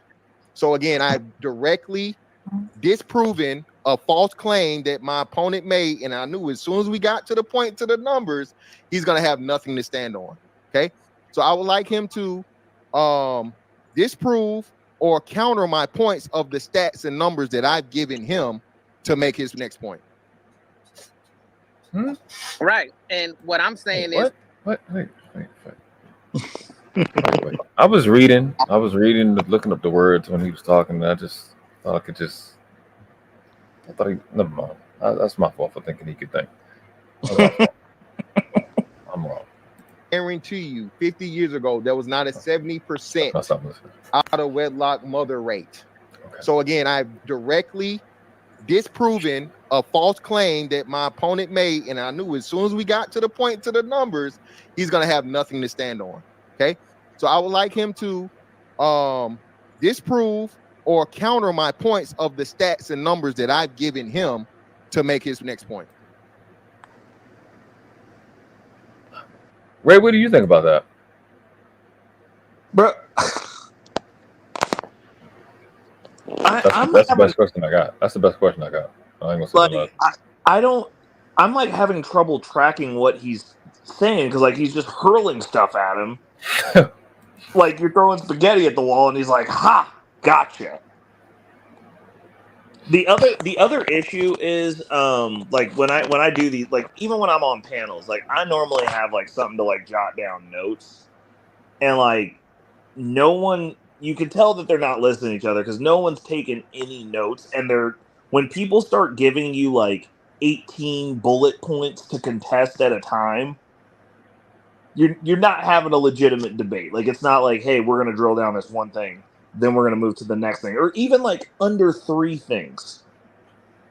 I agree with them though in the sense that like the other statistics, because like when you're doing these averages, men lie about body count and women lie about body count in different directions. Mm-hmm. So when they go, hey, we're doing a statistic, you're expecting a woman who is inclined to lie down to be giving you accurate data. And I'm like, well, that's not how that works. Like if it's just, what are you doing? How many sexual partners have you had? And they just lie, then okay, everyone's had 5. But if the entire culture, if you're looking at a group of people and everybody got HIV, obviously they've been sleeping with, they all got real unlucky together. Yeah. Or one of those stats is not telling the truth, which is the way that I would have presented that statement, because I don't necessarily think he's wrong. He just can't articulate it well. You talking about Fantastic, right? Yeah. Because I understand what he's saying, but I'm like, the way that he presented it in a debate fashion, I'm like, he could have taken any one of those points and be like, okay, so if these chicks are only sleeping with 5 people apiece, how do they all have AIDS? Yeah. Like, how do you have this astronomical number here, but you're saying that your stat that says these women aren't really having that many partners is accurate? Obviously, based on the 2 data points you have, there's a massive uptick in HIV. Interesting. But apparently, people really ain't having sex that much. One of those 2 is wrong then. It has to be, because they don't correlate. Yeah, because the only way you get HIV is if you haven't, either everyone's getting bad blood, there's a blood transfusion conspiracy. Sharing needles and shit like that. Right. Or you're on drugs. Take your choice. Right. So, I mean, the stats, the things he brought up, one, it's like you have to articulate it. You have to actually include what he says. He's just saying, these stats that I'm bringing up prove that they're being more promiscuous. Brownsville can argue that they're just being less careful. You could still be a hoe and not get diseases. Right, you know right. That's an angle he could take. But I don't know. It's just something about the way he talks. It just makes it non-debate friendly. Yeah. To sit and brag at the end, in the middle of it, it's like, oh, I really disprove this point. Listen. You don't see a lot of guys, man, trying to convince. They play basketball, they hit the three, and they trying to convince the fucking crowd that they made the three. You even made it, you didn't make it, bro. Let the crowd. I made the three. It went in. We seen it. No, but I play defense. Get on defense. So it's okay. The play's over. Like, we moving on now. That part is just weird that he does that. Yeah, I think when you're what he could do and what people could do in this situation is actually what I would have did is once Brownsville, because Brownsville did state his source, and he did state his source that allowed me to look it up and to verify what he was talking about. That study does exist, and I found what he was talking about in there, right? So right. You would, in that situation in a debate, you would at least address the source. Obviously he's at work, so he can't bring it up. But like I just did, I would just address that point, and then to see if he even understands what he was saying to validate. Now, if I go back, he mentioned the 50s. I'm trying to see where did I see something at. It's the 50s he brought up. I see the 90s. I think they mentioned the 40s. Okay, maybe that's okay. Yeah, they had mentioned the 40s right here. Okay, yeah. So then that would be validated. So we would challenge and then I would make sure he understands. Not make sure he understands, but as an opponent, I would, challenge his understanding of these stats. The percentage of women and men in the top 5% of promiscuity by religious affiliation. Oh, okay, that's interesting. That's interesting. Unaffiliated is the host. The Jewish is the second highest host. That's crazy. Oh, then the pink is the women, and that's what's crazy. Then this is what's weird. So this is religion, right? But the numbers up here somehow is 150 for men and just 36 for women. But this bar down here with the religious people is fucking way higher. Well, dude, religious people be getting it in, bro. They be doing it in groups and shit. Yeah, it's called an orgy. The percentage of men or women in the top 5% approved by church attendance. Never. Dang. Sometimes, often. Over 7%, over 6%. Okay. The percentage of promiscuity. Interesting numbers. And they give the note, so this is of 17,000 people. 17,000 women, 15,000 men. Okay. Yeah. So yeah, I would just challenge this. I would have had them brought this up. That's what I would have did if I was Fantastic. We just have them bring this up, and we can take a look at what he's talking about. And at the same time, like me, I can just find the CDC numbers for the abortions. Like I said, I remember this shit by heart. Yeah, I mean that too. Like, how if no one's having sex, how are the these numbers that crazy? Injected, bro? Like, are you just using that in place of the pill? Like, what are we doing? Shit, bro. And then that would bring up another thing. They lying about the population, which I think they are. Right. But yeah, that's what I would look at this point. It's not a major point in the debate, but I think when resources is coming up, this is where you derive the information to where people can get understanding, because you have these opportunities with these debates to kill arguments, right? To put narratives to bed, and I think it was lazy on both their parts and the moderators to not, because these moderators are at a computer, they can bring these things up. Well, correct, as opposed to just being a face on a screen and just sitting there, so they can brought this up, put it on the screen. They get to clip out and show them on the screen though, because they was there. Yeah, I mean, we can give them participation trophies. Like this is what happens when you have participation trophies. You can make them on Canva and give them to you. Just there, they're like, "What are you doing?" I was there. I was there when it happened. You ain't do shit though. I was on the screen, man. I was on the screen. Right. And what I'm saying is, in terms of promiscuity, right? So you mentioned STD rates and all of those things, right? But we're gonna concede that yes, STD rates have gone up, both within men and women. It is problematic, right? But what I'm telling you is the Institute of Family Studies. This is the founding that that they wrote. They said, and I'm quoting from their study, contrary to public perception, typical sexual behavior hasn't changed much in recent decades, but there will always be outliers. Now, this is from the Institute of Family Studies. You can Google it. You can reference it. I'm giving you a reference point from their study that they said promiscuity in recent decades have not changed, contrary to public perception. Hold on, I need more context about what they mean by that, because again, what numbers now you have to not you're reading a sentence. I need you to give me the numbers. Since they're saying 50, go back 50 years, give me the number 50 years ago. Now compare the numbers to now today. And again, you no need for you to do it, because I'm going to say this again. Unless you are claiming that there was a 70% single mother rate 50 years ago, okay, you're simply just grabbing some opinionated source and saying it. Okay. Wait a minute. They're arguing two different points. That's why I stopped it and took a breath. Yeah, because convoluting the argument. Yes. Not being married, not the marriage and the promiscuity are distinct things. I can understand the association and the correlation within our time, but they're distinct things.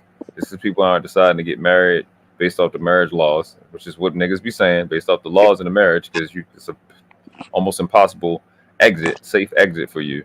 Don't mean people it's not a true indicator of promiscuity in that position. So that's a misassociation. Go ahead what you was gonna say. Yeah, that's what I was about to say, because I was like, I mean, technically at that rate, like, everybody would have to have 5 kids. Like, if I mean the single motherhood rate, like, you could have sex with one person and be a single mom, and like there you are, 1 for 1. Yeah, that is. So yeah, that doesn't track. That doesn't correlate right there. I'm gonna let him do it. I was trying to think what he could say. It's a good source, and you don't have anything behind it. So I'm going to ask you directly: are you claiming that it was a 70% single mother rate 50 years ago? Yes or no? Just like you did me. Yes or no? It's my time. Huh? No. All right then. So you just proved my point of promiscuity. Shit. Now he proved his point. The shit don't apply. That's crazy. A woman having sex out of wedlock. Hold on. You set the premise for men should only be having sex. Okay, fuck it. I don't like when people just make up shit. My channel, you guys see the screen channel, right? You guys see the channel. Let me see. Make sure you can see the words. Okay, promiscuous. There you go. 1600s. People or things mingled confusedly or indiscriminately, consisting of parts or individual groups together without order, consisting of a disorderly mix. Okay, Latin promiscuous, mix, indiscriminate, in common, without distinction, to which all are admitted without distinction. Promiscuity, I think it's down here. Okay, it's crazy to see that right there. I didn't even expect that to be right there.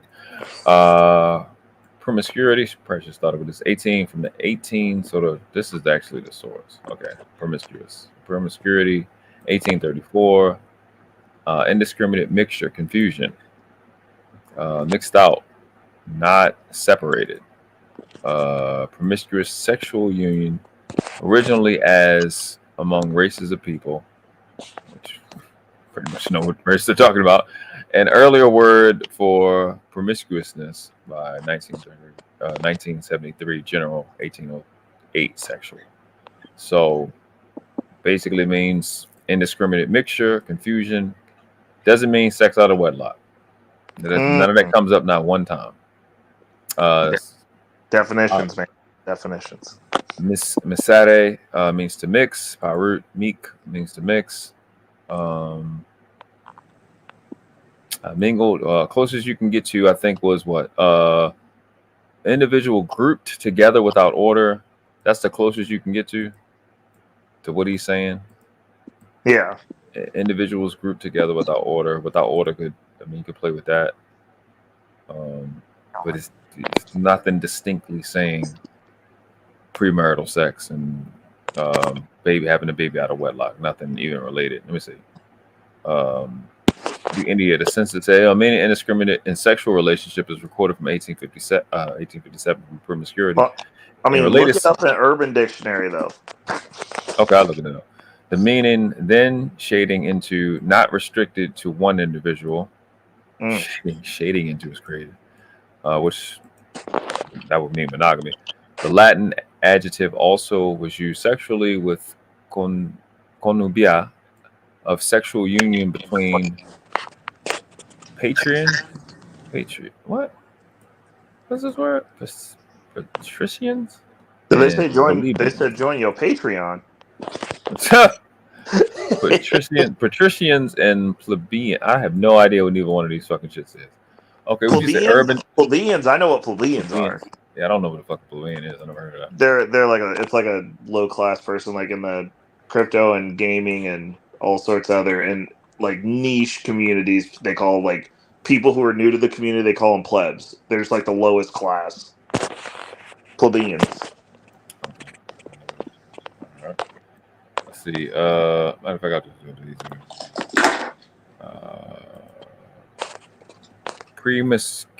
Let's say promiscuity, Urban Dictionary. What the fuck does this say? Here we go. The activity condition of engaging in sexual acts with many partners, often during the same time period, indiscriminate mixture of it. So, oh no, they always put that etymology. So that's the issue with people using words wrong, because then the definition of the word changes. Yeah, when people get the wrong information. That's why over here we deal with this one. We don't deal with the connotation. We don't deal with the Urban Dictionary, but that is what he's like. I think that's where these dudes be looking for their definitions for everything, bro. Yeah, I don't do that. No, that's why they be dumb. This stuff don't be making no sense because you be just saying shit that's not real, and then you catch an attitude. You run into me. I'm like, I don't give a fuck what you wanted to mean. Words don't change. They don't have the ability to. Misuse of a word doesn't change the origin of the word. If you, like I said this over and over again, if you got your birthday, you went from one job to the next job, and you got your birthday wrong, and then you went to another job or another place, and your birthday was wrong, it doesn't change the day you were born. Right. Misuse doesn't change origin. It's not how that works. So the word meant that, and then the misuse of it, or whatever, for whatever reason, doesn't change the origin. Well, that was always back then. If it was back then, motherfucker, then why the fuck? If it was all the way back then, then why the fuck can I come here, hit refresh, and have the damn etymology of the word, the origin of the word right here? So it was here the whole time. People had this shit the whole fucking time, so it's not new, and it's not old. It's just the truth. It has nothing to do with anything. If you would just be wanting shit to be what you want to do. Right. That's not how life works. All right. Let's rock. Women they're married to, correct? Earlier? Yes or no? Yes. All right. So if women are having sex out of wedlock, what are those women therefore doing? They're being promiscuous, correct? Yes. All right then. Right. The thing. You don't need to belabor it. It's no belief. You literally just conceded. It's no need to belabor it. It's over with. That's over with. No, I want that one. What I'm saying is, hasn't changed much in the years. There's always been sex out of wedlock. Mons, can we step in? He already admitted. This isn't anything new. He's already admitted to all of my points. He agreed with me. I asked him questions directly. He said yes, yes, yes, yes, and yes. I asked him, was 50 years ago, was the single mother rate at 70%? Hold on. That has nothing to do with it, but that doesn't substantiate. It's an easy way to end that. Real easy. It just because they was married don't mean they wasn't fucking up with people. Right. So it's just what he's I don't know, he's desperate to feel like he won, and then the mod's not doing shit. None of them. One second. Sharon, do you agree that he conceded this point that is worse now? I think he conceded to a different point. Right. Explain. You're going to have time to go. What happened? What happened? So Brownsville was talking about a specific article, and then Mr. Fantastic added single motherhood into the equation. that he brought up in promiscuity, and he admitted to the fact that women having Would you like to? out of wedlock is promiscuity. So you can't. Why y'all doing this? He said it. I literally went by the premise he said. It was I a point. His premise directly. He So answered yes. I got hold you. on. He No, I got you. all three of mine. It was a point on the beginning. All I would ask him is infidelity promiscuity, and that nullifies the point. Right. All I would ask him. Is that a thing? Okay, so we do know the thing of granddaddy had the whole family on the other side of town. Right. So that would, and then the one he made a baby with, she would know, and she would be fucking somebody else too. So that would, so them not being married, like it's, you know what I'm saying? But it's just, I don't know. I guess they want to be me. They want to feel like they can debate, but they can't. Oh, I won. No, you ain't won. To the other person ain't breathing, bro. That's how I look at it, bro. That's from trying to kill you, motherfucker. Right here was a leading question. So if you just give me yes or no to something, I was like, okay, I can give you a yes. Yeah, is this that? Yes. See, it's like the thing that fucks him up. Like y'all heard the series of questions he asked. You're assuming you're correct. I don't have no problem once I realize I know you're wrong, and once I identify that your association is wrong, I don't have no problem giving you your yes or no answer. Because all I'm gonna do is address your misassociation or dissociation or whatever, or disassociation or whatever one it may be. That's all I'm gonna do is I'm gonna address it, make you look crazy, and then I'm gonna assert the fucking truth outside of the yes or no rhetoric. Because I usually don't be asking that. Yeah. I whatever position you take, whatever you posit I'm with, then we can go with that. Because the truth is so big, pause, no diddy, that I can get to it from any angle. I know how to travel to the truth. It don't make me no difference. You can put up whatever obstruction you can think of. I'm going to trample it, run through it, run around it. It don't make me no difference. I don't care what you lie about. Truth is gargantuan. Your face is made out of it. So I'm going to beat you with the truth. Your own face. No, go ahead. What were you about to say? No. I mean, I was agreeing with you. Gotcha.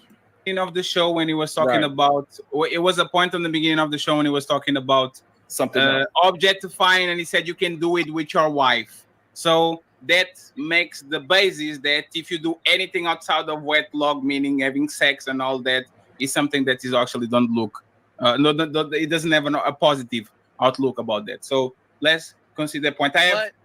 But Team Fatty, right? When it comes to the marriage statistics, yes, they changed dramatically in recent years. Yes. Where people, so what is the statistics 50 years ago in terms of marriage compared to now? Way higher. Okay, so give me the numbers. No, you're asking. You have to prove the point, Brownsville, and you use already the Google. I mean, what I'm asking, he said yes. The numbers are drastically different. So I'm asking, what are the numbers? Right? Because maybe give us the numbers. Maybe the institute. Because when I'm talking about in terms of body count. What their study shows is in terms of body count, right? Promiscuity has not changed in recent decades, right? Women are not necessarily having a higher body count now than they were 50 years ago. That is an unprovable fact. Hold on, stop. I have to step in and address this. Again, if you're going to ask a survey to where women are going to be truthful about their sexual history, that's a survey, brother. There's no way for you to prove whether a woman is telling the truth or not. And again, but what I have, though, this proves the lie being told by you. When you have a spike in STD rates, which only you can get from what? How can you get STDs, brother? Sex. All right. How can you get pregnancies and babies, brother? Sex. All right. So when I give you the numbers and those numbers are in the negative for women, that proves that promiscuity has clearly risen over 50 years. Can we move on? Why we keep belaboring this? We're wasting time. Okay, we can move on. That's fine. That's fine. So now, right, you accused me of being a panderer, right? And one of the reasons and one of the ways you try to substantiate the argument. I'm glad that part of the questions irritate me. It's just the core of the, in the debate, right? This is the place where you have to be good, right? And just to hear them in accuracy, it is. I don't know. Maybe it's my sickness. I could argue any point because I know how to argue. Maybe that's my sickness. I could destroy that argument, and my mind is like, I just get him. It's like, no, dude. let Are it you die. just gonna randomly pull up on him now? You're just gonna be like, yo. No, I've never done that, and I don't. He's not a. I don't. Nah, I debate my equals. I don't care about a dude like him. I've already destroyed this nigga. I could actually show it. I already destroyed him. He's fucking right. I don't know if I told you. I think I might have. This nigga said. He said that all pain registers the same in the brain. And I asked him. I said, "Okay, what part of the brain does it register in?"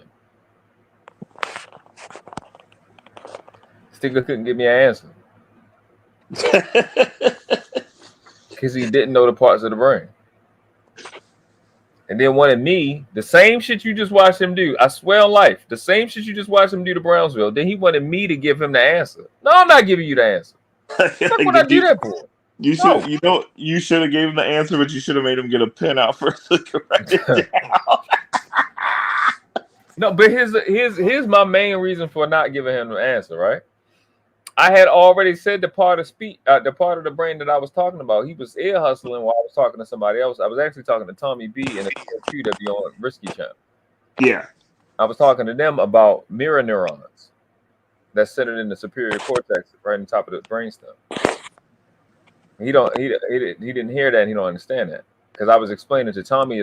Tommy was like, he's not about to give all that extra. We was talking about children and getting hurt, and getting reprimanded. Really, we was talking about spankings and shit. And I was telling Tommy, because of mirror neurons, because of your baby recognizing who you are, it hurts more when you do stuff. I was explaining that to her, the girl Q and Tommy. Mm-hmm. So we was having that conversation about beating, but I guess he's one of the so-called parents that beat their children. So I guess he felt some type of way. He wanted to hop up and tell me I didn't know about neurology. I'm like, what the fuck? Are you stupid? He said, "Tell me I didn't." No, know nigga literally told me he know more about it than I do.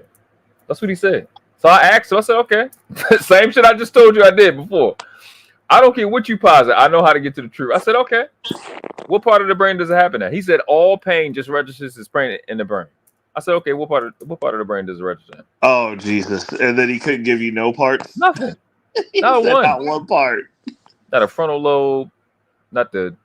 He didn't say anything. I said, okay, man, something. I'm not talking to you. You stupid. So I said this. I said exactly. You 40 years old with titties. You need to find something else to focus on other than just being on the internet saying stupid shit. That shit embarrassed the fuck out of the nigga. Bruh. He said he's 40-year-old with titties, shit. Bro. Yeah. You keep telling him he got the titties. That nigga been showing up on Risky in the gym since. Oh, well, hey, at least he got the message. You need to get the message. You're not gonna hop on the internet with me with titties and talk shit. That I am a panderer is you said what he calls all woman queens, right? So are you willing to substantiate that, or are you willing to concede that you were given a fallacy? I was given a fallacy. How? By calling me a panderer based on me calling the women queens. No, that's my opinion, and most men agree with me. Again, so now we're back to the opinionated stuff. So we're back to the opinionated stuff. It'll be my opinion versus yours, but I'll make this quick. You're a panderer because, again, as we okay, bro, that's my opinion. And yo, what just happened? If you claiming that a guy is something online in public, your defense is just to say that shit. He wants you to prove all the other guys agree with me though. That part was gonna leave that part alone, but that part was really feminine. But that's just super feminine. But what the fuck? But you hide behind it's my opinion as a male in a debate. Either this man is pandering or he's not pandering. What is this opinion shit that people keep hiding behind? He's either what you're saying he is or he's not.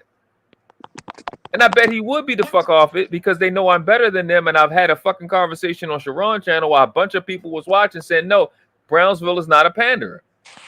He's not pandering. What he's actually doing is antagonizing stupid people like Fantastic. He's antagonist. I give him that. I give him that. And he literally said the reason he's calling these niggas Rim brothers, the reason he's doing what he says. What is a Rim brother? Rim is RIM, Red Pill Incel Manosphere. Oh, I guess it's a play on the fact that niggas beating niggas assholes. I guess I don't know. I've been saying they gay, so that's my part. So he said he's seen these dudes quote unquote disrespecting women online. So he said he's gonna do what? He's gonna get at these dudes. So he's not pandering because he doesn't have an audience. The dude Brownsville is Sharon's cousin. Sharon is the one with the channel. Brownsville don't have no channel. So who is he pandering to? The nigga is married, and pandering is specifically about trying to get sex out of someone. I put the fucking definition up here on this channel. So it doesn't fit the bill. Okay. By definition, he is not pandering. By definition. And shout out to Natasha. Ingratiate is a better word that applies to what he's doing. Now, when you're ingratiating things and people that don't deserve it, that's a valid claim. That's still not pandering. But that's the word, that's their fucking manosphere, incel, red pill spelling word, so they gotta say it. Yeah. And that's what makes it stupid. And I'm giving this much energy because they have spent lives saying this man is a panderer and it's debate time, and this nigga go, oh, it's my opinion. That's gay as shit. Stand on something. Right. But of course, I'm gonna say it because the fat one at the bottom with the Matrix shit, I called him a pedophile. I didn't back off that shit. I fucking proved it. You say something about somebody online, have the fucking balls as a male to stand on that shit. Not do the bitch nigga shit that's fantastic. This is some weak ass shit, bro. This is weak as fuck. This nigga done ran his mouth. You're pandering. You're pandering. He said it. So did you hide behind opinion so you can? Hey man. This y'all leaders. This is the prince of the manosphere. Y'all call. He said this y'all leaders. Bitch nigga that's not gonna stand on shit. You set your bitch ass in. This your king. This shit here. This is some weak ass shit. Oh, it's my opinion. This against your opinion. What? So that means everything that you say is an opinion, and nothing you say is validatable. The fuck? It's weak ass shit. Proving it throughout this whole debate. You've only given one negative scenario where a woman can be at fault. You're saying, and you even just conceding to the last point in discussion we had, you can admit that again, promiscuity has went up drastically with women when there's substantial and evidence of it through STD rates, childbirths out of wedlock, and all these different things. So you're double talking, okay? You tell women what they want to hear, not what they need to hear. That's not what pandering means. That's not what it means. It's ingratiating is the word that we're using. The accurate one.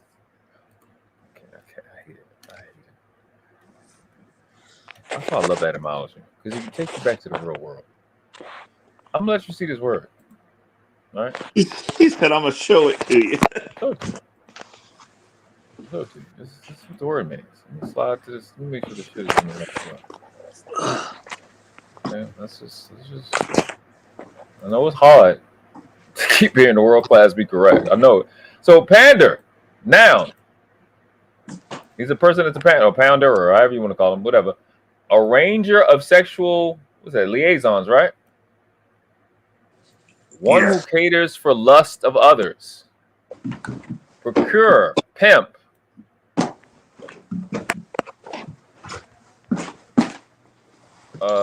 is someone, what's his name? This is what it was derived from. The verb pander, verb, to indulge another, to minister to base passions, cater for the lust of others.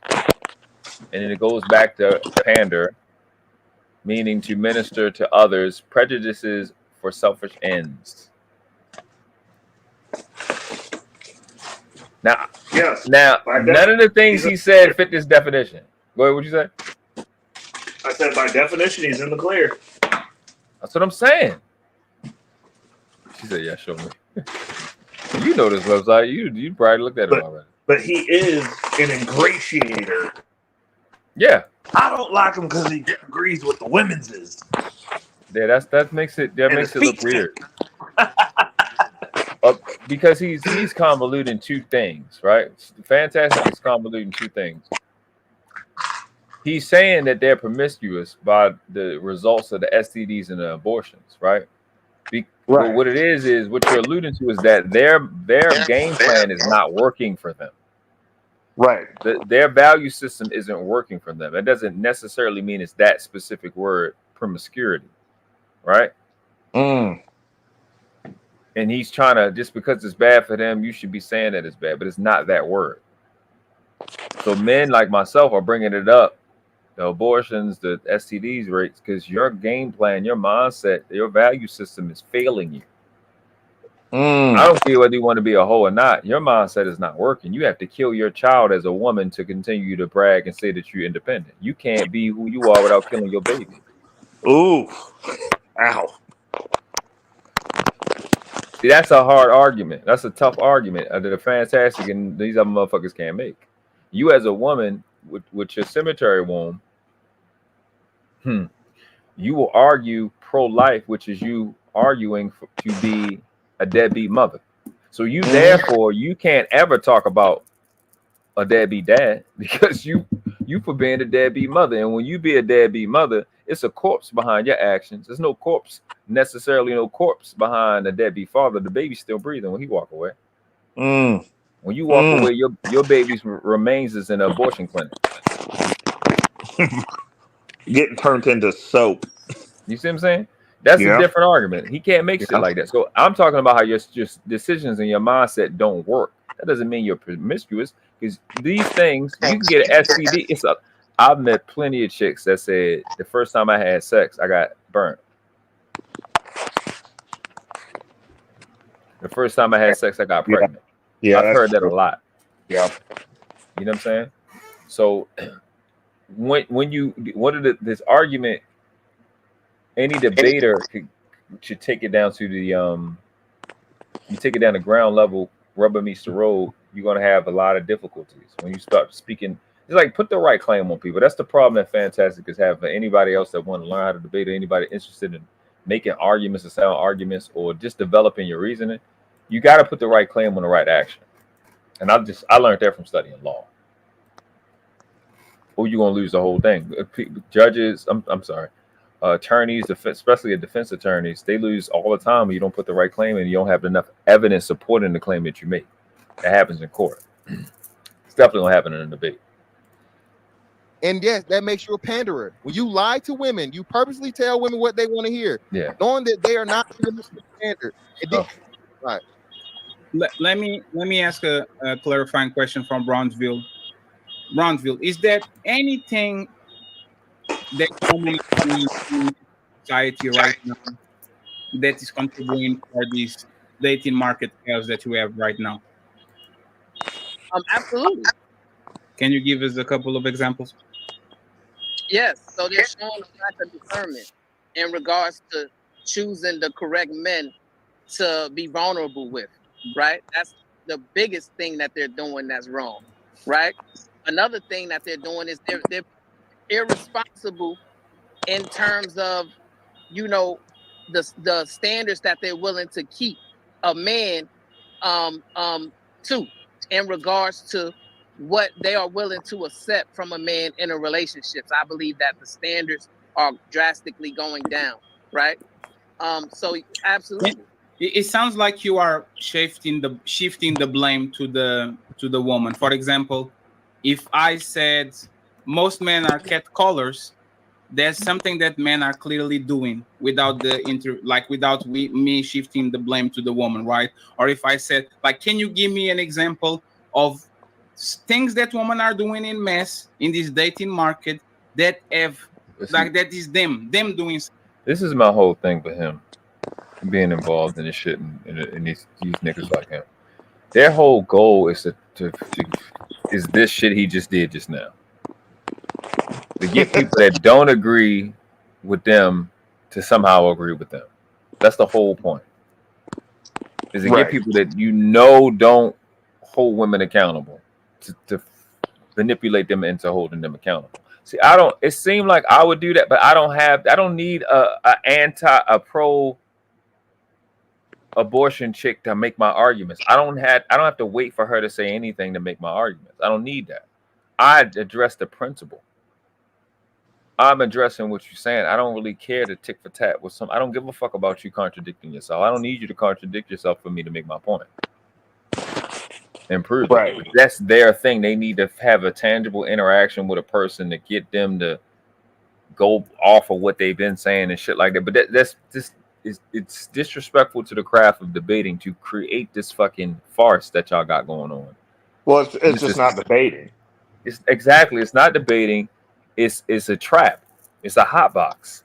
It's fucking what is that? 300. You just trying to lock the motherfucker down into a, you know what I'm saying? With Leonidas and shit, you just trying to suck somebody down the hole and just put them at a disadvantage. You know what I'm saying? To make it advantageous for you. Yeah. No, that's 100% right. They call it need to be a little ugly troll that let him in through the back. Be like, and everybody's gonna leave the situation dumber than when they walked in. That's a fact. A fucking fact. Something wrong. It's not the shifting, because they're choosing bad men or because they don't have standards for the men that they're fucking. Because you know what I'm saying? He insinuates that it's the man's fault. They are the good person and they're picking a bad person and they are being together with that person. Can you say something that actually stops the buck on the woman instead of being transferred for the man? Yes, I use the words a lack of discernment, which if I was to say, Fatty, you're showing a lack of discernment, right? The buck stops with you. For doing what? Discernment to do what? Right, discernment and choosing which men they're trying to engage in a relationship with. But there's the thing, is like me saying I'm too trusting, meaning that I'm choosing untrustworthy people, and that woman I'm shifting blind because that woman is the untrustworthy woman. You see what I'm saying? So can you do it like something that is actually woman responsibility without involving the man? But a relationship involves a man and a woman. No, Brownsville. You gave an example, for example, the OnlyFans owner. Yeah, see, this is not you see what I'm saying? This is supposed to be a judge. Right. This is stupid as fuck. This doesn't make any sense right now. None of this is crazy. This is ridiculous. Shut up. Let the fucking two debaters debate and you sit your goofy ass right there and play with your titties. What the fuck you be doing? You gave an example. You clearly gave an example of we're talking about the supplier and the supplier and the demand, right? And you put the onus on the man. It was strictly on the man. These men have brothels. These men have OnlyFans. These men are doing this, are doing that. That buck stop with the man. You literally put the blame there. Can you do the same thing that you did there, but with the woman? Okay. You know why this is stupid? Because his point was just addressed earlier in the debate. I don't know if you remember if it was in this one. He said Brownsville asks who owns most of the brothels. Right. Fantastic said men own most of the businesses on earth, period. So if what he asks is a statement of fact, how are you throwing a statement of fact back in his face to suggest he has an integrity issue? Mm-hmm. It doesn't make any sense. And then why the fuck, as a mod or a judge, are you sitting asking all these stupid ass fucking questions? Shows you're too dumb to be modding or judging because you're stupid, first of all, and you don't have any fucking self-control to not interfere in the conversation, and you don't have the capability or understanding to be able to have the recollection that this was already rebutted, and this is a defeated and muted argument anyway, and you're not supposed to be making an argument anyway. It's a lot. Well, it's a lot of dumb shit at one time. Well, it's like you said, it's a hot box. They're trying to convert. It's not a debate. Exactly. That's exactly it. They're trying to turn a Catholic into a Christian. Stupid as fuck. Are doing this without involving any man or shifting the accountability for her. Why we lead in the debate? Let them. No.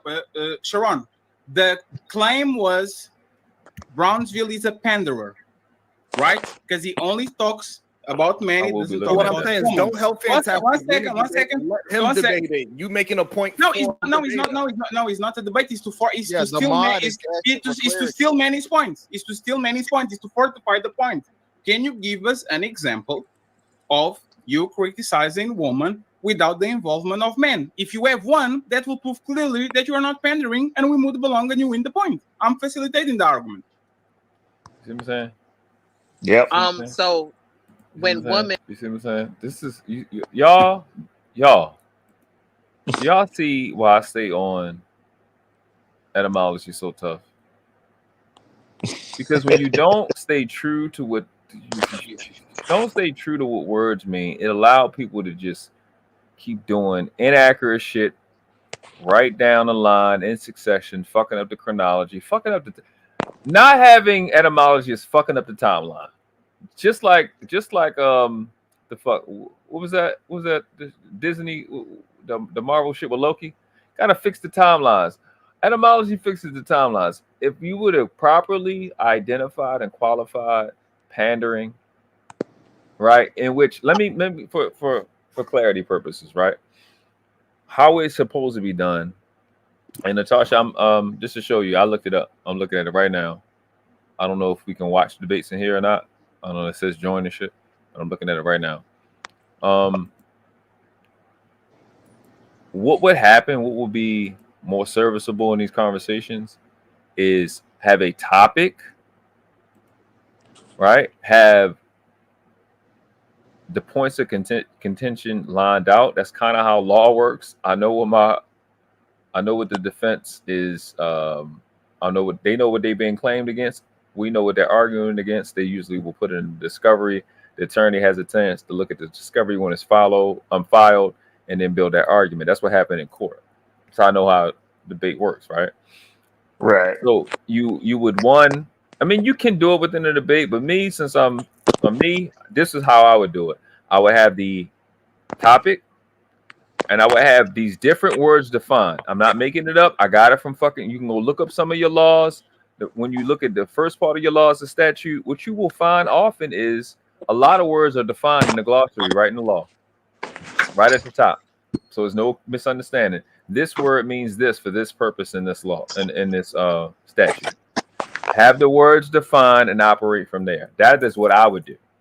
I'm gonna have the topic figured out. I'll have these words that are related to the points of contention already defined and understood and agreed upon by everybody that's going to be in the live, so we stop wasting time and people can really get through it. Right. Because if I have to do this shit in the middle of a live and define the words, I'm going to beat the fucking stars off of you for fucking wasting my time not knowing what words mean. Because it takes 50. I've done it 2 or 3 times in this live. It takes 5-6 seconds just to look it up, if that. You know what I mean? Yep. This is what I would do. I wouldn't play games with this, because now he's asking a dumb question that doesn't apply in the terms of accuracy, but in terms of their low level of understanding of life, period, let alone debate. Now we're here asking a stupid question in Brownsville because he don't know, he gonna answer the stupid shit. Well, there should just be clearly, if you're going to debate, there should be clearly defined guidelines. Like, you're 100% correct. It's like, this is the topic. We're staying on this. Like, they're basically doing this like one-on-one Fight Club. Exactly. Yeah. Exactly. This is Fight Club franchise. Created. Yeah. Exactly. That's exactly what this is. That's a fact. Anybody that's They're like, what are we gonna do instead of 10 people yelling at each other? We'll just have 2 at a time. That's different. Solely and only because we want to take something that the world class be claiming away from them, and it's not gonna work. I don't care how many views you got. This is what I told them. They keep views this, views that, bro. I'll be operating my channel consistent with a fucking hobby. This is the best y'all out here being the best you can, bro. Y'all here being the best you can. Well, this shit is a hobby for me. This is something that I'm doing in my spare time. I don't appreciate. That's why I be creating videos and doing shit and going live. I be going live solely because of my supporters. Solely because of them, the people that support. Because I just not do this shit. And these niggas really be like, your views this, your views that. I don't have the exposure y'all have. I'm not on here. Like what you, and I got it from you. I don't live on here. I don't live here. I fucking leave, nigga. I'm a dad. I don't, and I'm good dad. You know, so I don't be fucking thinking about the shit y'all be thinking. But here's the thing. That's what I tell them niggas. You can have all the views you want. You can go to your channel. You can beat the shit out of me on your channel when I'm not there. But when you hop your motherfucking ass up on the panel with me, them views can't help you. None of them viewers can help you. None of them super chats, none of them cash apps can save you from it. None of them shits can. Your dad, your mom, the God you pray to, I'll beat that bitch too. I'll stomp that bitch to fuck to death. Can't nobody save you when you hop on level playing field with me. I mean you unmitigatable hopelessness. I want you to give up on the God you pray to because that bitch must hate you to put you on the other side of something like me. Them views can't save you. Them reviews can't save you. That group chat can't save you when you hop your motherfucking ass up on a panel with me. So enjoy that shit while I'm not there. But when you hop your ass on a panel with me, it's curtains. I'm gonna embarrass you, really, really bad,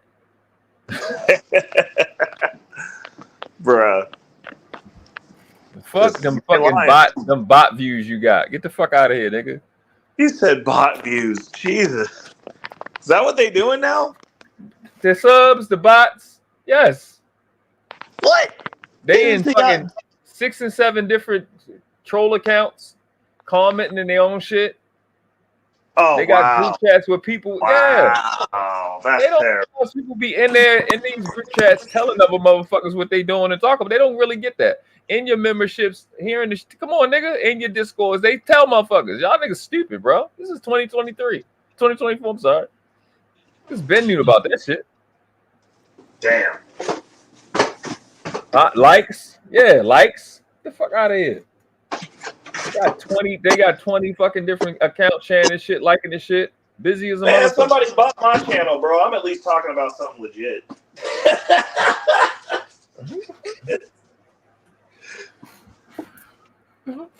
Are sexually objectifying themselves.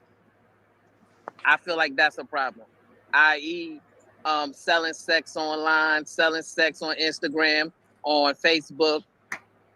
I think that's improper. Great. I'm not saying that that's the majority of women. I'm saying it's the minority of women. But that was not the question.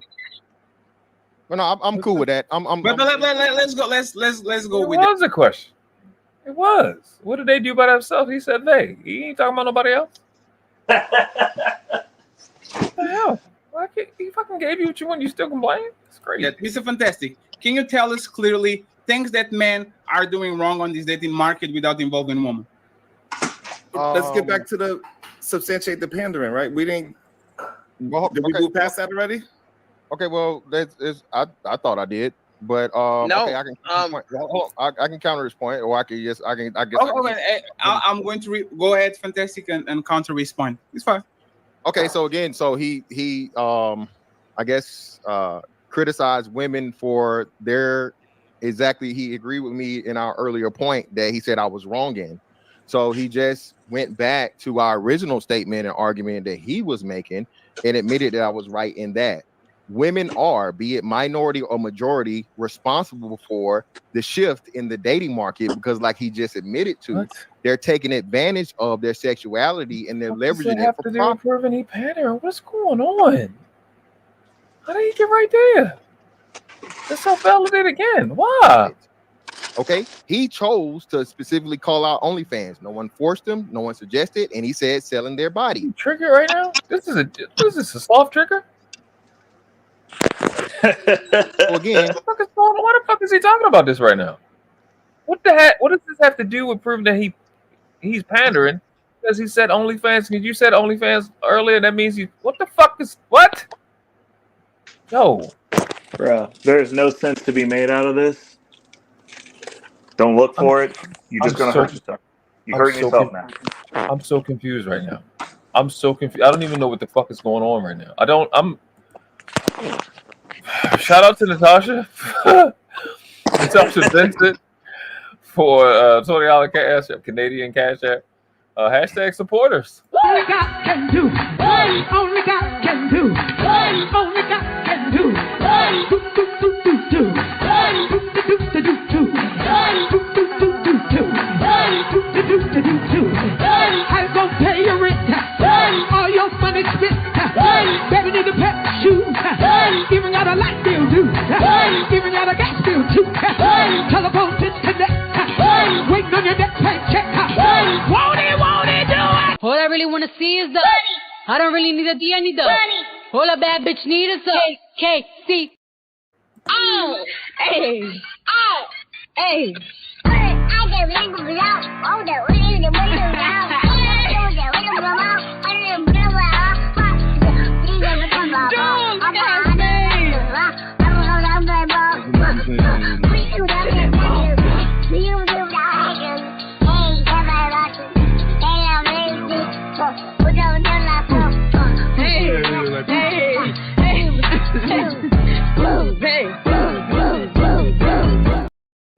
Appreciate you, baby. Good break from this this fuckery. Jesus Christ, this is bad. Ray, it's your fault. What? Yeah, it's your fault. You should have stopped them from having a debate. Bro, I got no control over what them three be doing, bro. You should have cut that. I only look out of that group of people. I only really fuck with one of them anyway. So, like at this point, I fired one. Fatty, all right. I don't really fuck with Aaron.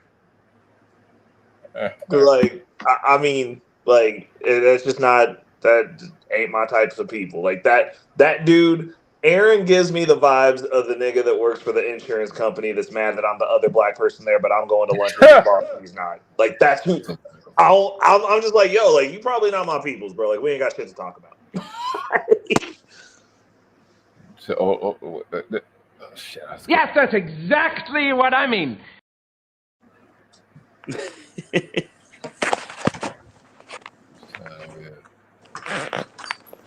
This goes back to my earlier point of in the debate. So now I won that topic. Now back to the pandering point. Okay, he says that now, but I'm going to ask him, when has he done that to any of the women? They just do the time thing completely away. They don't even. They're not even doing the time no more. That he speaks to on a daily basis. When he told those women that they are not choosing, they should stop selling their bodies, or they should stop, posting these provocative pictures and all these different things, or not. They should stop. They are wrong for it. When has he chastised these women like he seems to do to men all the time? When has he chastised these women that are in their 30s and 40s and they're getting pregnant by bums? Has he done that? Is there any evidence that he's telling these women, hey, you need to stop having sex with these bums? You need to make yourself a righteous man, a righteous woman for a righteous man, so you can have the ideal situation like me and my wife, as he challenged me to earlier. I'm asking him, is he holding the women to the same standard that he's holding the men? Is he ever said? Okay. This is bad, bro. You know, sad part is. I mean, that's honestly though, I think that's a fair point. Yeah. I mean, it's a decent question. But the issue is the way that I would counter that though, I'd be like, say something nice about black women. Say something positive. Anything. And then we get into tick for tat. But you ask this question when you've actually addressed the principle first, but you haven't. You don't. Pandering don't mean that. Yeah. That's you know true. But I mean, if it's coming down to the pettiness of this is what we're gonna do. You don't hold women accountable. And it's like, when do you? Okay, so if we don't hold women, if he doesn't hold women accountable, when do these motherfuckers say anything good about black women specifically? Period. They don't. Yes, that's exactly what I mean. Like because I don't have this conversation ever because I was like, I don't particularly date black women. I'm not around black women except for my family, and I ain't dating none of them. So it's not. It's if the world is so bad, how are these motherfuckers spending 12 hours a fucking day on every fucking panel, never at work, talking badly about a specific group of women? I'm like, who are the women that you're dealing with then? Tricks. That's my actual question, because I'm like, I don't, because people will be like they try to bait me, like Venus has tried to bait me in the argument. I'm like, you're not my fucking problem. They're like, what? I'm like, you by and large don't have access to me. Period. You're never in any of the spaces I'm in. I'm not around you. I'm not trying to fuck you. So like, there's no reason for me to sit here and disparagingly say shit to you unless you're asking me about shit that you're doing that may or may not be working for you based on your life results. And that's the end of the conversation. But your mama black. I don't give a fuck what you got to say. Like, you can't afford to even sit at the same table as I sit at. So like, it doesn't matter. Like, you can say whatever the fuck you want from over there in the poor people section. Like, I don't give a fuck. Like, I'll never see you. Ever. Except for in passing at the gas station. Maybe. Because I don't go to the gas station in the hood most of the time. Like, that's crazy. Natasha said, Brownsville says, it takes care of the gentleman and he feels ladies should take care of the ladies.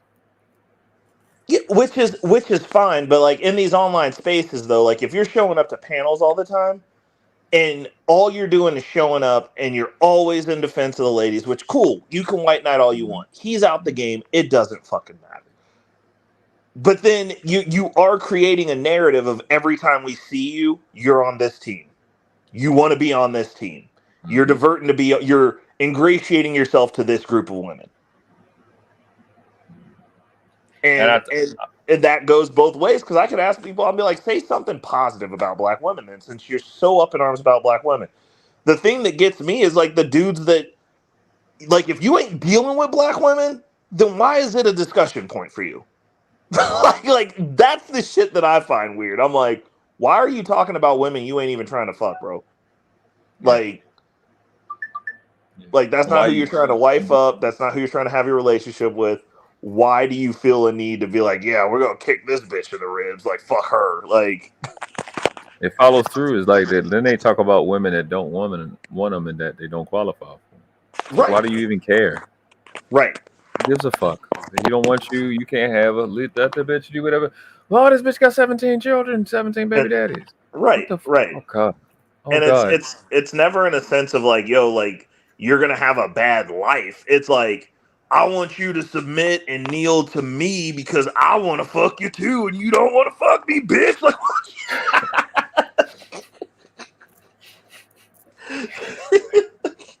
we're like, bro, like it's this space is the weird, and like that's the part of it that I don't like. Cause I'm like, I understand the red pill content, the angle, I understand the information, but it's like the dudes in the space are the fucking problem. I'm like, you're not wrong. You're just a fucking idiot. like, and nobody wants to fuck you. Like, those are you problems. This space, the niggas, because you don't have. This is the world class saying it. This is me saying to nobody else.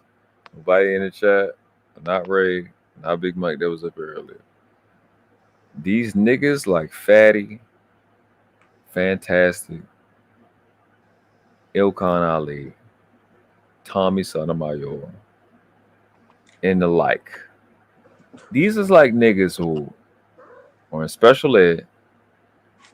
They are taking a test. The teacher gives them the answers to the test. The teacher writes down the answers on the test. Walk away and they still fail. Bro. You got all the arguments been made by people better than y'all, who did it bigger than y'all. And yes, I include Tommy Sotomayor in it. And you got all of these different examples online. You already know how to argue it. It's already been argued for years, and y'all still fail. Bro. They were literally weird. I get the butt, bro. I don't even know, man. Like I've ever since I've been in the red pill space, like I remember one specific time, because like I just chill. Like I'm not somebody who proponents to have game. People either fuck with me or they don't fuck with me, and like I'm fine with that. Like that shit works for me. I don't care. I get to wake up me tomorrow and the day after tomorrow and every other day. But there was one time, it was like an old ex of mine. Like we went out for New Year's and we're sitting at this table, and this African dude like leans into the table, because like we're sitting there, she's sitting across from me, like we're talking, getting ready to head out for New Year's. Like she's coming, I'm going. She was in town visiting. We're getting ready to go back to her hotel. And the dude leans in the table and he was like, "Oh, you got to watch out for guys like this. You don't know where he's been." And she was like, "We lived together for 3 years." She's like, "I know exactly where he's been and what type of girls he brings home." And then was like, "Get the fuck out of my face." And then I just looked at him. I was like, I didn't say shit. I was like, because like the dude thought he had game, and I'm like, bro, like you ain't built for like I'll snap your whole head off, but I don't have to because like any chick that I'm talking to, you don't qualify for. Like we ain't even in the same world, and you don't know it. You just accidentally ended up here because you drunk, and it's New Year's, and we decided to go somewhere where normal people are. Like. I was like, I get those vibes when I go in the red pill space and hear these dudes talk. Like they seem like the dude who would be like, I'm gonna fuck this guy's game up by running I'ma hate on you in front of this chick's game. Like, I'm just like, okay, like, but you ain't me though. Like that's the problem. That's the problem. Like, I'm built the way that I'm built. You built the way that you built, and you came over here. Yeah, their competition assessment is a flaw. But I had played a video live of the movie Limitless. It might have been when you was on there. Yeah, and it's like the guy Robert De Niro's character. He said, "Man, you flaunt your powers around. You throw them powers around because you haven't bribed, you haven't lied, you haven't cheated your way to a seat at that table. You don't know how to assess your competition because you haven't competed." Right. And that's a lot of these guys' issue. They really don't understand what's out here in terms of competition and how good you really got to be, and how dangerous this thing called communication really can be. Facts. They really think listen, Ray. They don't understand this game, bro, of communication. No. They don't understand intel. They don't understand how men read men when they're talking. They don't understand that they're predators, true predators in conversation and communication. And you ask the military guys, they tell you, man, misinformation, bad intel is a death sentence. Yep, 100%. And they really think they're safe talking online the way they do, and they're not. You don't realize how much you're telling yourself, how much you give up. Oh yeah. Well, the issue is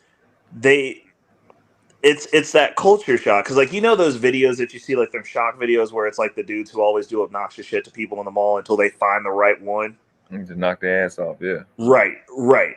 It's literally that. Like that's the reason I'm like, I'm fine telling people exactly where I live, because like I ain't getting touched here. I'm like, let me know when you land. I can see to it that you don't leave the airport. Like this is my playground.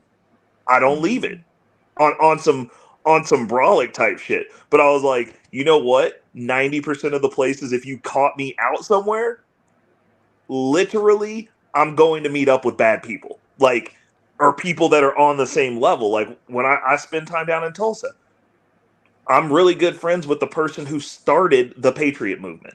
If I'm out in Tulsa, I'm probably with them dudes. And I'm like, pull up. Like, you want to pull up? Like, because I don't run around. I don't even like being around people that haven't taken a life, period. Most of the people I'm around are military or paramilitary. That's who I hang out with. So I'm like, whatever. You can feel like I'm 100% secure in the circles that I run in. Like if I'm out with people and it's another grown man, unless I'm meeting up with somebody that's not a part of that existence, which generally, if I'm traveling, I don't really go travel for leisure. So I'm like, I'm probably meeting up with somebody who is somebody, and you just don't know. Like, that's people who go looking for trouble only do that shit till they fucking find it. And then when they find it, they're like, oh, no, it's not for real like that. And the next thing you know, they sitting there with their fucking windshield, sitting in their lap and somebody rubbing glass in their face. Like, that, like, on some real type shit. Like, that's the issue in this space, and that's the reason I don't talk crazy to anybody. Because I assume, like we talked about the other day, I assume everyone's exactly like me. Yeah. I'll give you the benefit of I'll give you all the grace in the world. I'm like, cool. So we all crazy. Bet. Proceed as such. Have fun with that. Yeah. And like I've told people plenty of times, I'm like, I don't have a problem with anybody or anything that any of these motherfuckers say online unless they booking a flight to KC, bro. Like, I don't care. Like, because I got family here that can get you at the airport for $150. It's over. Even with just from a competitive standpoint, bro, it's people that know how to people like me who really know how to destroy your confidence across these fucking blocks. In the chat. Absolutely.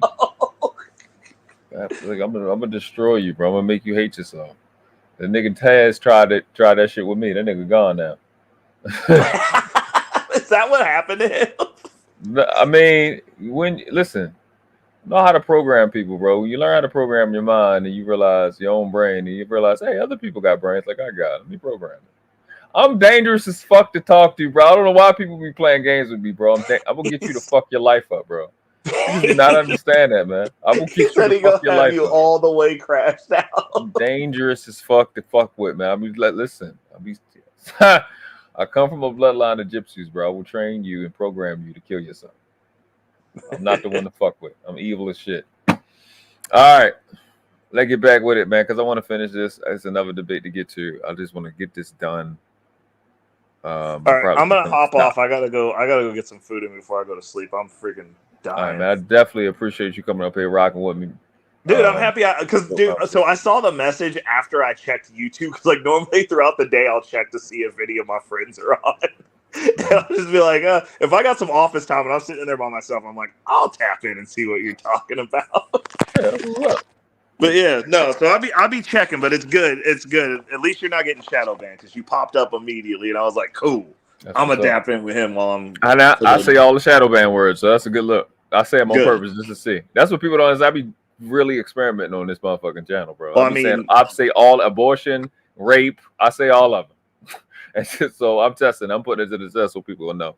Well, maybe they don't want to fuck with me, but yeah, I sent you the other live too, just in case you want something to listen to tomorrow. When bet. Yeah, I was stressed the fuck out. That shit stressed me out. All right, appreciate you, bro. All right, I'll talk at you later, brother. All right, peace. Be safe. Peace. You too. Any of the things about, again, I guess, all these different things, but has he held women to task for their parts in poor decisions that he just said they lack discernment in?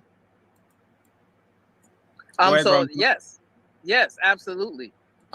In many discussions when it comes to, sexual objectification, when it comes to women, responding favorably to the sexy reds of the world and things of that nature.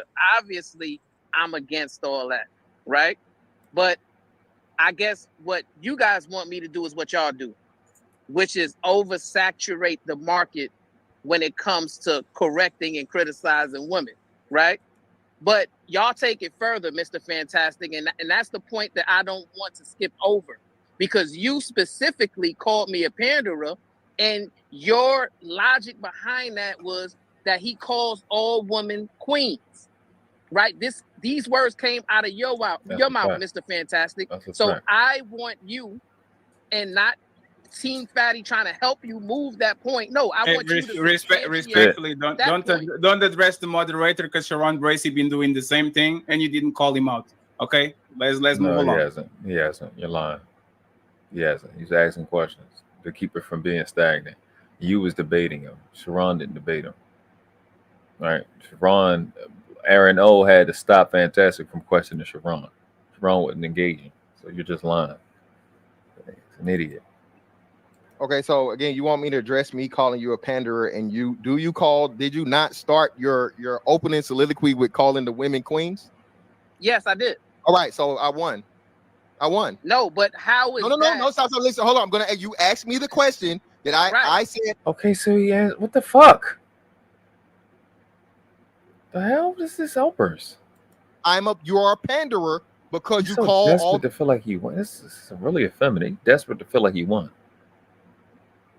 This is fear. Like what y'all watching is fear and insecurity. This is from the part of Fantastic. This is fear and insecurity. This shit doesn't make stuff he doesn't make. It's weird. He asked you a question, you answered it. He's going into his next question. You interrupting him. But when you had your series of questions, you didn't want to be interrupted. So you want to hit, but you don't want to be hit back. That's fear. The women queens. That's all. Right. You proved it. You proved my point. All right. So let me clarify. Let me ask a clarifying question then. So is it your belief that men who call women queens are panderers? All women. I specifically said. That's why. Okay. No. You don't cut me off. This is a back and forth now. So again, now I have a question for you. Do you think that all women are queens? You didn't answer the question though. What the fuck is? Jesus Christ! Don't cut you off as a back and forth, but you never answered the question that he asked. Jesus, this is a debate. This is not like a regular panel. You know what I'm saying? This is weird. This is effeminate.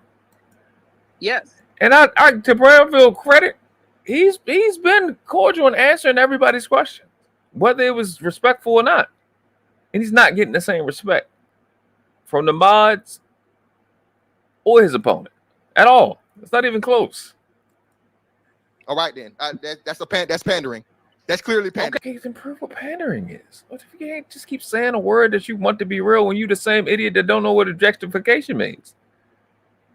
Okay, all right. Weird. So let me ask you this. Or respect. Don't know what respect is. Don't know what objectification is. You think respect is having a sexual association to a woman. You think objectification is flirting with a chick. This is a nigga that don't know what words mean. This is in this debate. It's not something I'm making up or stretching or exaggerating. Because you're so quick to say that you won, but you don't know what words mean. If I got to ask another question, so could you describe to us what a queen would be? But you still never asked this question. What's a quality of a queen? Go ahead. It's just, so when I use queen, it's just a term of endearment. It's just lifting a woman up, right? Giving them a compliment, right? Giving them a word of affirmation, right? It's not me saying that I know the character of No, woman. stop. No. So hold on. That's the problem with that. You just said this a back and forth now. You can't cut him off. Why the fuck do you think you can cut him off? And why the fuck are the moderators just sitting there not saying shit? That is, there are several other words you could use. Beautiful, lovely, whatever. Queen has a specific meaning. So you can't just take the actual word that has a meaning, right? Queen, royalty, rulership, leadership, all these things, a place of authority, and then say, oh, it's just a general thing. No, be specific. Tell me what would be considered by the masses, by most people, not just Brownsville. We're out of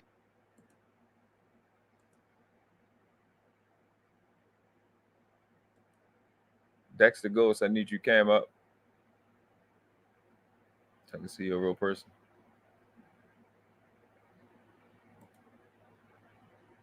Dexter Ghost. You in the back.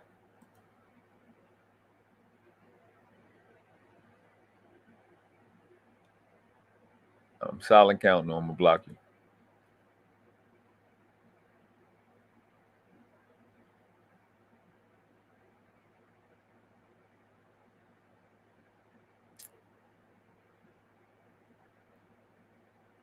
It's a silent count. Might want to flash.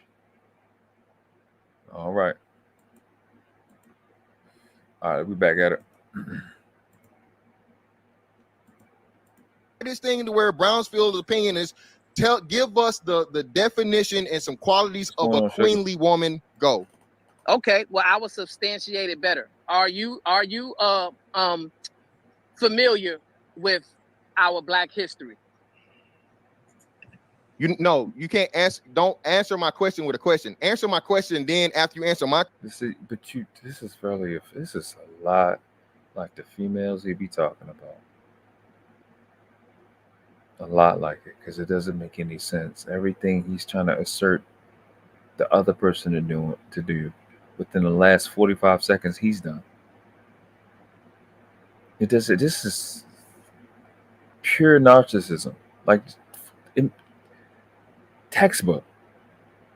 100% of the shit he's accusing in the last 45 seconds, if not to a minute, of the shit he keeps saying at Brownsville, he's doing. He literally just responded like that. You can't make this goofy, stupid, retarded, satanic shit the fuck up. This is crazy. Question, we can ask more questions. Answer my question What I'm saying is I'm going to answer your question by. Okay, so just explain it to me. Don't ask me that. Okay, tell me. Let me ask, but before I tell you, I gotta ask you because I don't want to be talking about something you have no idea about. Yeah, that's irrelevant. Brownsville, please don't waste the time on the clock and give us this in 1 minute, please. Okay, so Marcus Garvey. He knows how to talk, but he don't say nothing to Fantastic about all the other shit. Y'all think this is a legitimate creature? This is stupid. Right? Are you familiar with Marcus Garvey? Yes, I am. Okay. Marcus Garvey, he once said these words. He made a poem about black women in 1927. This is how he starts off the poem. And the title of the poem is The Black Woman. He says, Black Queen of Beauty, thou hast given color to the world. Among other women, thou art royal and the fairest, like the brightest of jewels in a regal diadem.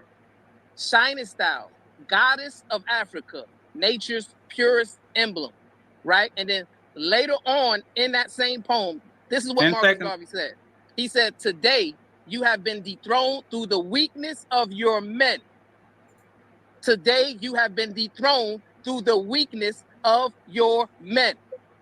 So, using your logic, Marcus Garvey must have been a panderer.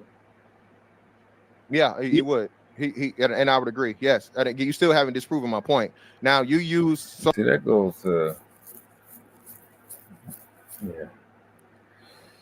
It'd be easy for a tether to say some shit like this, or an anchor baby to say some shit like that. So I'm starting to see everybody else's point at this point.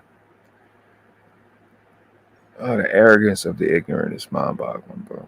Don't even know what the word means. Just saying random shit to feel right because you are supported by stupid people, dumb people that don't make any sense. Oh my God, this is incomprehensibly stupid and incompetent. This really doesn't make any sense. Wildly disrespectful. It's like your stupid, worthless little group compares to the UNIA. Your dumb red pill, dick sucking, faggot ass, red pill manosphere niggas compared to UNIA and what it done for this country. You an arrogant piece of shit, bitch. That's some arrogant shit to say. That's mind-boggling. Well, no. Right people see that. You think you got problems over here in this space. I don't think you want to smoke with them niggas over there. It's a little different. It's in Brownsville. Someone's poem, you still didn't answer my question. So I'm gonna ask you this for the third time. You, not Marcus Garvey's opinion, yours. Give me some queenly qualities that And you asserting stupidity when he's trying to qualify you what he means when he says it. And I know you don't want to do what words actually mean, right? I know you don't want to do that. You can't possibly be asserting that when you don't fucking know what words mean. When your coward ass was asked about what is a pander and you said it was your opinion. You know what I'm saying? Like, this is stupid as fuck at this point. all women possess. At minimum. That's why I said all. That specifically. Can I jump in right there? He already gave an example. Hold on. No, it's fine. Don't worry. It's fine. Anytime. Go ahead, Sharon. It's fine. He already gave his definition of what he meant by queen, and you are trying to change his definition of what he gave. He substantiated what queen means. It's endurement. Now you're trying to give him a different meaning. That's fine. That's fine. So let me. I got this. No, it's fine. This is nothing to God. Yes. No, please. It's fine. So Brownsville. If a woman was a rapist, why were you talking to Brownsville when this nigga just fucking changed the answer? Said that he was fucking claimed the nigga was pandering, claimed Brownsville was pandering, and then when he was asked about what was pandering, he said it was his opinion. Why? If he's not respecting the opinion angle, why would you be fucking talking to Brownsville? You don't have no reason again to be talking to Brownsville. Your other moderator just acknowledged that this nigga not even following his own concept. You said your pandering shit was his perspective. He said Queen was his perspective of an endearment. Why is there a conversation about it? Why won't the fucking fat one address the other fat one? This is stupid. Would you call her a queen? Oh my God, what's the stupid ass question? Fine. So Brownsville. If you know what? Fuck it. A woman was a rapist, would you call her a queen? You know why Fatty is not calling out Fantastic? Because Fatty is just as fucking stupid as Fantastic. This is another dumbass that doesn't know how to pay attention to a conversation for the sake of the fucking conversation or the debate in any way, shape, or form. He just has this little faggot, clown ass dick sucking, asshole sharing concept of being a red pill, incel, manosphere clown, rim brother, rimtastic, what do you call it? Rim rider nigga, to just want to say stupid shit that y'all say in y'all group chat and y'all dumbass little lives. And it's so fucking disrespectful to this craft, bro. Highly incompetent. It's stupid as fuck, this shit that's happening right now. You let the other titty boy, Mrs. Fantastic, get away with the opinion shit. Then you try to nail Brownsville down to a fucking concept and something. Yo, I don't understand how this is possible, real, for adults. The faggot clown ass fantastic fuckboy, this bitch made nigga can use opinions to avoid responsibility for the fucking shit that he say out of his mouth. But now Brownsville gotta be fucking, that shit's so stupid, bro. You gotta be nailed down to what Queen is and what the characteristics of Queen is. But to this fucking point, Fatty's fake ass has not held a fantastic bitch made ass accountable to bring up any characteristics or any definition of what pandering is to any degree imaginable. And I want y'all to remember that, because if we do finish and go through this shit long enough, this nigga fucked this up by trying to bring up information, and the fucking information that he brought up disproves his entire point. It's dumb as shit. This is stupid as fuck right now. This is some dumbass shit. And it's super dumb because you can't even deal with the inadequacies and inaccuracies of the debaters. You got to deal with a third party fucktard that is contributing to the stupid level. This shit dumb as shit. Asking in this stupid fuckboy question. If a woman in a grip is she a queen? The nigga said it's a term of endearment, meaning he gonna lift the women up whether he know them or not. It's not. He literally said, "I'm not assuming whether I know the character." Why even have this conversation? It is more context and having more levels of integrity than the dumb shit that Fantastic said when he claimed that Brownsville was a panderer, and then when asked, "Well, what is pandering? What's my opinion?" That's not an answer. How would you prove my point? How do I prove your point when you can't define what your opinion is? Man, that's some stupid shit, bro. No. If a woman deleted their kids, would you call her a queen? No.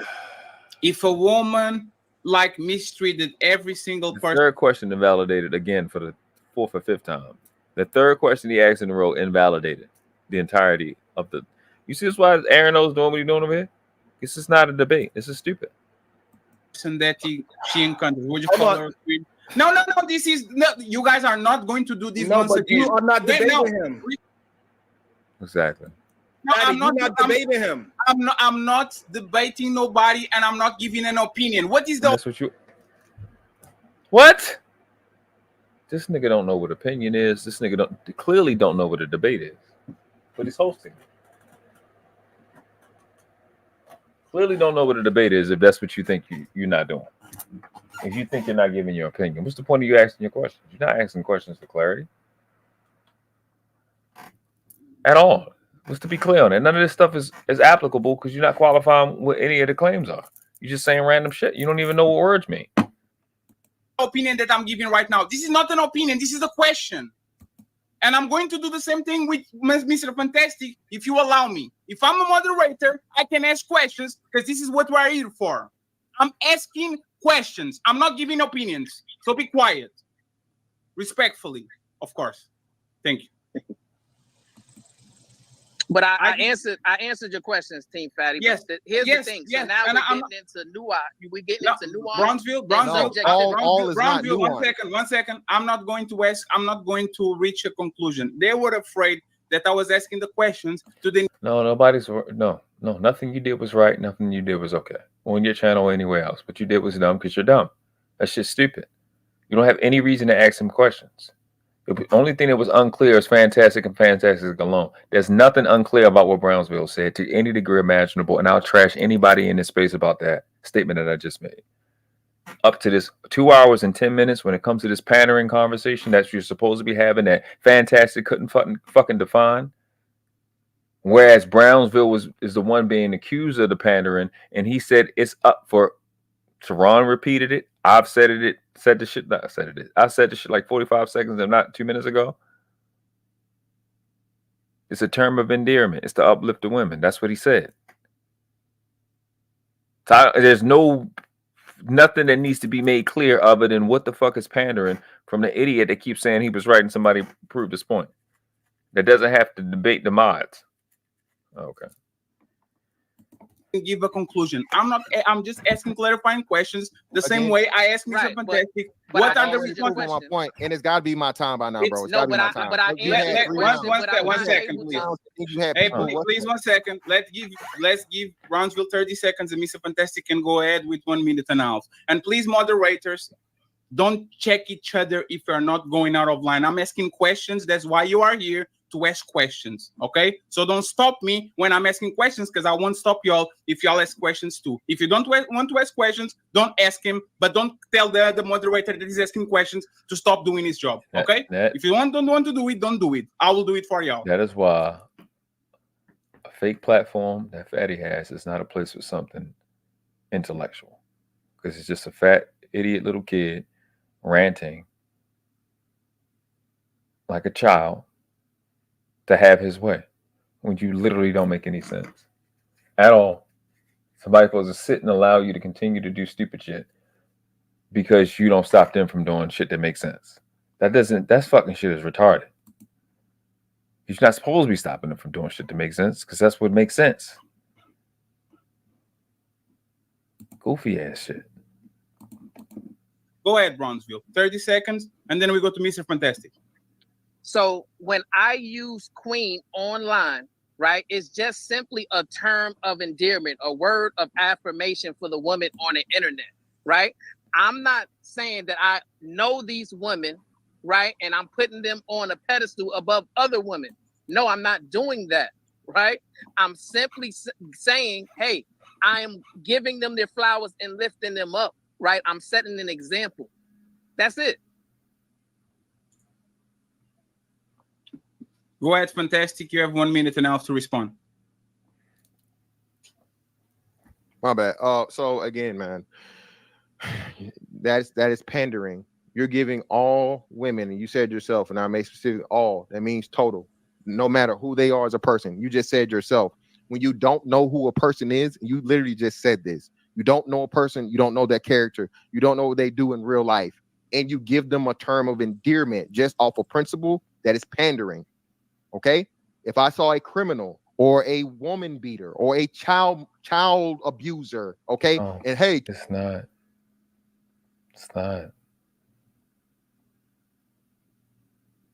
Talk like a black. You even look like a black woman, right? That's crazy. I wasn't even on purpose. That's crazy. Just saying shit that you want to be real because you don't feel like thinking of what actually applies. King, what's going on? I would never just say what's going on, King. No, I wouldn't do that, brother. Again, I don't just generally. But you just called them brother, and you don't know if this is. What the fuck is going on?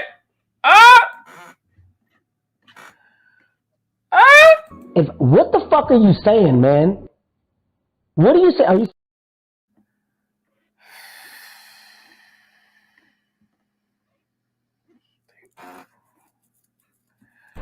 Very poor choice of words. What's going on with him? I don't know. Personally, I feel like that brother needed help. You know you fucked up, don't you? You know you fucked up. Now you see now, you done fucked up, you know that, don't you? I see what I'm saying? I thought. No, you know what I'm saying? That you done fucked up now, you know that, don't you? No, you done fucked up, don't you? No, don't you? The fuck is he talking about? This nigga immediately randomly use a term of endearment, just like Brownsville did, to prove that he was right while proving he was wrong. You can't make this stupid, goofy, retarded, satanic shit the fuck up, bro. This is cocaine, bro. Where do they find these stupid niggas, bro? Where? I don't find these fucking.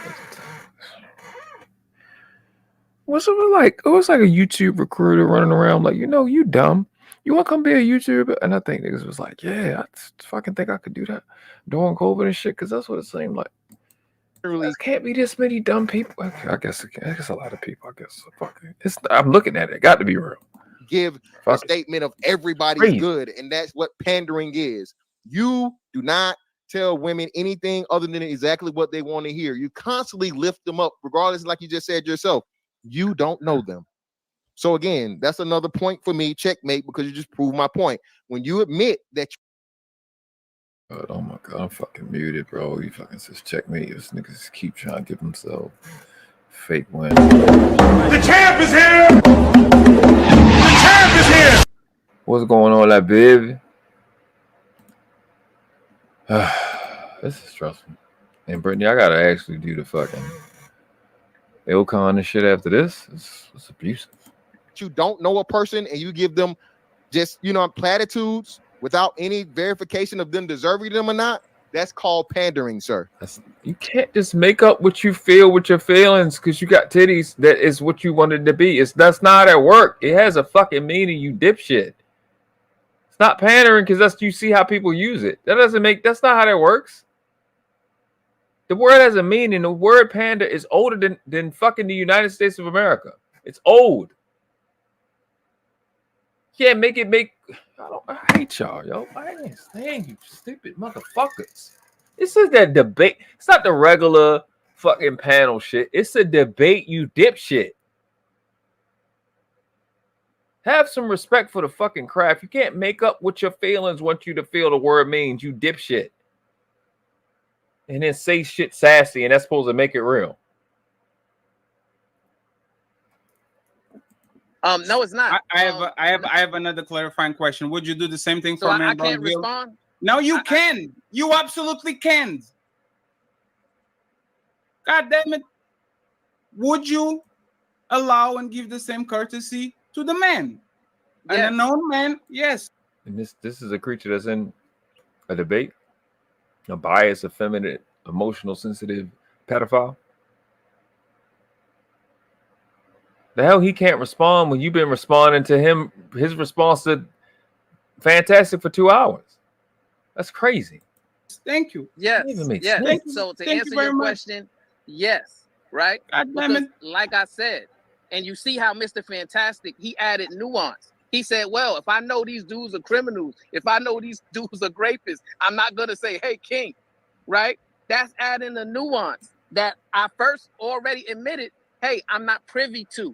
And I already said, hey, if I was privy to that nuance, if I knew this woman was a rapist, I wouldn't call her a queen. If I knew this woman was a child predator, I wouldn't call her a queen, right? But I'm not going to get on the internet and just assume that all of these women on the internet are predators and rapists, right?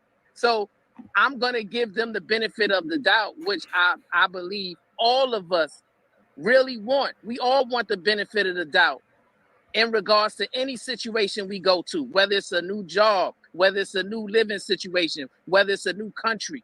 We don't want people to treat us with preconceived notions. We want people to treat us with respect, right? So that's what I'm doing off basis, just like Marcus Garvey did in his poem, right? He didn't mention some woman. He said, listen, this is to the black woman. And he started it off by saying, hey, you are queens, right? So, and he says the weakness of your men is what dethrones you from your virtue. That's a fact. Sexy Red TV says this is just a regular panel disguised as a debate, still undefeated. That's a fact. It's precisely the truth. Hold on, let me just, you know what I mean? Shout out to Sexy Red for that one. Where we at? Here we go. Yes, that's exactly what I mean. That fucking shit is, everybody can see through that shit. Right? Everybody. So all I'm saying is this. If he's calling me a panderer just simply because I called women queens, then he also has to call Marcus Garvey a panderer, which he seems that he's okay to do that. Right? But now, let's get into the definition of what a panderer is. Which is sad that this is fucking 30 minutes after this topic came up and they still just getting to this. well, look, Brittany, this is supposed to just be a fucking review of the debate, but it's just so painful. It's just painful. The level of disrespect for the craft. That's what's really making me like snap, because I appreciate the craft, and niggas is just being too ridiculous. Oh no. This is no, she don't got you blocked. This is the super chat on this channel, not in here. She not in here. I don't think I ain't see it today. Right? And so I want Mr. Fantastic to substantiate his claim of me pandering by showing how I fit that description from the definition. Oh shit. Go ahead, Fantastic. I'm trying to share my screen. 1 second. He asked a question, so I have to give the evidence of it right here. Oh, listen. Again, I don't know. I think I've stated from the last 2 reviews of this shit, bro. How many times that thing alone, this nigga lost. This is about to be bad. Go ahead, watch this. Here. If you could share my screen, please. The last things I've seen. Yes, sir. And by the way, friends, on Friday we have a second debate. I hope you guys are here. Oh shit. So we will be reviewing this. Thanos versus Ilkan Ali Friday. It's crazy how they got an Arab representing America. It's some funny shit in like the most non-funny way. Friday. So I hope you guys are here. Thank you to the 790 people watching. We are on the 30 minutes mark. So No, Dre. You're not lost. They are. Not you. Questions, okay? Questions from the mods. They lost. They don't have one. Especially questions from the public. So this, you know what's crazy? You know what's crazy about this shit? You know what's crazy? The topic is rebuttals. Like their topic is the rebuttals to stuff. That's what the premise is. The rebuttals to shit. It's not even the fucking previous statement. That's He earned this is weird. $20. Okay, $20. So we can read your question. We are going to read all the super chats at the end of the show. If you want to activate Shadow Realm, no holds barred, everybody can be loose with their words. $100, and you get Shadow Realm for 20 minutes. Be loose with your words in the debate when I'm gonna take you serious. So let's go here to Mr. Look at this. Look at this. Look at. I don't even got that. Would you come look at this thing on here? Hold up, I can find it. Fuck it, it's worth it to me. It's worth it. I'm gonna find it. I only have it uploaded on here. I will find it in my damn files and bring it up. I don't care. I don't even care if I get the copyright shit. What the fuck that shit at? Here we go. Bam. That should say pander, gratify, or indulge an immoral or distasteful desire, need, or habit of a person with such a desire, etc. Gratify or indulge in immoral or distasteful desire, need, or habit of a person with such a desire, etc. This is the definition that Fantastic brought up when asked what is pandering to support his argument. Again, to gratify or indulge in immoral is what he's suggesting Brownsville is doing by calling women queens and uplift them. An immoral, distasteful desire, need, or habit of a person with such a desire. Do you understand? This is checkmate. But this is the nigga that just said checkmate to Brownsville. You can't make this goofy, stupid, retarded, satanic shit the fuck up. That shit is fucking retarded. That shit crazy. Yo, my nigga. He don't do English or human or talking or shit that makes sense, my nigga. Like he don't do anything that makes sense. Yeah, we've been live for 5 hours. Most of it was Ray and Big Mike talking politics and culture and stuff like that. It was dope. But I just figure I get as much of this done as possible because I want to get to the Thanos and Ilkan because you know, it's crazy. It's crazy. It's crazy. It's crazy. It don't even make sense. It's weird. This is the shit this nigga brought out. I'm gonna look. Hold up. Let's just go. Because the nigga said checkmate before he started playing all the fucking dumb shit. I'm not mistaken. Claim of me pandering by showing how I fit that description from the definition. Oh shit. Go ahead, Fantastic. I'm trying to share my screen. 1 second. He asked a question, so I have to give the evidence of it right here. If you could share my screen, please. Yes, sir. And by the way, friends, on Friday we have a second debate. I hope you guys are here. Questions, okay? Questions from the mods, and especially questions from the public. So if you want your question to be heard, $20, okay? $20, so we can read your question. We are going to read all the super chats at the end of the show. If you want to activate Shadow Realm, no holds barred, everybody can be loose with their words. $100, and you get Shadow Realm for 20 minutes. So let's go here to Mr. Fantastic. Pander, gratify or indulge an immoral or distasteful desire, need, or habit, or a person with such a desire, etc. Example, newspapers are pandering to people baser instincts. Checkmate. Checkmate. Checkmate. Ain't that how the nigga was saying it when he was there? Checkmate. Go ahead, Fantastic. Okay, so when you have these women out here with the desires of sexual immorality and you call them queen anyway, you're pandering. Again, when you give women, like you said, regardless of how you say it, a term of endearment, when they are not acting in righteousness, which you base this whole debate off of, you're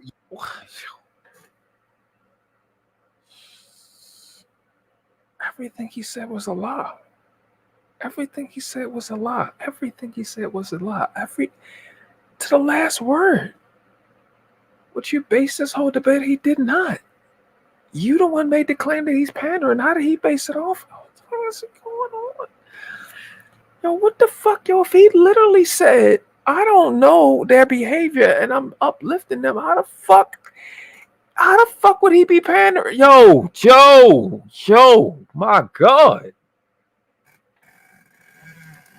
This is crazy. Oh my God, hold up. He said so much stupid shit at one time. It's crazy. Here with the it's dumb. I don't know. Desires of sexual immorality, you call them queen anyway. You have their instincts. Go ahead, Fantastic. Here's the thing. So gratify, indulge an immoral, distasteful desire. I'm gonna just fight through his rhetoric, right, and see if he used any words in the definition. Let's just see. Okay. Just any words. Is that all? Please. So when you have these women out here with the desires of sexual immorality, you call them queen anyway, you're pandering. Again. But that's not what the word. Oh my God. Oh my God, yo. This is like what the fuck is, what is this? What is this space? You know what?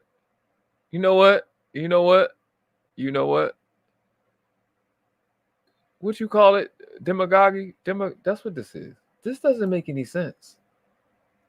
And when you give women, like you said, regardless of how you say it, a term of endearment, when they are not acting in righteousness, which you that's not what the definition just read that you brought up. It didn't read that. And he literally said it. How the fuck do you die? You know what? I'm culture shocked because I don't know how to be stupid. And then when I watch people do it, it's like looking at something in a 0.5 dimension. It's like my brain is like, it don't understand why they exist over here. You don't belong here.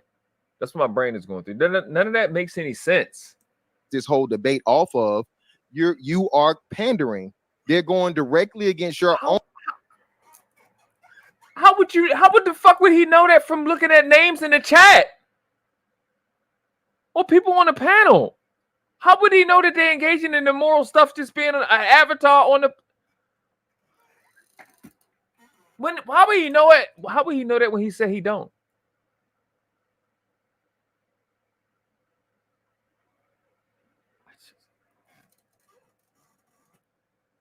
So y'all take this, y'all. I'm not blaming nobody else for Fantastic and Fatty stupid shit. Fantastic is a fucking idiot. There's nobody else's fault but him. The shit he say is so fucking retarded, it doesn't make any sense. You make niggas look retarded. This is a dumb argument. Own personal principles, your own personal moral standard. So if you're, again, giving them platitudes when they don't fit your standard. That's not what the definition that you brought up. It didn't read that at all.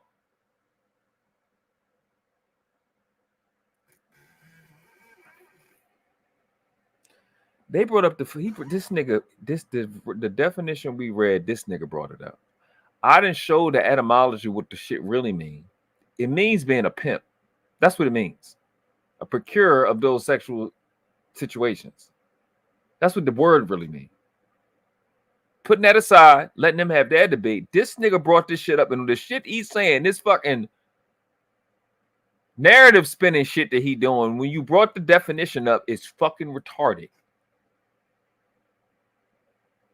I don't even blame Brownsville for looking up, trying to figure out where the fuck he at. Because I don't even know what's going on.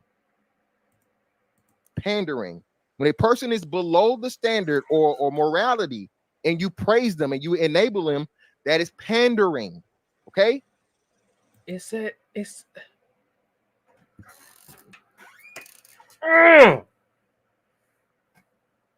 Yo, do this stupid bitch understand that when he's saying all women are queens, you fucking fucked up? Oh my god. Yo, this is so stupid. You understand, you dumb bitch, because you're dialing in on the women that are immoral, that you don't know and can't prove that they're immoral. It would also fucking include, you dipshit, the motherfucking women that are not immoral. So what would that word be? Wouldn't that cancel out? Can you quantify, since you was bringing that shit up earlier, that the immoral women outnumber the moral women, and that even matters, even if you could? Could you quantify that? You can't, because you're stupid. And the fucking shit don't make any sense. I hate dumb people. This is a dumb person. Look at the comment that they bring up. All women can't be queens. So that means that's, oh my God. That means that it's women that are. So what would they be? What would that be? What would that mean when he's calling the queen, the women are queens? What about that part? How would you be right when he literally said he don't know? He just bigging them up, and we know he don't know. Here's other thing. Here's other thing. It's a little tidbit. Just because it's my channel, I can do the fuck I want to do. Just because. Here's the thing. If your contention is that they're immoral, and his angle to fix their immorality is to uplift them, why would you stop him from doing it? You know why I can say that? Because I've been on multiple channels with Brownsville. You know, I have never tried to stop him from doing that, not one time. I haven't tried to stop him not once. If that's his game plan, let him run his game plan. I can say that because I've been around him and on panels with him. I don't stop him from calling them queens. Because it doesn't make sense. If they so immoral, why would you? It don't make any sense. This is a lot. It's a lot. That's a lot. There's a lot going on in a short period of time, my nigga. So friends, the definition said, before we go, friends, Lauren decided to activate the motherfucking Shadow Realm. So buckle up. I bring north death.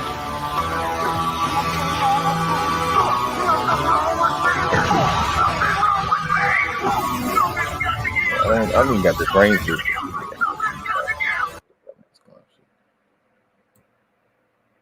Don't even fucking apply. Like fucking 6 different fucking animes and shit. No fucking shit don't even apply to shit.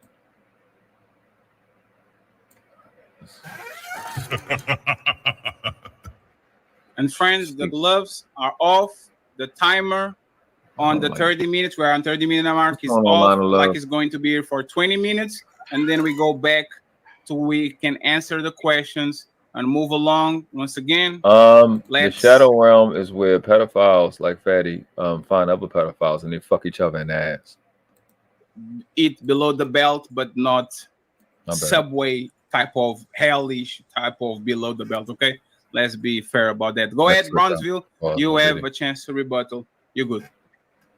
So the definition clearly said to gratify or indulge someone else's immorality, right? Now, Mr. Fantastic said, by me simply giving them a term of endearment, I'm gratifying their immorality.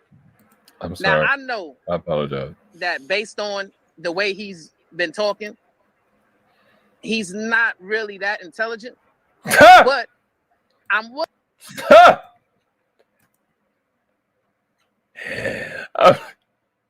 Yes, that's exactly what I mean. This is a fucking fact. I just need to hear that shit again.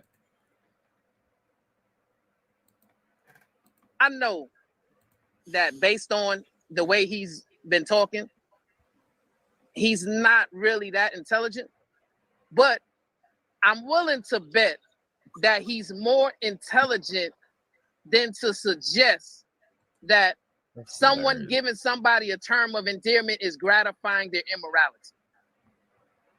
I'm willing to bet he's a little bit.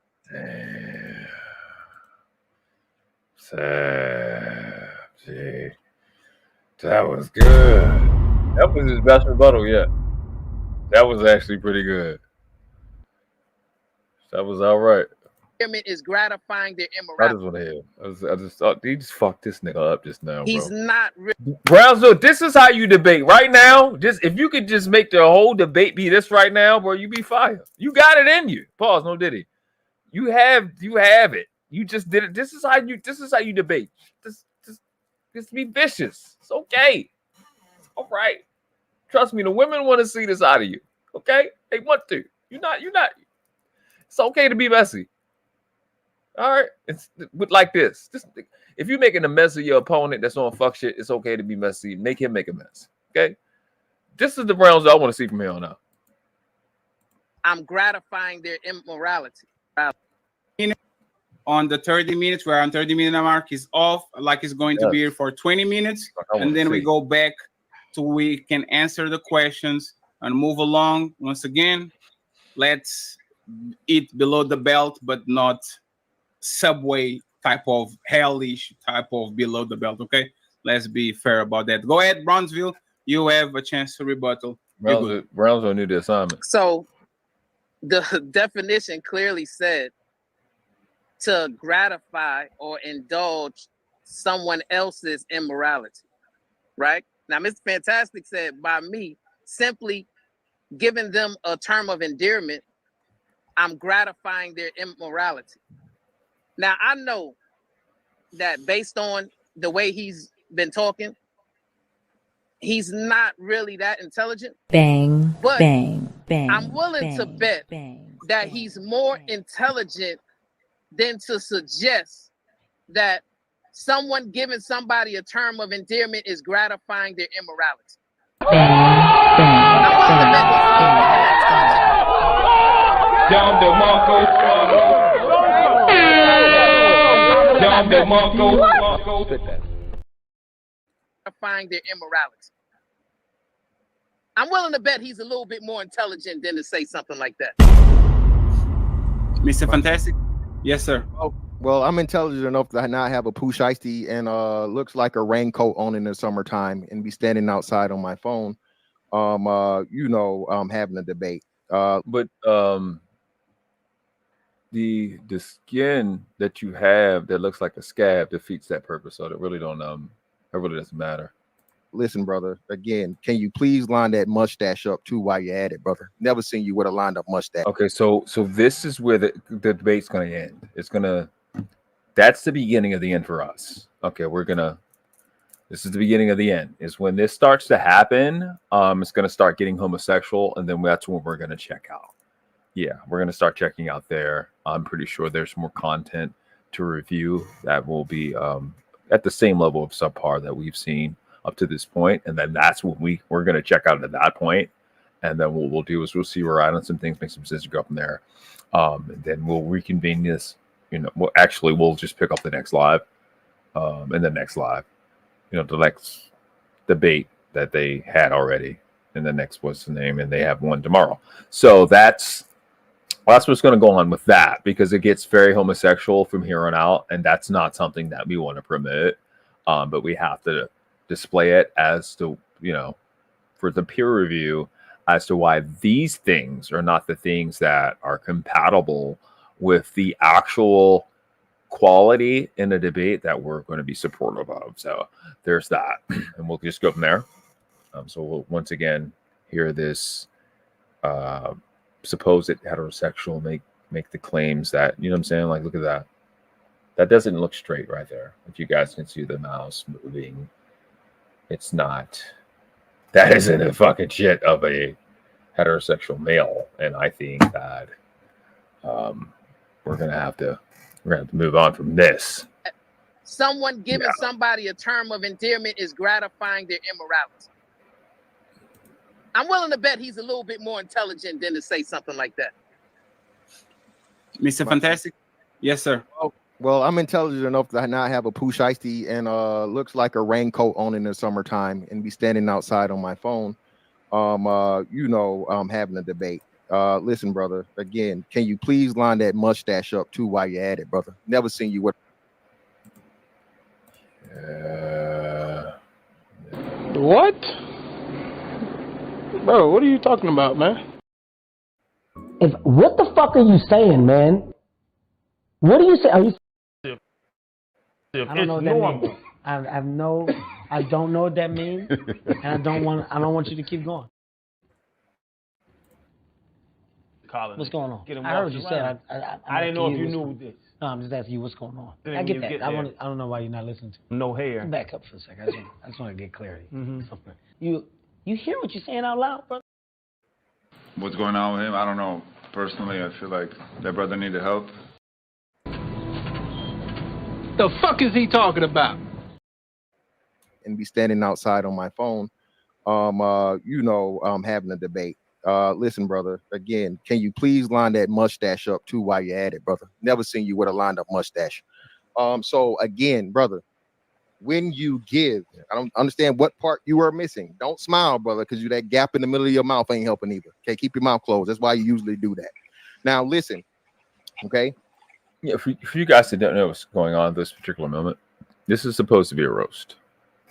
That's what he's supposed to be doing right now. So Brownsville has on his outfit out in the heat. I would direct that, but he just keeps talking about his mouth as a means of a joke. There's a lot of things he could say. He could say he has a jangle beard right now. I mean, that would be funny. Okay, scuba thing people have said. I mean, there's many things he could say. He could say he's policing a zoo because of the background, but no, his mouth, Brownsville's mouth, seems to be his focus. So it's weird. When you and it's not over, have admitted to Fatty when he asked you the question, would you certain type of women you would not give platitudes to? You wouldn't call them queen. You wouldn't call a woman that's an abuser a queen. You wouldn't call a woman that's a cheater. You said this yourself. Actually, you said a woman that's a cheater, you find them immoral. But I'm pretty positive that there are cheater women that you're calling queen. Okay, again, that is pandering. I don't know why we're still here, bro. I've already proved that. You've admitted to again. We're here because you're dumb. You didn't prove it. You lost that part. Because you don't know what words mean, and because of the definition you provided defeated you entirely, and for the debate, mind you, because it pointed out your incoherence. I think you act like the child and you just said words that were there and narrative spun, but you didn't actually speak to the definition. The words that you said were in the brackets to emphasize the two words that were the definition, but you don't know how to read definitions because you're an idiot. Said yourself. You don't know how dictionaries work. Plus, you didn't give the etymology or part of speech. But that's you conceded the point when you said you don't know these women. You don't know anything about them. But you just give a general platitude, brother. Yeah. Okay. Brownsville. Well, so if you acknowledge he doesn't know him, then how the fuck would it matter if he doesn't know him? Why would you bring up things that he also doesn't know that you don't know? So you don't know who he's talking about at all. Because it's just people in the chat, so that's what's weird about that. So and it's not like you can name people that have done the shit that you're talking about because you don't know these people. They just have names in chats, so you don't know if they're real people. There's that. So it's fucking dumb. It's kind of clear that for some reason you get some type of gratification by talking about my mouth. It's weird. That part. And I kind of find it like but I'm not like confused or surprised by it, because you are a Rim brother, right? And we understand that Rim brothers are kind of like secretly aligned with LGBT, but that's a conversation for another day. But I do find it interesting, Mr. Fantastic, that on your show today, you specifically talked about men in prison and being gay. Now, I don't know why a straight man will find gratification from talking about men in prison and 80% of them being gay, and then making jokes about men jerking off behind shower curtains and laughing about it, and all these different things that you was doing on your platform, by the way, right? But yet, you consider yourself a straight man who like women, right? And to me, a straight man that like women wouldn't be worried about how another man's mouth look, nor would that man be worried about what men are doing in prison. Dang,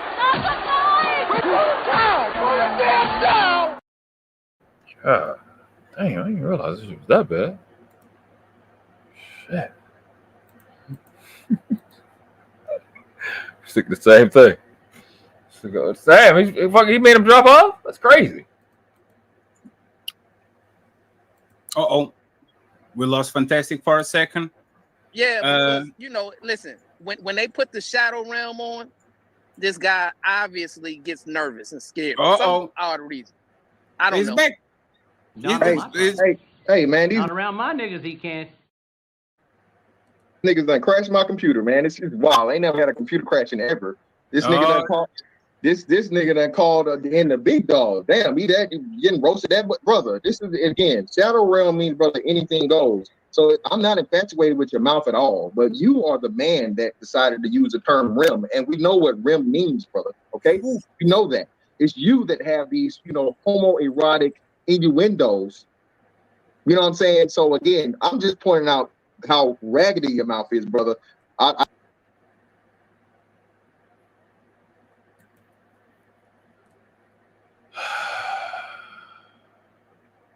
just did what I do best. I took your little plan and I turned it on itself. I'm not making myself clear. I don't give a fuck. Yeah, it's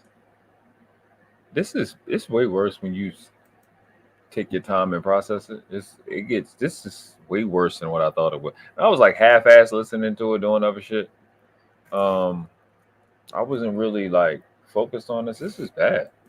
You might want me to be intrigued by it, but I promise you, brother, again, as you said, I objectify women, brother. We get to the bottom of the pussy over here, no pussy, brother. So, hey, I don't know this mouth stuff. Hey, Dre, I swear I didn't even read your comment, and I was about to say the same shit before. Bro, it's a lot going on, nigga. It's a lot of shit going on that's not straight, and I don't want no parts. None of the parts do I want with this. This is not straight.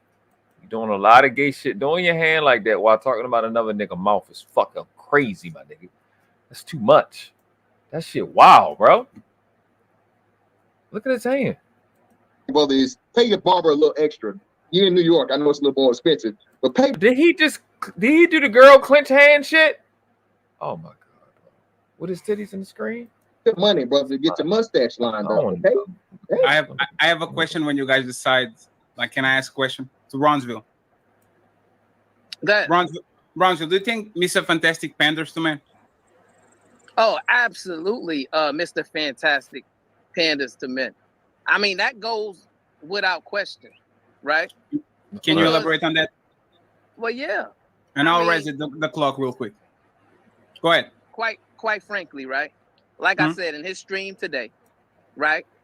He had an audience of mostly men talking about how 80% of men in prison are having sex with each other, right? Listen, all right, I'm gonna do myself a favor, right? Because I'm gonna get flagged. I'm gonna get a copyright claim. So I'm gonna stop this before 6 hours, right? We're gonna come back. Mike, what's tomorrow? Wednesday?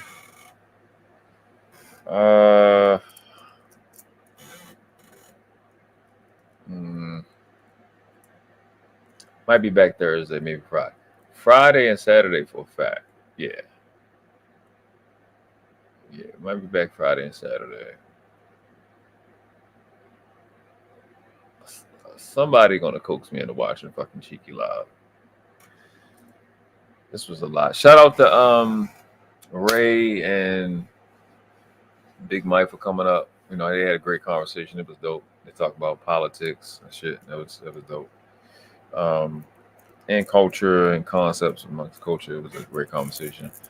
Shout out to Quantum, definitely the sponsor of the today's show. Natasha Vincent, best mod in the game. My baby, Brittany B came through. Bree came through. Trey was definitely throughout the entire live. Contributing. Appreciate you, bro. Gore. Let me go up. 2 ups. Let me make it real. Let me see. Yeah, I'll be commenting too. Got that to call me. Unica came through. Let me see. Hope y'all like the new. I hope the female channel members like the new video. I actually gonna play it one time. Then we're gonna get up out of here.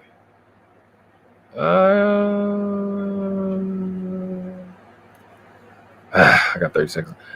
Matter of fact, I can't. All right. So you know what I say, man. Ep.3 classes on this planet. Ep.3, you were world class, you're out class. And the question is not which class you want to live in. The question is which class are the ones coming behind you deserve for you to die in? On your feet or on your knees. Respect the craft. No.